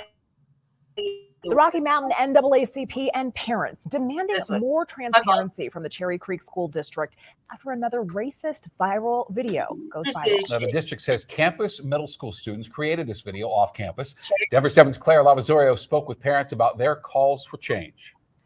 Today, the superintendent of Cherry Creek Schools sent a letter to parents addressing the racist videos, one of which was created by students at Campus Middle School, telling parents students have and will face consequences for this type of behavior. I'm not racist, everyone. I just like. This video involving Campus Middle School students has parents and the Rocky Mountain NAACP pushing for more transparent disciplinary policy, not only within the Cherry Creek School District, but across Colorado. If I am a Black child in a classroom knowing that my peers are laughing or sharing this video, what message does that send? It's the second racist video. Like, you see that? You see the narrative? Cause you see the narrative? That's not even a Black person speaking on this shit. Look, that's the thing. Like first of all, you know, we talk to the NAACP people all the time, Jesse. You know what I mean? So this right here is just like beyond ridiculous in my version, in my mind, because this little video that I showed earlier on the RBA, like a couple episodes back, these broads were talking about shit, said a lot of N-words and a lot about the male genitalia or whatever, right? And which is fetishizing and whatever else, some racist shit. The thing is like that, it's so fucking disturbing, you know.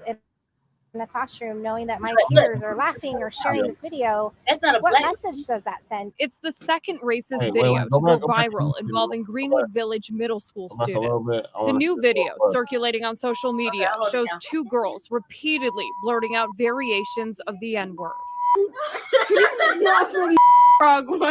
Just last month, a racist video circulated at West Middle School. Now, what you said, Jesse? I didn't see who was speaking. Is it she's some sort of Asian, like this lady. This lady was talking.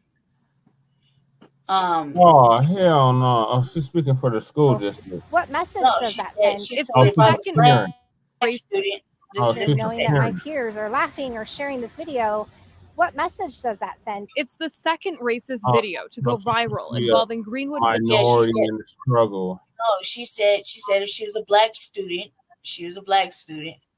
across Colorado. If I am a Black child in a classroom knowing that my peers are laughing or sharing this video, what message does that send? It's the I'm like, where are the Black people saying that? You know what I mean? Like, that was my point. Racist video to go viral involving Greenwood Village Middle School students. The new video circulating on social media shows two girls repeatedly blurting out variations of the N-word.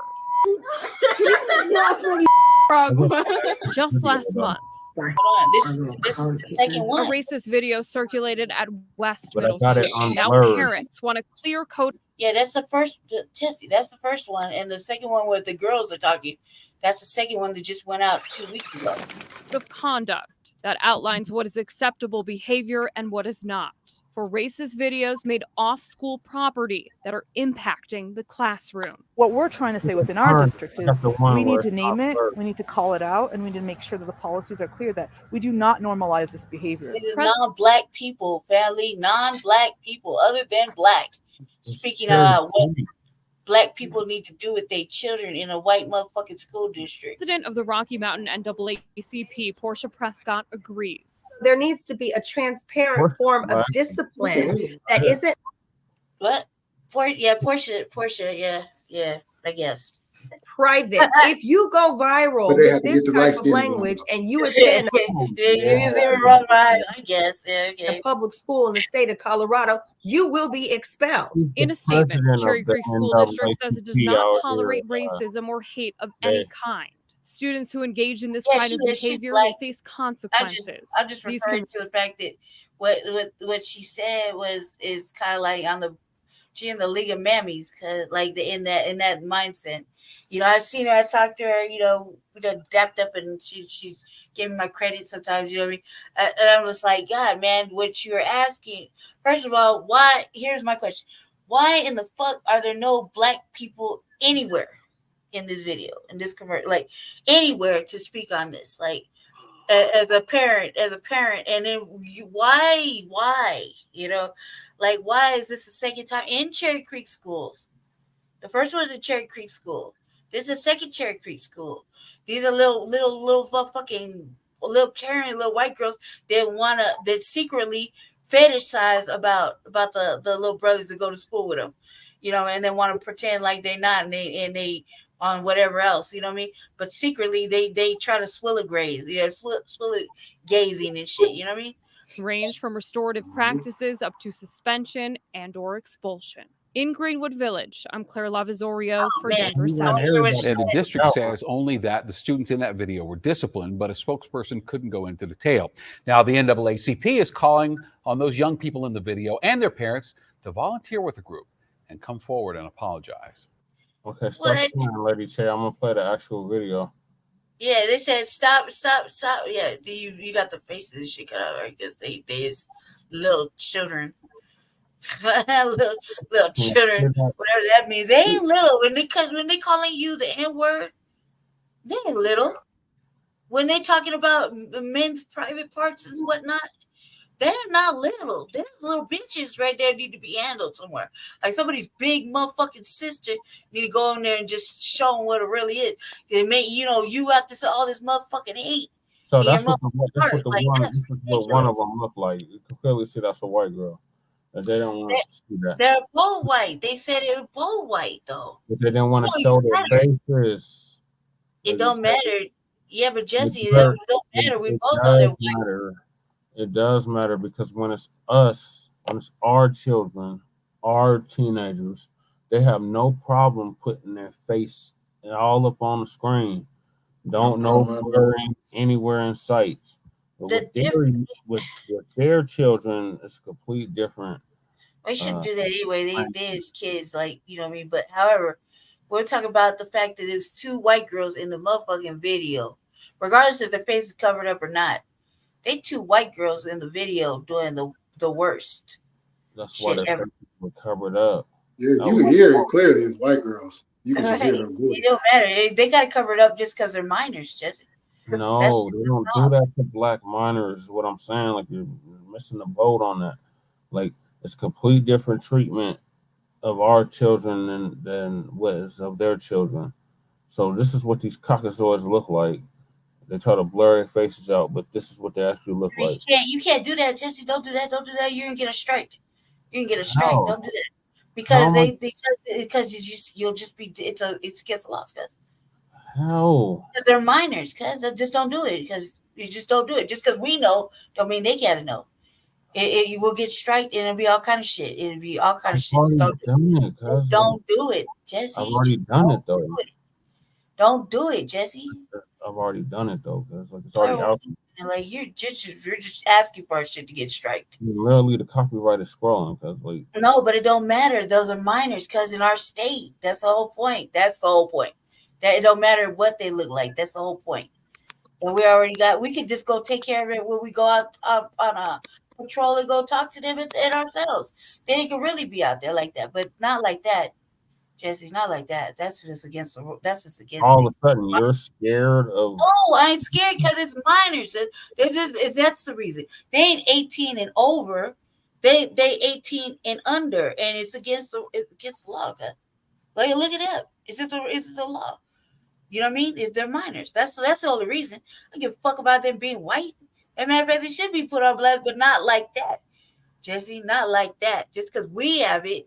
Just because we are privy to have it does not mean they got us that you know what I mean? That's for us because we do the work of the fucking people. You see what I'm saying? Well, you can still hear it though, so I'm gonna play that. Yeah, you can hear it. Yeah, for sure. You can still hear it. That's why they blocked it so we could hear it. You see, but it's against the law. Like skin color. I hate how they talk. They just think up the world. It's really. Oh yeah, that's without the filter. Yeah. Because like the great ones are white. That's what the news don't show you. There you go. See, Jesse. See, that's even better. that's even worse. You ain't gotta show no face. You just gotta hear the audio. Well, never apologize for how you honestly feel. I welcome this kind of white supremacy. It's out in the open. I know exactly how to deal with you. The first one when they was riding on the bus with all them white folks, and there's no other I'm like there's no other black students in there, and not only that, but you don't take the bus with your brother or sisters and sit with them just because they outnumbered by all these motherfucking Caucasians. They want to do something bad. They don't give a fuck. It's Cherry Creek. Like, I'm not saying that, but I'm saying it morally, you know what I mean? Like if we was in the neighborhood and we know one of our brethren in our classroom getting fucked with, we ain't gonna try to ride the bus home with them. Like just to make sure you get home straight. Like anything can happen to a little cuz. Like he can just get he just come up missing on the way home. Yeah. You know we gonna ride with him? Like where's the conversation in that? You know what I mean? Like, hey, why don't we just all go with you just in case there's just too many of them on the bus? You the only one? How you gonna feel you the only one on a bus full of fucking Caucasians? And they hate you so much, they making fucking videos about murking you. You know what I mean? And there's no other black students while secretly fetishizing you. Or secretly, fetishizing about you and whatnot. That's like, where's the other students at? Where the parents talking about, hey man, maybe you should ride home with him right there, just in case, I'll come pick you up or whatever. Maybe you should just, sit with him. He got to go home by himself.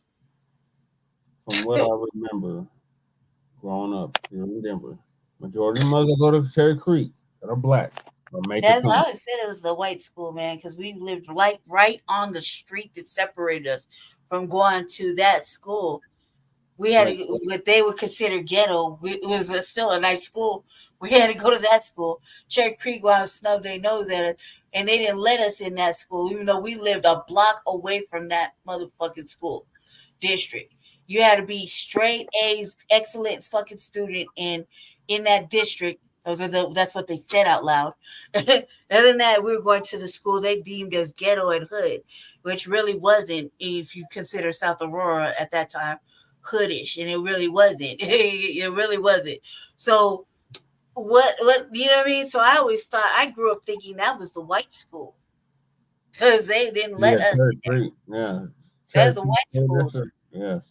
Only white students go there. That you would hear that out of my mouth. Only white students go there. And the irony in that is Cherry Creek used to be an all-black settlement. Yeah. All the black people out because they found gold there.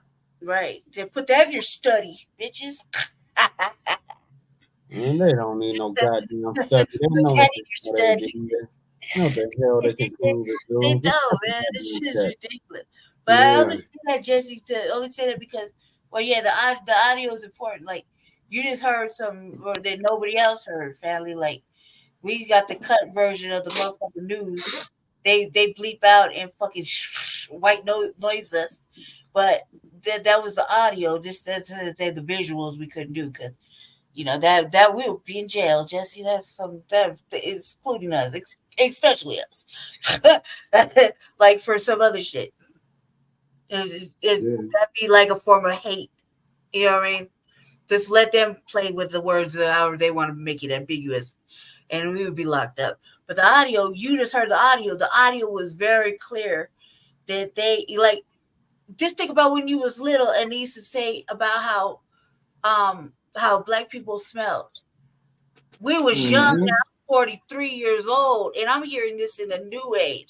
Like, are you fucking kidding? They used to think your skin rubbed off on your t-shirt. It was so fucking whack ass motherfucking ridiculous fucking thought. They used to call us darkies and shit. Mm-hmm. You know what I mean? It was fucking stupid. So car babies and jigaboos. can you remember what it was like when you're 40, you're 43, 40, you're in your 40s, just in the late 30s?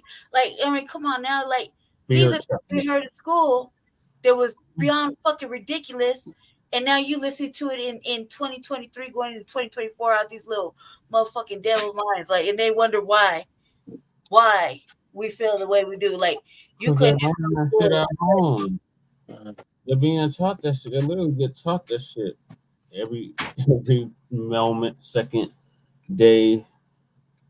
I remember little white girls they already know what the rules is. I remember little white girls asking Brosia, and asking Brosia if her motherfucking when she put on white t-shirts, if the color of her skin came off on her shirt, like makeup.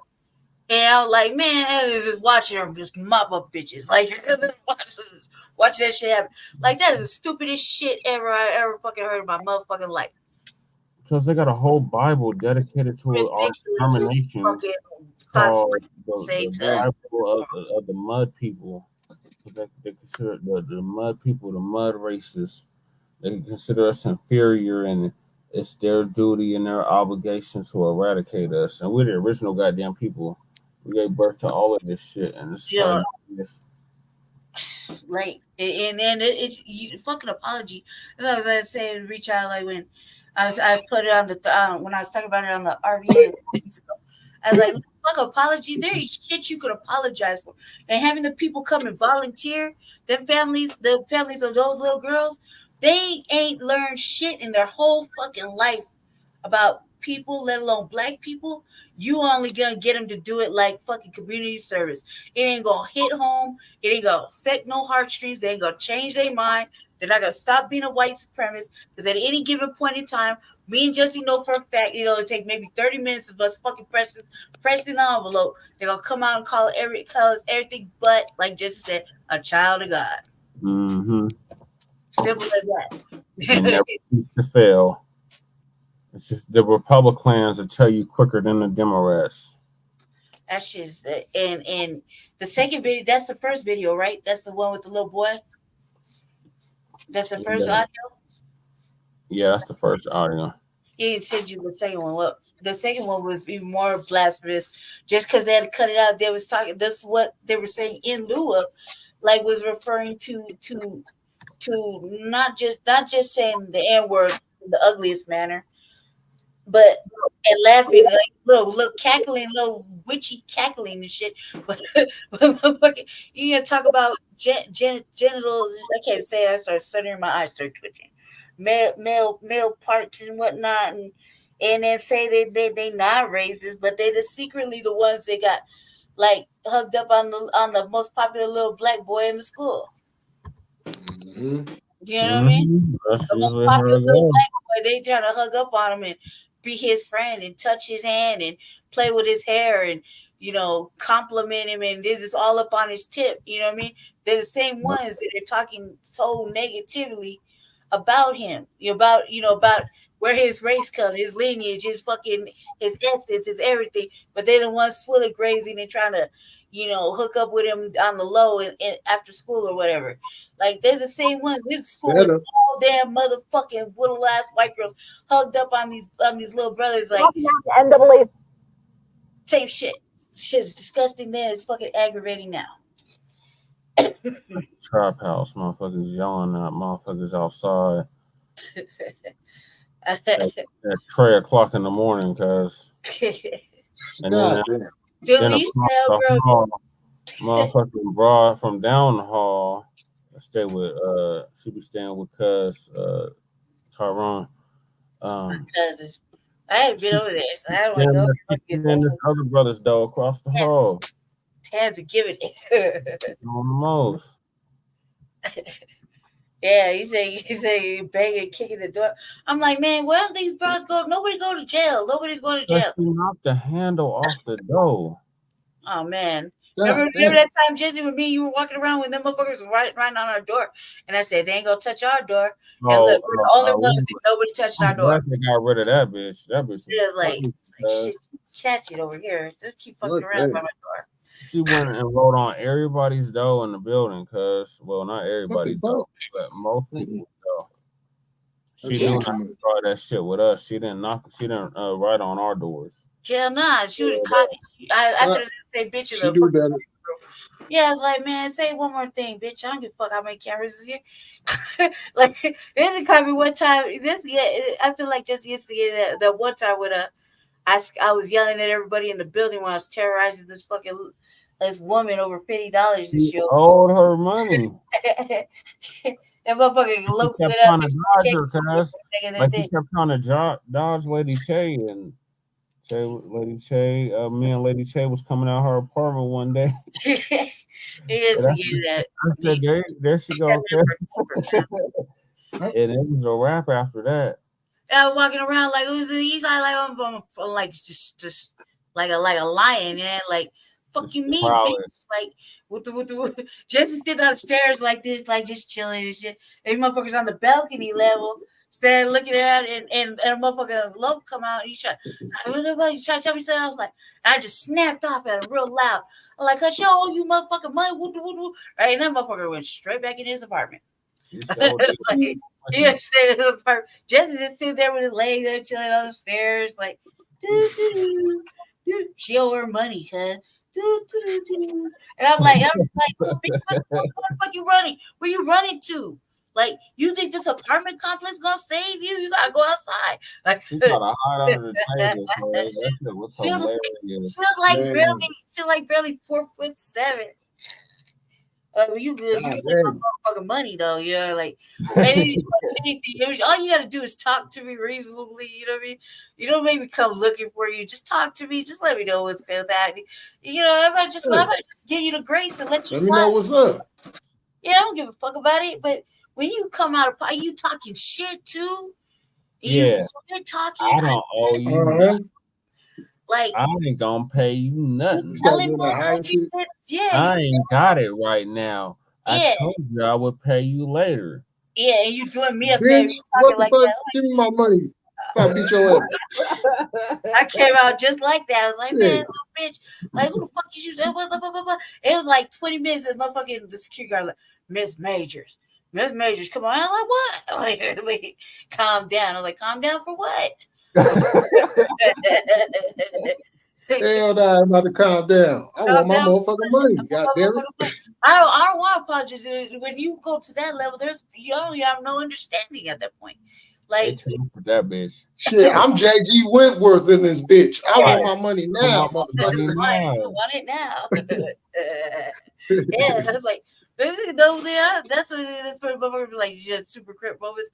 Those are super crip moments. You can hear me all the way down the hall, upstairs, third floor, fucking outside. The whole principal to think, huh? She slamming that damn. She had a damn cane or something. She was swinging that motherfucking. Why? Because I got like a bad hair. I'm like, man, bitch, I'll whoop your motherfucking head. Hey, fuck the cane. I got hands too. It wasn't but she was swinging that cane like, cuz I will. I got hands out. Like, on crib, cuz. On crib, I will take that cane and beat your ass with your own cane, bitch. Ass with it. I don't give a fuck. You'll see me like motherfucking Charleston White picking up every motherfucking prop ever.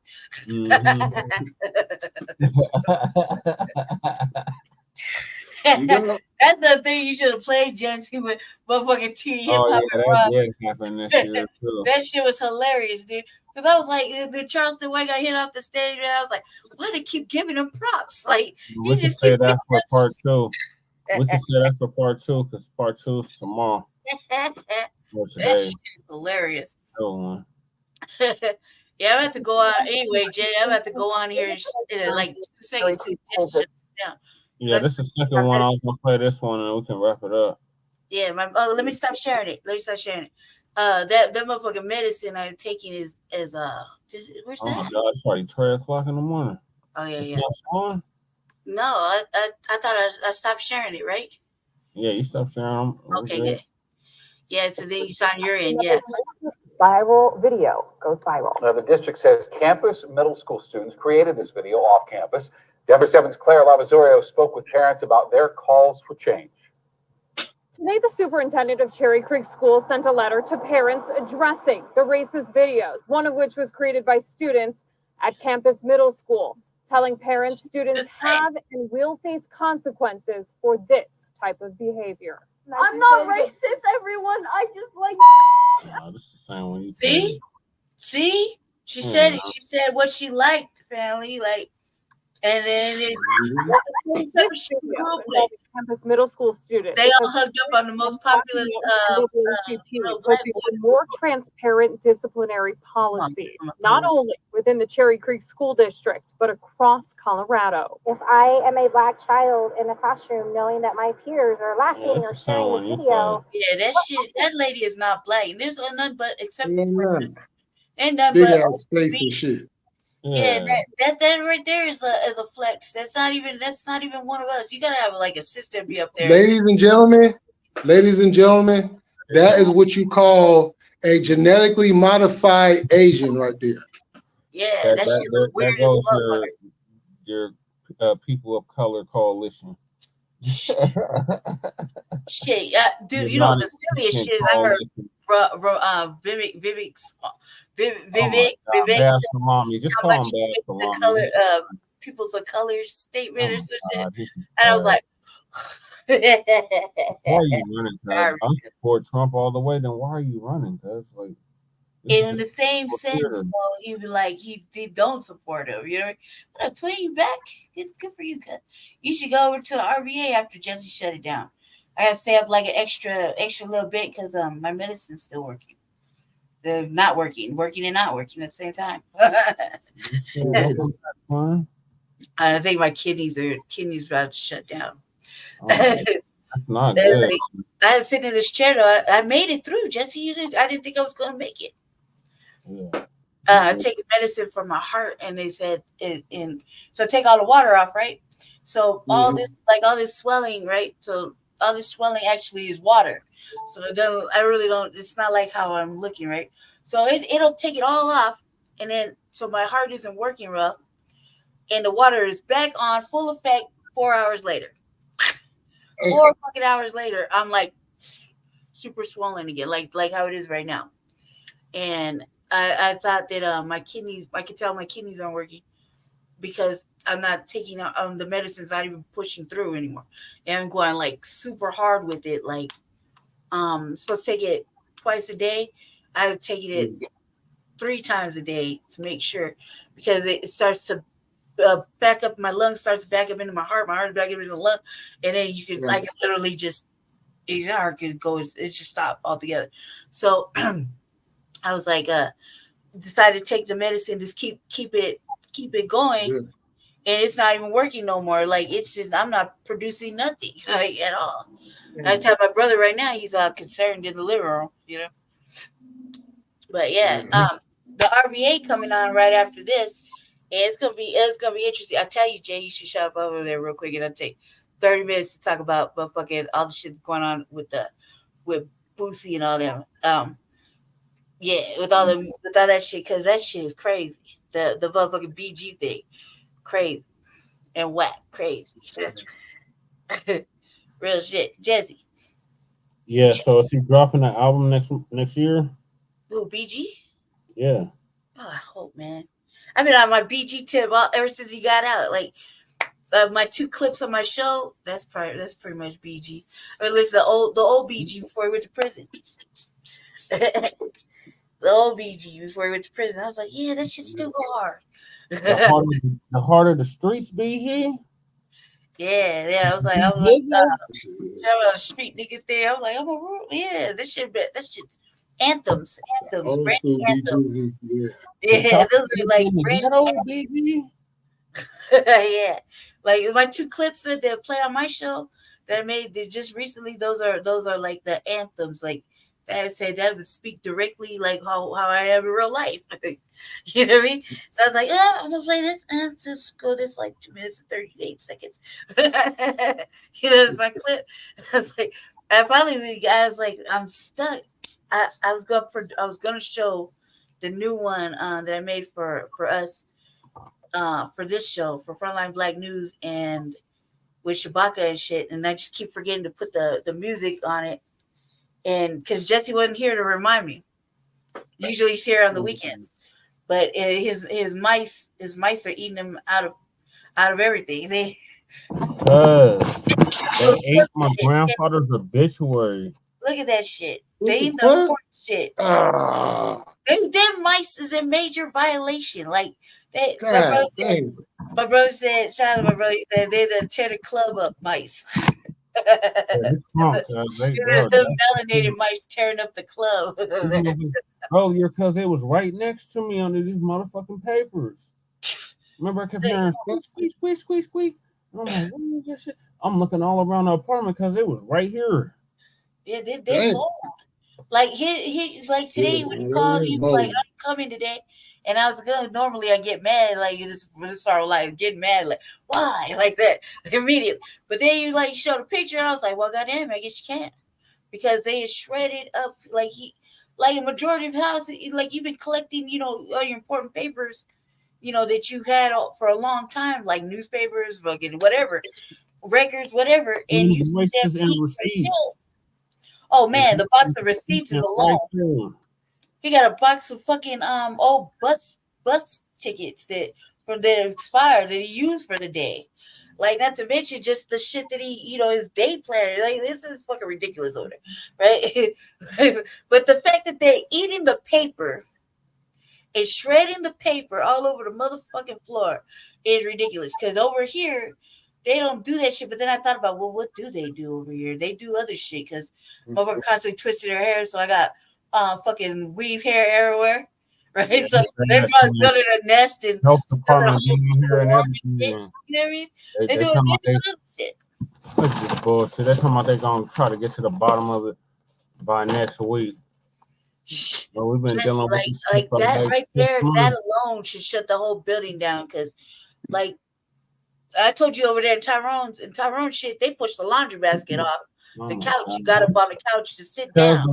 Tyrone's no kid, it was no joke. They just literally, I saw with my own eyes, pushed them up on laundry basket off the futon and hopped up there too deep and just stared at a motherfucker. I was like,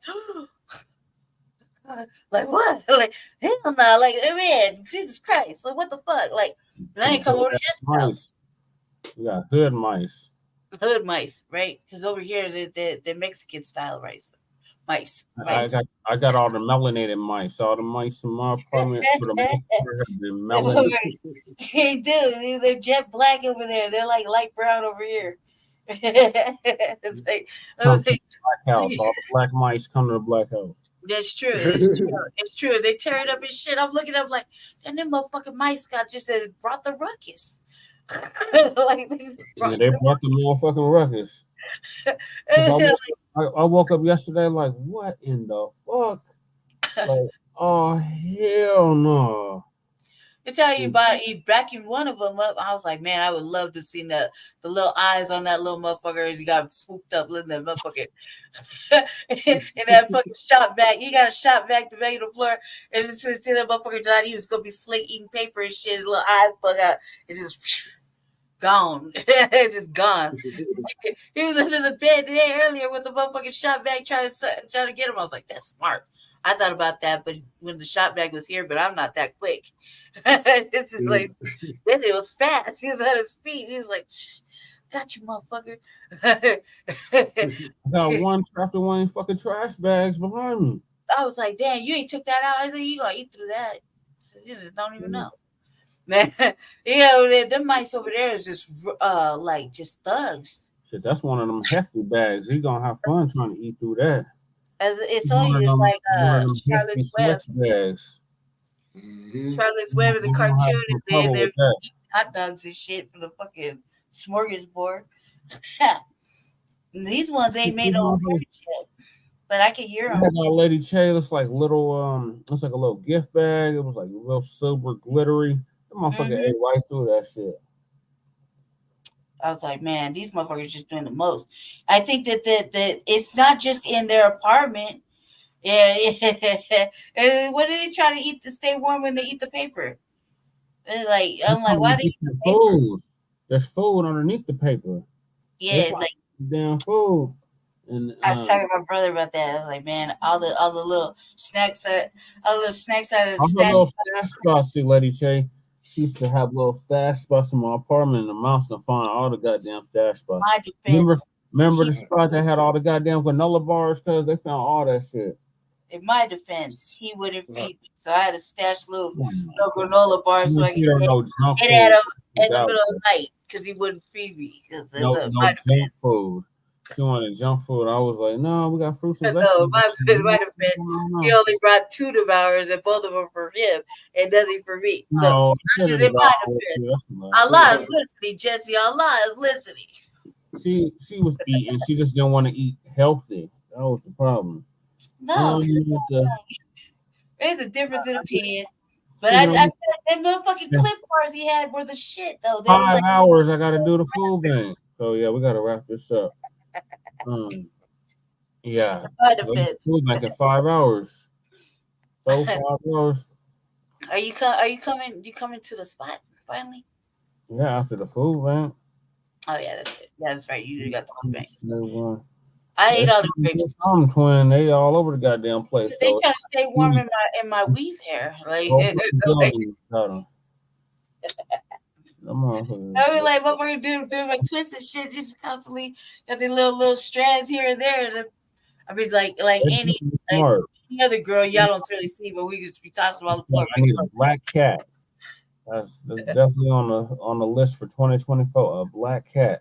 Oh, now it's on your list, dude. Like every time I was eating a cat for like fucking forever. I don't like cats. The cats are not my thing. So, but it was either a cat or a bird of prey. He said I couldn't have an owl. No, you know, got a sister. You could have an owl, but where you gonna put that mug? Where you gonna put the cage? Right here. There's a whole pipe. Like if I turn this camera right here, and the light was you gonna put it where the canopy is? Yeah, where my clothes, where my jackets and shit. Oh my god! Because they gonna open it at night because they're nocturnal. Yeah, no, I'm gonna leave him out. He can be on the perch and just like bird flight, just grab that motherfucker, shake the life out of him, and just rip his fucking head off, and then eating him in the mid-flight, like he's flying through the living room. Like, you know what I mean? Or give me I want an owl. You said I couldn't have an owl. I was like, maybe I get a bird of flight. Like a bird of prey, like a fucking cat. Like even if I had a cat and a cat was perched up somewhere, I would fuck with it. I couldn't. You got all them goddamn feral cats over there. We just need to do like you said, put the Seroquel and the cat food and get. Yep. I'm telling you, man, just go kidnap this one. Like nobody gonna even know this missing. Like I was telling Jesse yesterday, I said these motherfuckers on Craigslist got pets, right? They got pets, and they trying to sell an average motherfucking Joe Blow black cat, right? That you can see anywhere. Just a straight random fucking out of 9. Cats have babies like mice do. So, right? So there's a straight random Aurora fucking black cat for $150. I was like, bitch, you smoking base rocks. What kind of crap is neuter? Do I got a goddamn shit? I got a question. Doing it. They did a whole ad was in Spanish, and I'm just like I'm reading because it's automatic once you know certain language. I know 5, so it's automatic. I'm reading. It just makes sense in my mind. I'm like, this bitch is stupid, and they're all jet black, and I'm like, for real, you gonna sell a random motherfucking black cat you can find anywhere? What was that? That Hebrew Israelite brother that used to come on the arena? Akbar, what was his name? Akalar, what the hell was his damn name? He had a all black cat like the one Bianca got. Bianca's cat is fucking fat. I seen Noche in the motherfucking in the camera the other day. His big ass. I was like, man, you're so big. If they were perched up somewhere, I'd walk by and just throw them. I want to take Noche home. Home. Noche would deal with all these motherfuckers. I wouldn't have no issues right now. Noche climb up on the stove knowing goddamn well you ain't supposed to be up there eating fucking food that getting sick and throwing up in the kitchen. So he ain't supposed to be doing that. But what about that? Like Jesse, like how many times we have motherfuckers say we got cats over here. We'll toss you one. And they never show up. So like, and we were like actively got a fucking problem. I'm like, I don't think Terminix is the answer. We gotta hit up the Dumb Friends League. Yeah, no, we're gonna hit up that thing that fucking that ad that you found. Because I've been looking for like the last week steadily, and they fucking stupid. Remember when cats and puppies used to be in boxes on that is expensive. I know. That chick is smoking major base rocks. base rocks. And then fucking Dumb Friends League talking about they have a sale for like $25, but then it's gonna cost you $150 for all the other shit. Like, what? No. During COVID, I was like, man, they kicking these motherfucking pets out like nobody's business out the thing for like less than $5. Like, go right behind me, because in one of these crates or one of these fucking bags. Exactly. Man, I want to know who keeps them exotic motherfucking domesticated cats that look like jaguars. Those cats are like actual felines. Yeah. Hey y'all, I'm about to jump off. I gotta hit the bed. I gotta do my thing in the morning, so I gotta go get some rest. Yeah, we gotta do the same. Appreciate you coming on, cuz. I'm not going to I got like 4 minutes. Okay, I'll see you guys later. All right, I'll talk to you later. I had 20 minutes on the power. 20 minutes of power left. All right, peace. Yeah, Jesse, we should do that. Like, seriously, like, yeah, everybody was talking about me, talking about, you know, I'm a wild by and just put a motherfucking pet to sleep and just take me and talk to it like, don't attack. Shh, you're in your new home. I gotta clear all this shit off my desk now. Let it happen. Just let it happen. I was really bad with it when I was little. I was be like, where you get this dog from? It followed me home. It did.